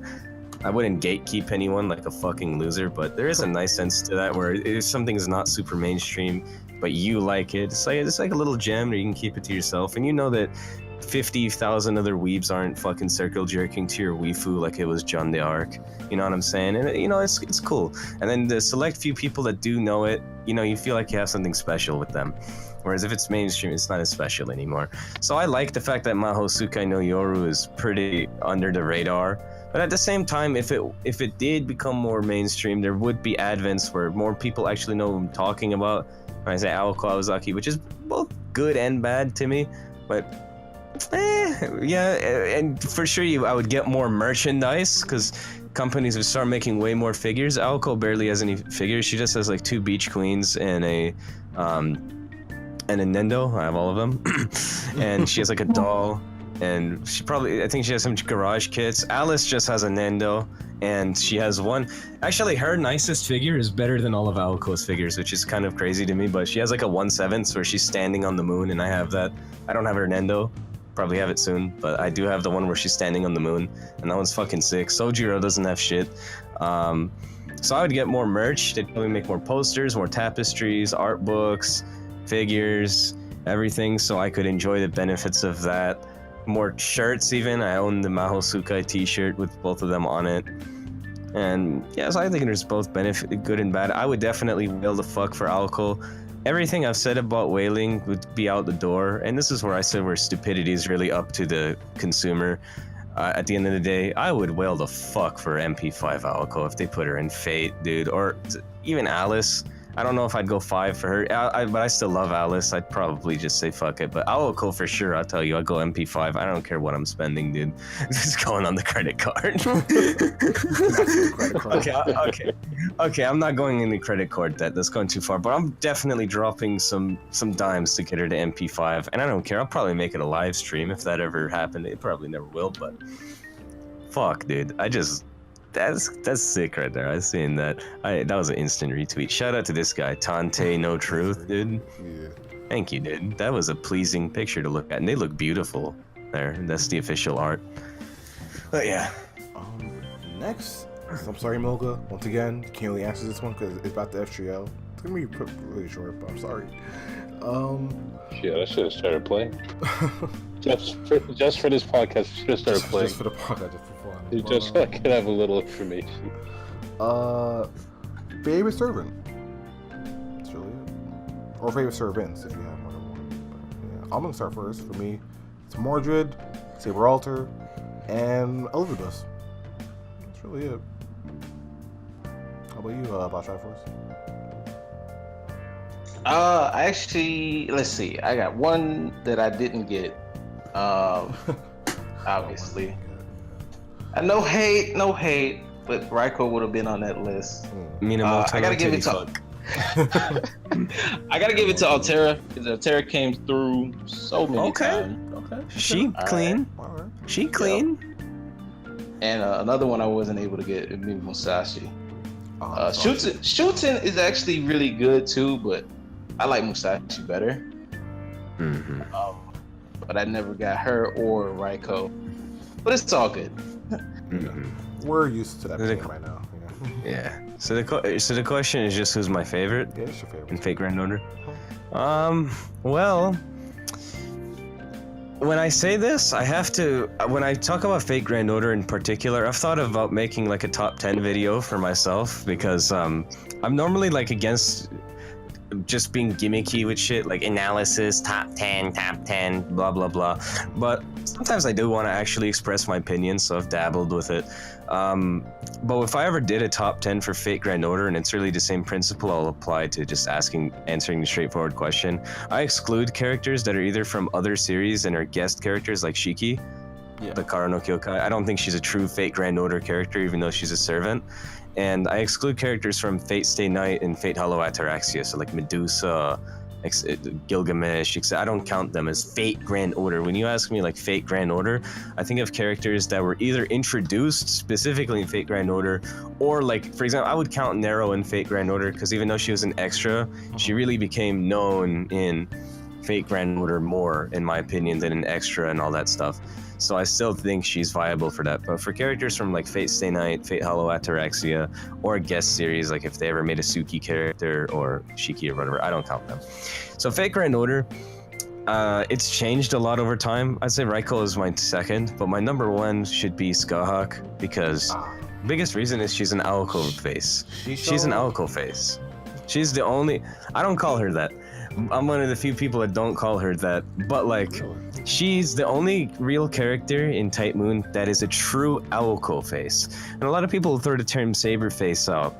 But again, not to sound like it, but like, Saber face is actually Hisui face. It's because the Saber face came from Hisui and Tsukihime, which came before Fate. Right. So when you say Saber face, you really mean Hisui face. But there's so many Hisui faces if we redefine Saber face, but Aoko Awazaki is not a character that got a lot of love. I mean, she has her own series, but most people that are into Type Moon, newly, especially from Grand Order, they don't know what the fuck it is, but really people that know it from back then know what it is. And she was originally in Tsukihime, but she's a minor character. She's in Melty Blood, but only so many people play Melty Blood. But yeah, because that's Tsukihime the fighter, basically, with guest star Ryogi Shiki, because Shiki fucking awesome. But yeah, and Sion, the new character. But yeah, like Aoko is fucking awesome. And they made an Aoko face, and I think Skahak is a very badass, cool, sexy character. There's really nothing wrong with her. At first, I kind of thought, when I first got into the game, remember I liked Ishtar, and just off of aesthetic, and I didn't think much of Skahak. I saw everyone was like circle jerking her like Jeanne d'Arc, and I was like, oh, she's a little overrated, whatever. But then like I noticed, wait, she's an Aoko face, and then like when I really saw what she's all about, like her personality, her whole aesthetic, and everything, and I used her, I was like, you know what, this is, and I read her dojins, of course. There's some nice impregnation dojins of her, I'm not gonna lie. But like, yeah, like I think she would be my favorite, and then Raiko would be my second favorite. And the list is kind of hard to determine after that. I'll just throw out other ones that I like, but in no particular order. I like Martha, I like Swan Singh, I like, what's her face, Nido Chris a lot. I like Ishtar and Erish Kegel. I like generally the Sakura faces. I like Okita. I also thought Okita was overrated at first too. That's the thing. Tamamo, of course. Yumi Aoi, I like, what's her face? The Anastasia, like Helena Blavatsky. That's my most niche one, because I always like I always love the thick bitches, dude, but she's like the one bitch that's like really petite that I just love Helena, dude. I'm sorry. I like Kin Liangyu, because not a lot of people think this, but I also think she's sort of an Aoko face. Not as much as Skahak is, because she's just straight up blatantly an Aoko face. She has the bangs, the facial structure, and everything. But especially if you looked at Keelan Liangyu's profile picture, like when you look at her side profile shots, so when you look at her profile in the Fate Grand Order, like when you go to your Spirit Origin list, she kind of does look like Aoko from the side, but with green eyes and like buns. She has the body for sure. And stuff. I think she's cool, so I like Kin Liangyu. And the list goes on, really, dude. It takes me forever. I'm gonna just end up naming everyone. I really don't dislike any of the females, bro. Except for Musashi. I didn't see her at all. I really like Musashi, but at the same time, she's not one of my absolute favorites. She's everyone's absolute favorite, but I still really do like her. Don't get me wrong. I actually probably like her more than Okita. And fun fact, I do have the original Musashi book that she's from in English, the original English publication, and it was published by Kodansha, which is the same publisher of the manga. I showed that off in my Musashi video, but for those of you who don't know, it was published by Kodansha, and I have the copy from this big library study. That's my mom's, and I didn't even notice it. I would have used it as a catalyst in the video, but like a month after I made that. I was thinking you eventually. Yeah, I did get her. Maybe I got her in the first video I made of her. There was no follow-up, but like a month later, I noticed. Wait a second! I saw the book and it said Musashi, and I picked it up, flipped a couple pages, and it's like Miyamoto Musashi. I'm like, oh my god! I have the original book, the classic book. What the fuck? This was my catalyst, and I didn't show it off in the Musashi video. I showed it off in like one of the follow-ups. I think it was MHXA. You can just like click on them and see for yourself. But yeah, I think she's cool. And fuck, dude, I honestly don't dislike anyone except for like Shinji and Fionn McCumhale. And like some of the lame, like Blackbeard is a bitch. I don't really like Mistopheles, but most of the characters I like are like the really lame male characters. And I can't think of a female character I dislike. They make less females that are dislikable than males, in my opinion. I'd probably say, and I might get a lot of heat for this, but Medea Lily, not really a big fan of her. But besides that, I mean, she's a little. I can see why you might find her annoying.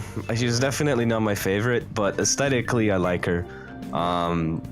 But oh, dude, but you just reminded me. I hate Jason. Fuck that dude. He's a little bitch.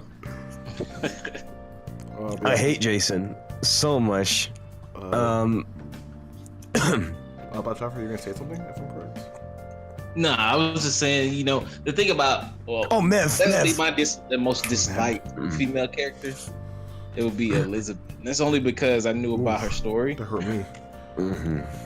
Yeah. That one hurt me. Ooh. If it wasn't for that, you know, if it wasn't for that aspect of it, I mean, design-wise, she's attractive, but I'm scrolling through my folder to see who I miss. Yeah, like Titty McTits a lot, Artoria, Medusa Lily, because she's technically a new character. I think she's cool as shit. I love her role in the story, and I think she's cool with her little hoodie on. She's cute. What's her face? I just passed by someone. Yeah, I just screamed Mev. That's unpopular. Everyone hates her because she's pretty much a bitch in the story, and she's a whore. But like, dude, she's fucking hot. I'm sorry. But she a bitch. I'm like, dude, turn the hoe in the housewife, man. Aim that bitch. I don't care. She's underrepresented. She's grossly underrepresented in fan art and fan dojins, dude. She is whenever I see her, fucking she's great. getting fucked, and I mean fucked. Whenever I see her in dojins, and I'm like, yikes. like I'm trying to imagine how a dojin would work with her. I mean, I've already read them. Like, there's one where she's like, it's not a femdom dojin, but like it's she's like kind of strong in it, but like it's a dojin where she kind of what's it called? She seduces Musashi into fucking the master, and then she joins in and has a threesome. There's that one, and that one was translated a while ago. There's the dojin by Orange Maru, where it's like Skahawk, Raiko, and her.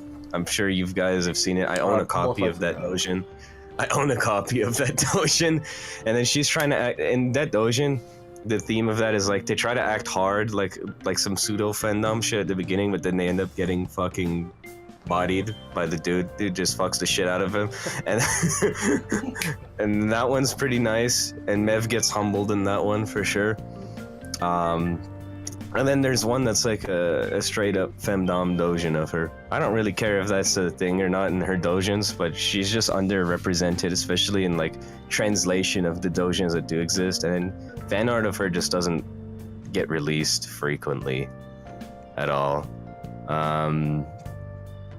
Like once in a blue moon, Saki Yamama released one that I really fucking loved recently, but other than that, she's pretty underrepresented, and I think she deserves more representation because she's a good character.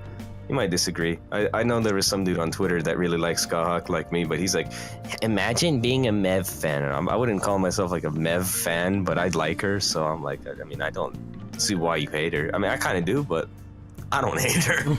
I think she's cool. I feel like if like I didn't see like the story, like I mean there's a story in Fake Ground, I'm pretty sure I might like Meb a lot more. But like I think the story like affected my like, view of her. God, where she's a bitch. I mean she is a con, but that doesn't make her a bad character. Yeah, it doesn't make her a bad character. Just like her personality is just like okay.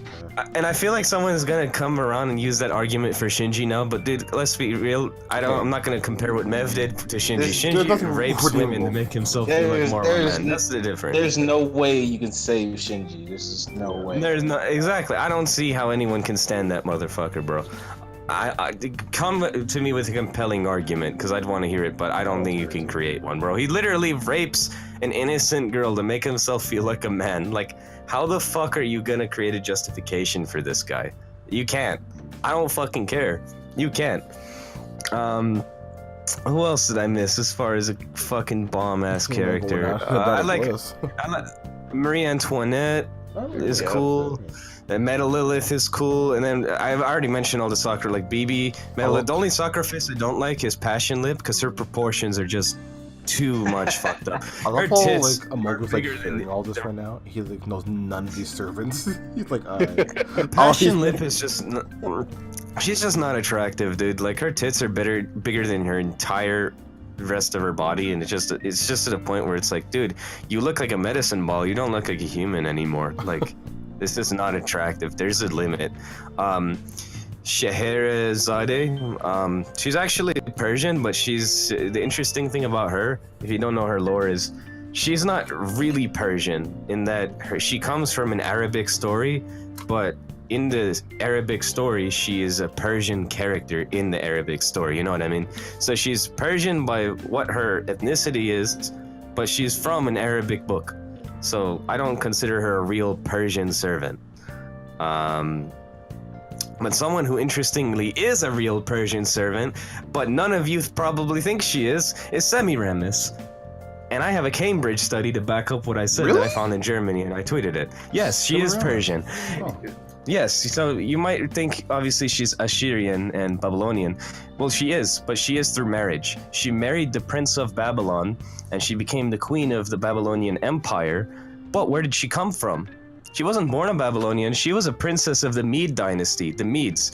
And the Medes were the Persian dynasty that was before the Achaemenid, or as Westerners would pronounce it, the Achaemenid dynasty, which started with Cyrus the Great, who I believe is the greatest human in human history, but that's a different conversation. My conversation is she was a Mede princess, Persian, and she married a Babylonian, and she became a Babylonian queen. Babylonian princess and queen. You see what I mean?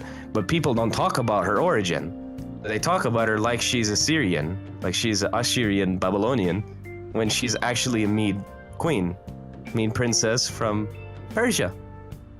Where is that in the conversation? People just don't want to credit my people. People just don't want to credit Iranians in history these days. People used to, but the West these days, especially with the revolution in '79, people don't want to talk about us much anymore or give us a spotlight. I mean, I could go days. You want to hear me rant? I'll rant about Persian history and how it's insulted these days and how important it is and how you needed to know it because of how influential it is to the entire fabric of the world. Like, I could go into how every religion that's monotheistic that came after Zoroastrian comes from Zoroastrian, Christianity, Judaism, and then anything that comes off of them, like Islam pretty much came from Judaism and Christianity. So then that, Catholicism, Mormon, anything that came after Zoroastrian is from that's monotheistic, came from it, because it directly created Judaism, which directly created Christianity, which directly created everything else.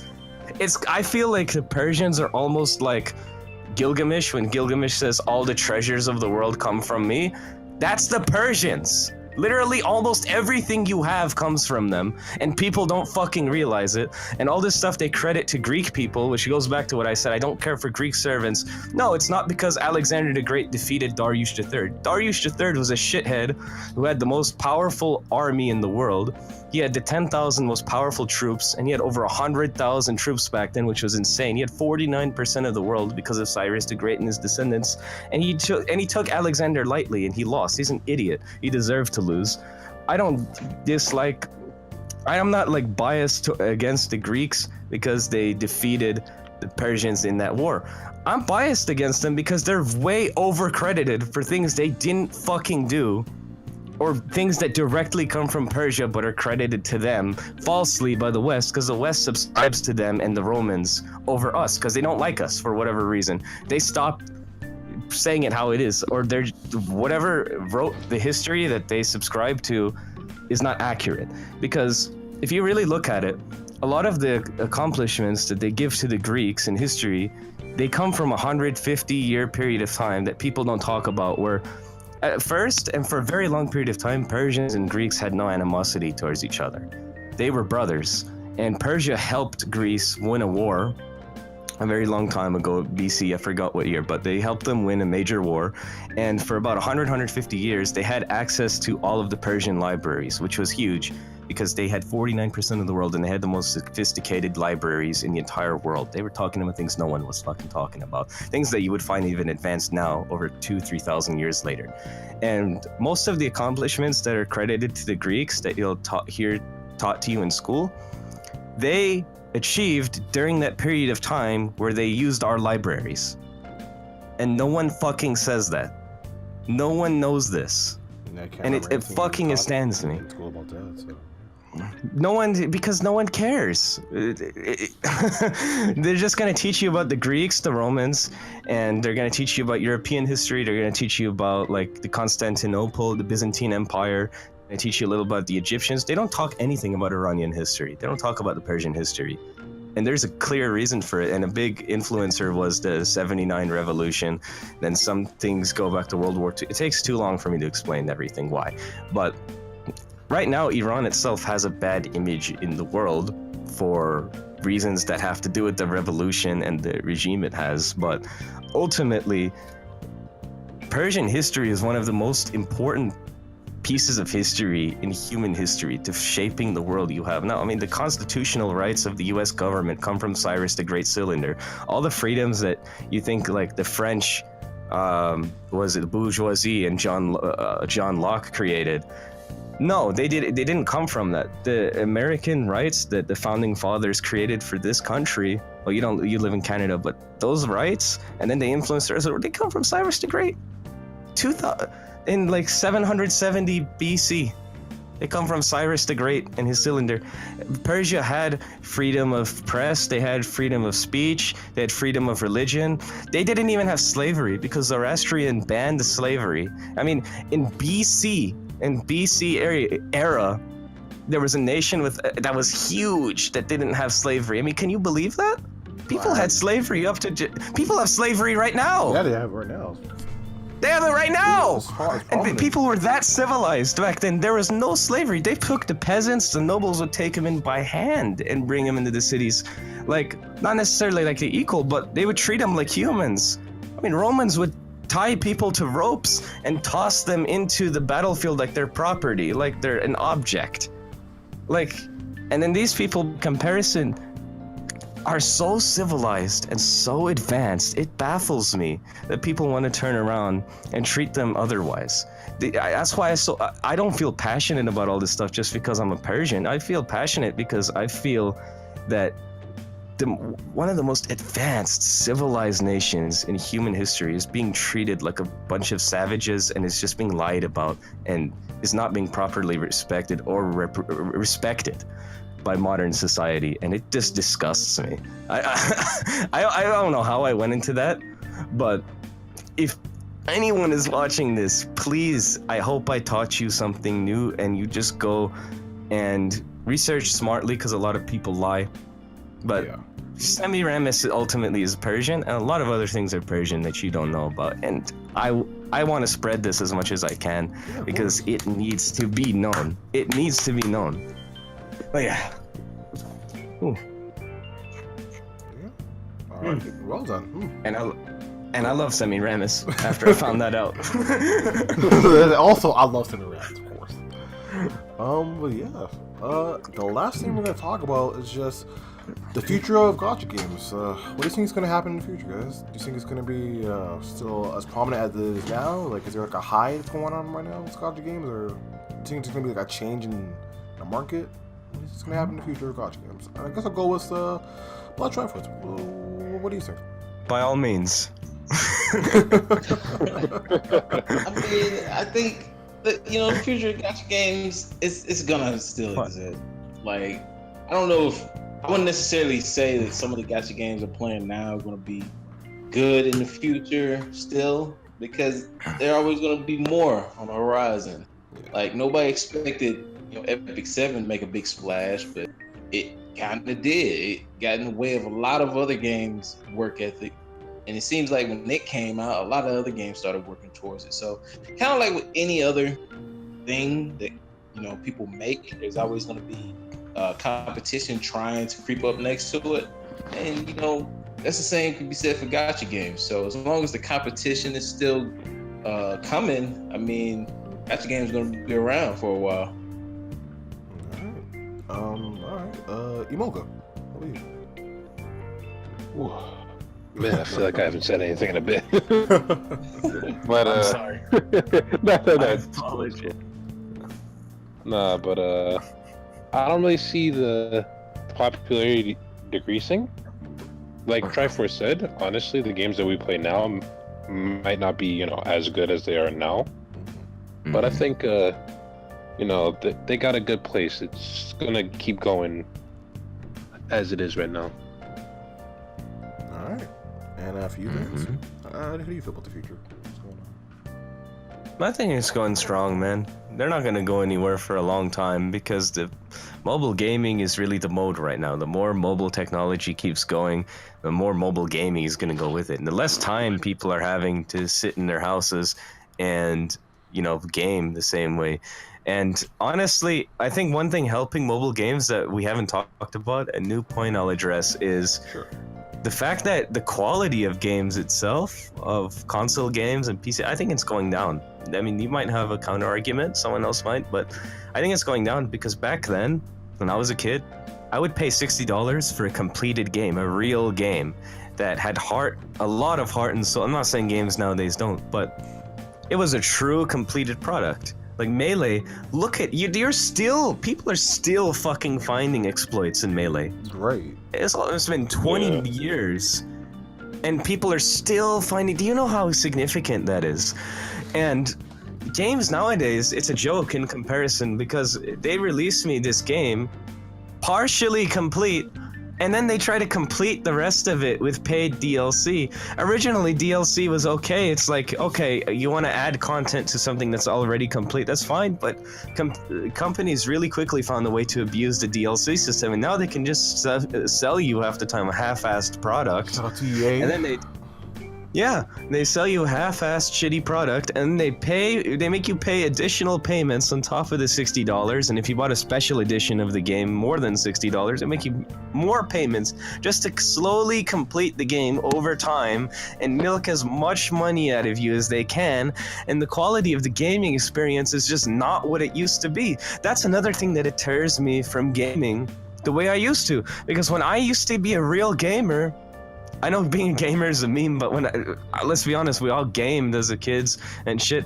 When I was a gamer, games were real games. Most of what I played were genuinely good games that were completed when I paid that full payment for it at the store, whatever it was. They were real fucking games. I didn't need to pay anymore to complete it. No, I bought a completed product that was made with integrity. Right. Yeah. And now Where is the integrity? You gotta come home with the disc in your hand and put it in the game system to download a day one patch that's like 90 gigs. Like, what was the point of even giving me this disc? Right. If I gotta come home and I gotta download this 90 gig day one patch. I'm coming home. I'm fucking excited, putting my game in, and I gotta wait like a half hour to play the game. My timer just goes down. I'm like, fuck, well. And it's done. Totally. I'm like, yeah. So the quality of games overall, I think, is dramatically decreasing from even 5 years ago, but especially 10, 15 years ago. Why do you think like a lot of retro game stores are getting more and more popular? I never considered them retro games. They're just older game systems. I don't get the word retro game, but let's just use that for sake of familiarity. Retro gaming stores, either family owned or slightly franchised, are getting more and more popular. And I used to go to them when I was a little kid to get like NES, 64, SNES games, Genesis, whatever, but now they're even more valued because those games, people are realizing how fucking good those games were, or they miss them or whatever. And as games now start to suck, people are gonna go more and more towards the older stuff, that the people that want to still play console games, right? And then the mobile market is gonna keep thriving, in my opinion, because the quality of new games these days just is not comparable to what it used to be. I'm sorry, the game companies more and more are not having any integrity. I'm not saying there's no game that's good, but I'm saying more and more games are not being released with the same integrity that they used to be released. Maybe heart and soul is cringy, but definitely I can use the word integrity in this case, because a lot more indie games are doing a lot better with it though. Like they're making they're making a lot more like heartful games. And you would expect it from an indie game, right? Because like it's like usually like sometimes I say like maybe max like 5 people working on that indie game. And it's just like because they're not it's a more intimate process of creation, and it's not like a big corporation. You know, it's a lot more personal with those games. So I definitely agree with you. I actually know someone who made indie games. When I took acting, I took 2 semesters of acting, and in my second semester, we started collabing with our directing students, and one of the best one I had, he was an editor, and he would use DaVinci or whatever, DaVinci. Fuck, I forgot the name, but the editor was called DaVinci something. Yeah, I was using it today. Yeah. Oh yes. Yeah, he was using DaVinci, and like he was a beast editor. He was a beast director too. He was so creative, and we made some awesome films with him. He was such a nice guy, and you know he has 10 years of experience making indie games, and he has a bachelor's or a master's in computer science. And when I hear him talk about anything creative, because he's done the indie game thing, and now he was exploring another facet of his creativity, which was directing and editing and basically like producing a film. And I can already tell from his creativity working with him here, his editing, his directing, everything, that he was a damn good indie game creator too. And those games he probably made with some sort of intimacy, with some sort of passion, heart and soul and closeness. So if people like him, or the people making these indie games, talented, and also they're not just looking with money on their minds. Like, I don't mind the profit margin. You gotta look to make money for your efforts, but these people are doing more than just trying to make a mass profit like EA. They're trying to put out their art into the world. Just like we, like let's say, actually you're the closest example, Black Triforce. Like, you make music, right? And I don't know if you profit or not, but I'm sure when you make music, you're doing it because you want to express your art to the world. You want people to listen to your music, to hear your art, to enjoy your art, to at the very least see and hear your art, to consume your art. With me, I feel like that towards whenever I write something, or even my YouTube videos. I think they're a form of art. They're my entertainment, they're my commentary, they're my creativity that I'm putting out into the world. And that's what these indie game creators, I think, are doing. They're trying to profit, but also share their art and their vision with people that are interested in their art and vision.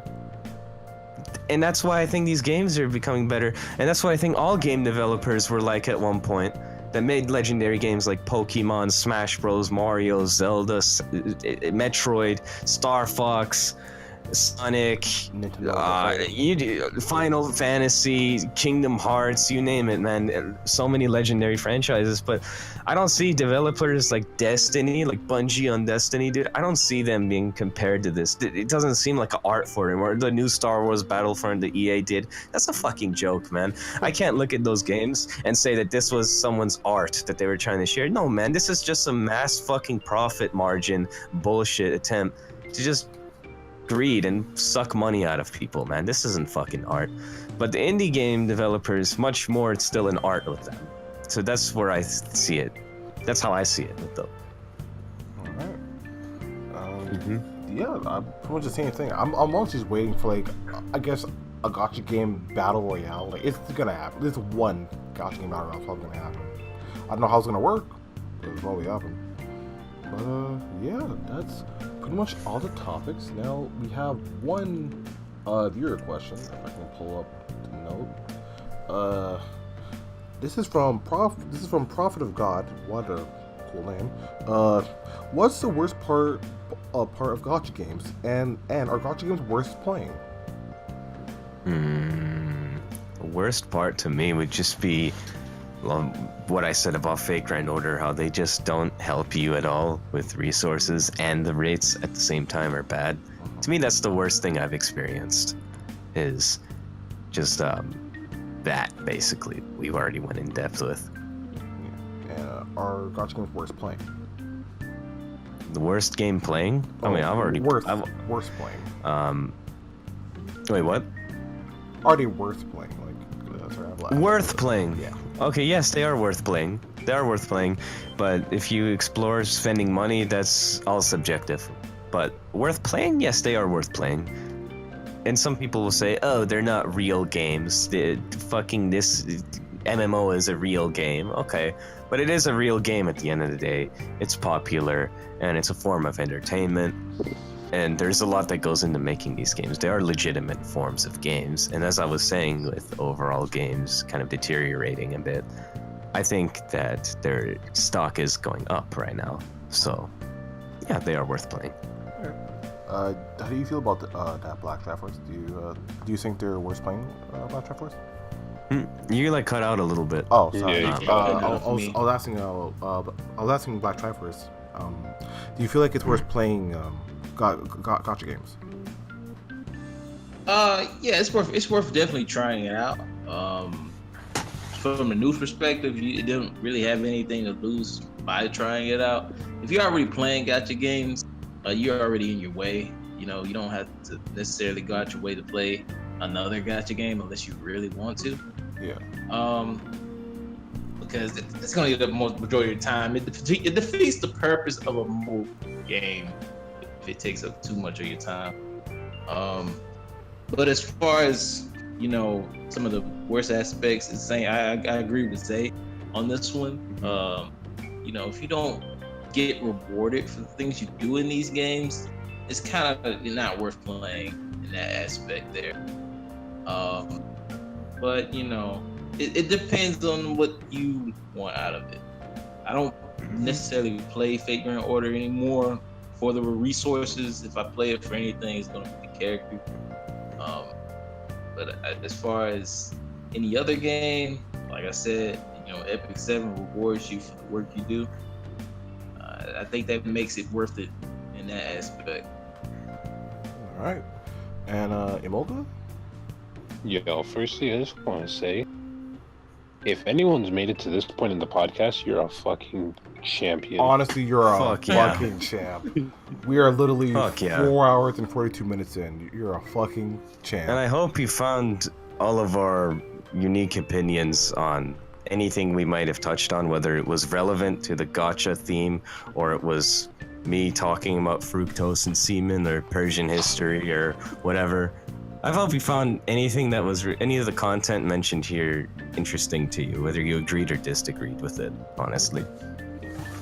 But yeah, you were saying, Imolga, though, about the if there was playing?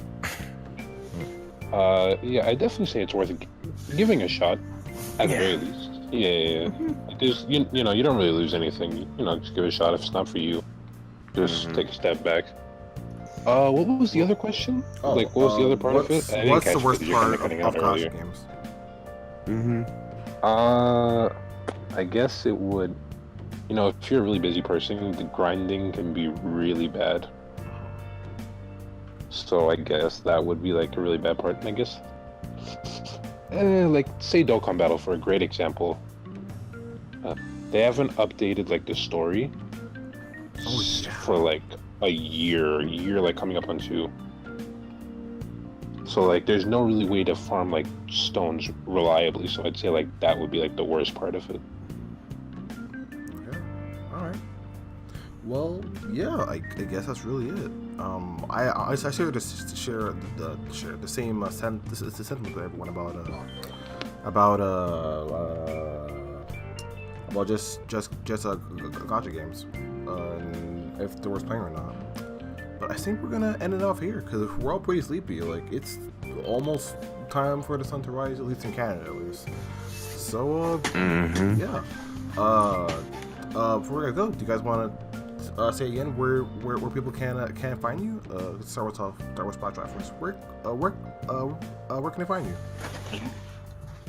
Like I said before, you can find me on YouTube and SoundCloud at That Guy Black Triforce. You can also hit me up on Twitter at That Guy BT4. But as far as I go on social media, I don't use Facebook or anything else. And you Zay?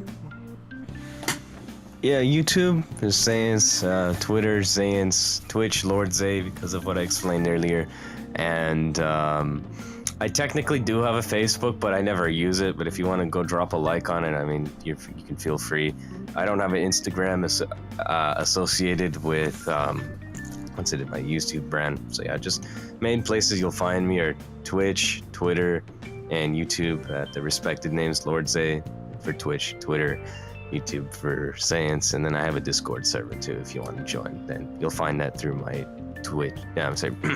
You'll find that actually through all 3. I have a YouTube video on it, I have it as a Twitch button on my Twitch, and I have it as a pinned tweet on Twitter. So yeah. Awesome. Well, I'll have to have you guys on the podcast though. Thanks for coming. Thanks for having us, man. Really Oh, appreciate it. Awesome. Hopefully, Yeah. yeah. I'm about to pass out. Same here, It's man. like 5 o'clock here. Yo, man. it's bro, it's coming Yeah. up to like 6 o'clock. Were you about to say something Yes. though, Black Yeah. Force? What you say? Oh, I thought you were about to say something. No, I was just going to say, the same thing Zane said. It was a pleasure being here. Mhm. Hopefully you guys can come aboard next time we have something. Hopefully we start a bit earlier than we did. Because it's like Yeah, man. As Moga said, it's almost 6 for us here in Canada. But yeah, we'll see you guys next time. Follow these lovely people on our links and plugs. And I've been Soul with my co-host Moga for Ubers and my lovely guest Zayence and that guy Black Triforce. And we'll see you guys next time. Later.